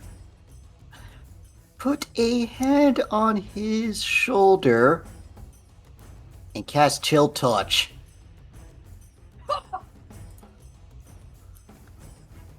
That I think technically Chill Touch is not a touch range spell, but okay. it is. It is. It's for the Has to be a theatrics. melee. No, it actually says make a melee Oh. spell against the target within reach.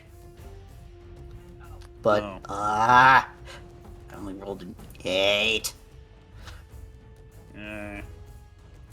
No, doesn't do anything. Can I at least try to intimidate him still? Give me an intimidation check. Or I'll say. All right, already. Ooh, dirty 20. Yep, Let for that me intimidate. roll wisdom save. See if he can fend it off. No, he cannot. So what do you say and what do you do to intimidate him into submitting?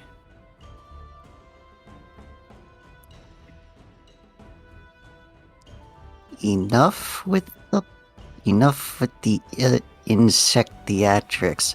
Stop them now, or else I will personally make sure you are their next feed.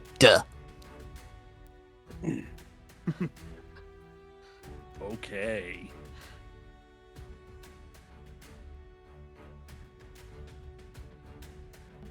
All right. Hegwin, it is your turn. Now it's my turn. Okay, let's see. Yeah, it's your turn. What should I do? I don't want to kill her. I kind of just want to. Find him again. Well, this is what you get. This is what you get for building a social character and not a combat one. It's okay. It's perfectly fine. I love that. That's my It is favorite kind. acceptable. It's fun. It is fun. It is fun to get your face beaten in. It's fun. It's fun. We're having fun here.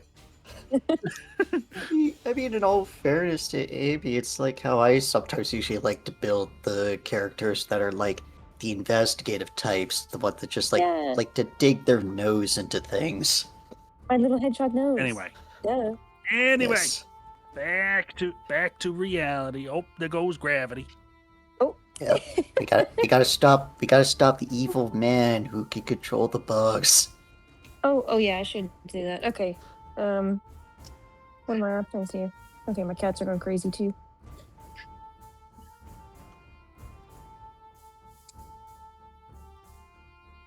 Yeah, comprehend languages probably won't be one this time.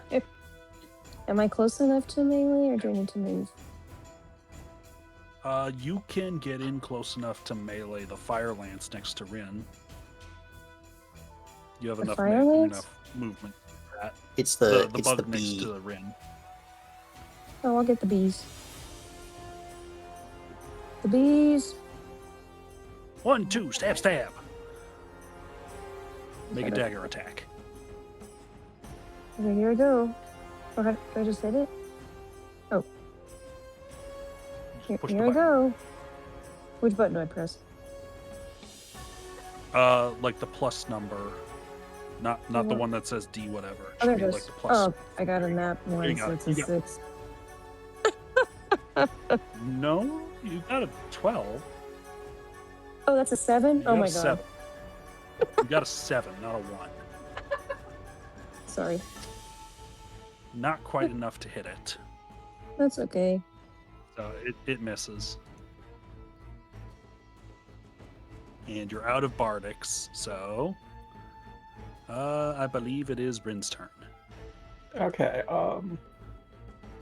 If I can, which I checked earlier and I think I should, I'm gonna try and go for national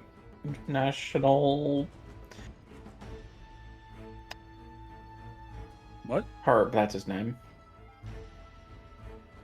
Oh, yeah. I think I'm at a good distance where I can still I can hit him with my arrow. Do you want to apply Hunter's Mark to him? Yes. Yes. Yes. Okay, bonus action. Hunter's Mark. Yes.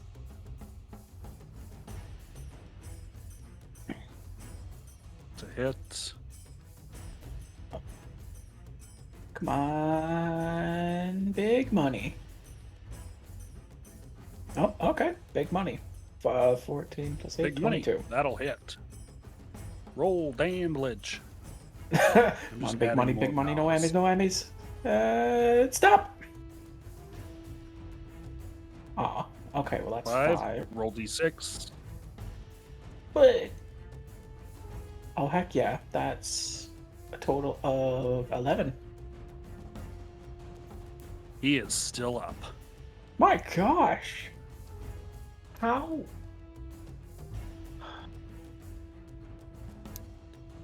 But it is his turn. But thanks to your intimidation check, he surrenders and begins the sequence of turning off the bug collar.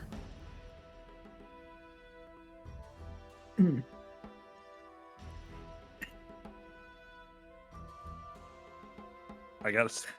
So at this point, initiative is done. Combat's over. With the bug collar disabled, the bugs swarming the area begin to disperse and fly back out through the ruined ceiling, the ruined glass ceiling. The patrons are shaken, but none are seriously injured. And shortly thereafter, the perch guard is called, and Herb Dusking is taken into custody for attacking the venue. Yay! Yay! Hey! Woo! Yeah, see, I don't want to kill him. I wanted him to, face justice. So yeah, yay! Clap, clap, clap, clap, clap.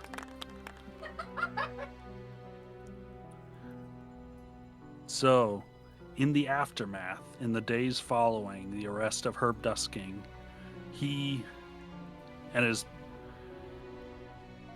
tried to rope in Dandel to try and deflect some blame, but fortunately, Dandel cooperated with authorities and exposed Herb's entire machinations, and was let off with a much lighter sentence. He is currently tinkering, inventing, and living a somewhat supervised life, but content nonetheless. Ezzy and Fano, having left the gala several weeks later, word comes to the party that they left and actually wound up in the town of Stormcrag, where although their lives haven't been easy since then, they have been happy, and at least they are together. Woo!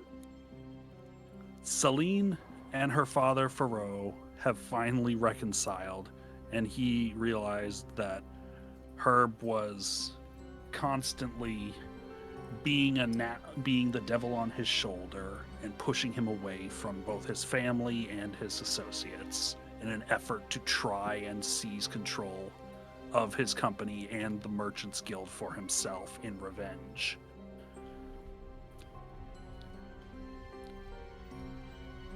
Yay! Beyond that, you have all gained the respect and the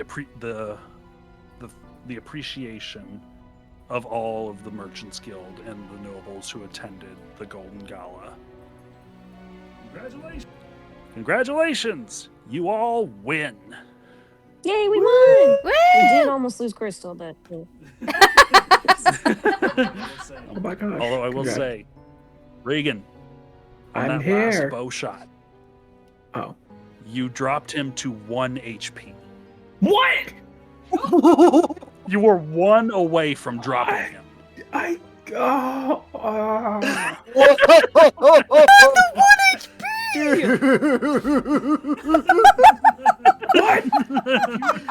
If you had rolled any higher on your bow, he would have been down. It's also honestly, worth I noting. kinda- It's also worth noting that the lowest HP that I was at was 6 out of 35. Oh my Yeah, goodness. you kept drawing aggro from all the bees. You kept ice knifing and gaining multi-aggro. Okay, but that's my own fault, okay? She kept You're right, that is your own fault. kept poking the beehive. Poke the beehive, yeah. Look. Well, unfortunately, too, it's just like it was better that just like crystal poke at the bees and whatnot, especially since just like, yeah, decent HP. My Verona only has 26. In fact, you were healed at one point for 3 points more than my max. Oh my gosh. That's why I had to keep Yeah. focused on mean, herb there. Actually, honestly, it probably took enough heat off of the rest of you to let you take down Herb. Yeah, exactly. In retrospect, so ice knife away, Queen. yeah. So Just- Crystal, you played an effective tank. Congratulations. Yeah. BRB, changing Yeah. my nickname in Discord to Ice Knife Coin.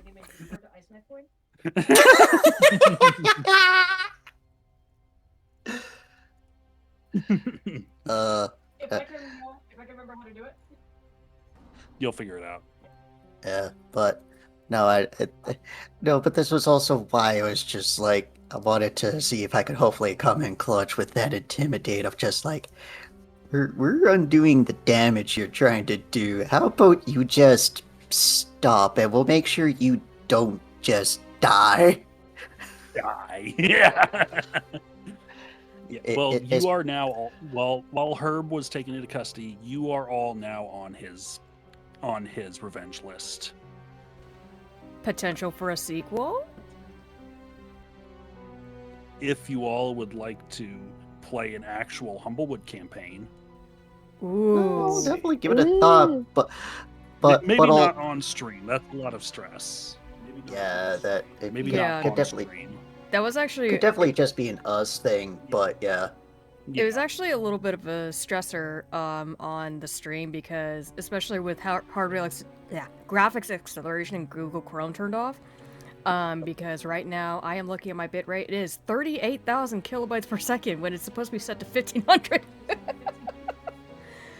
So, I think we can we're Yeah. winding down now. Yeah, but no, hey, we actually did it. yeah, Mm-hmm. yeah. Penryck, since you introed, I'm gonna outro. Guys, thank you so much for watching this. We had a lot of fun. I know Penryck was stressing out, but it's just something he likes to do. Planning a D&D campaign is something. Yeah. You're right. I like to stress Okay, out. look. What I meant to say is planning a D&D campaign like this is something you like to do. So, give me a moment. So, join us on Thursday as we finish Stray. I actually did look it up. I'm about 1 or 2 chapters left. And then, who knows? Who knows? Let me turn this off. Yeah. Again, thank you guys for watching, and we will see you guys in the next one. Bye! Bye. See y'all. Bye.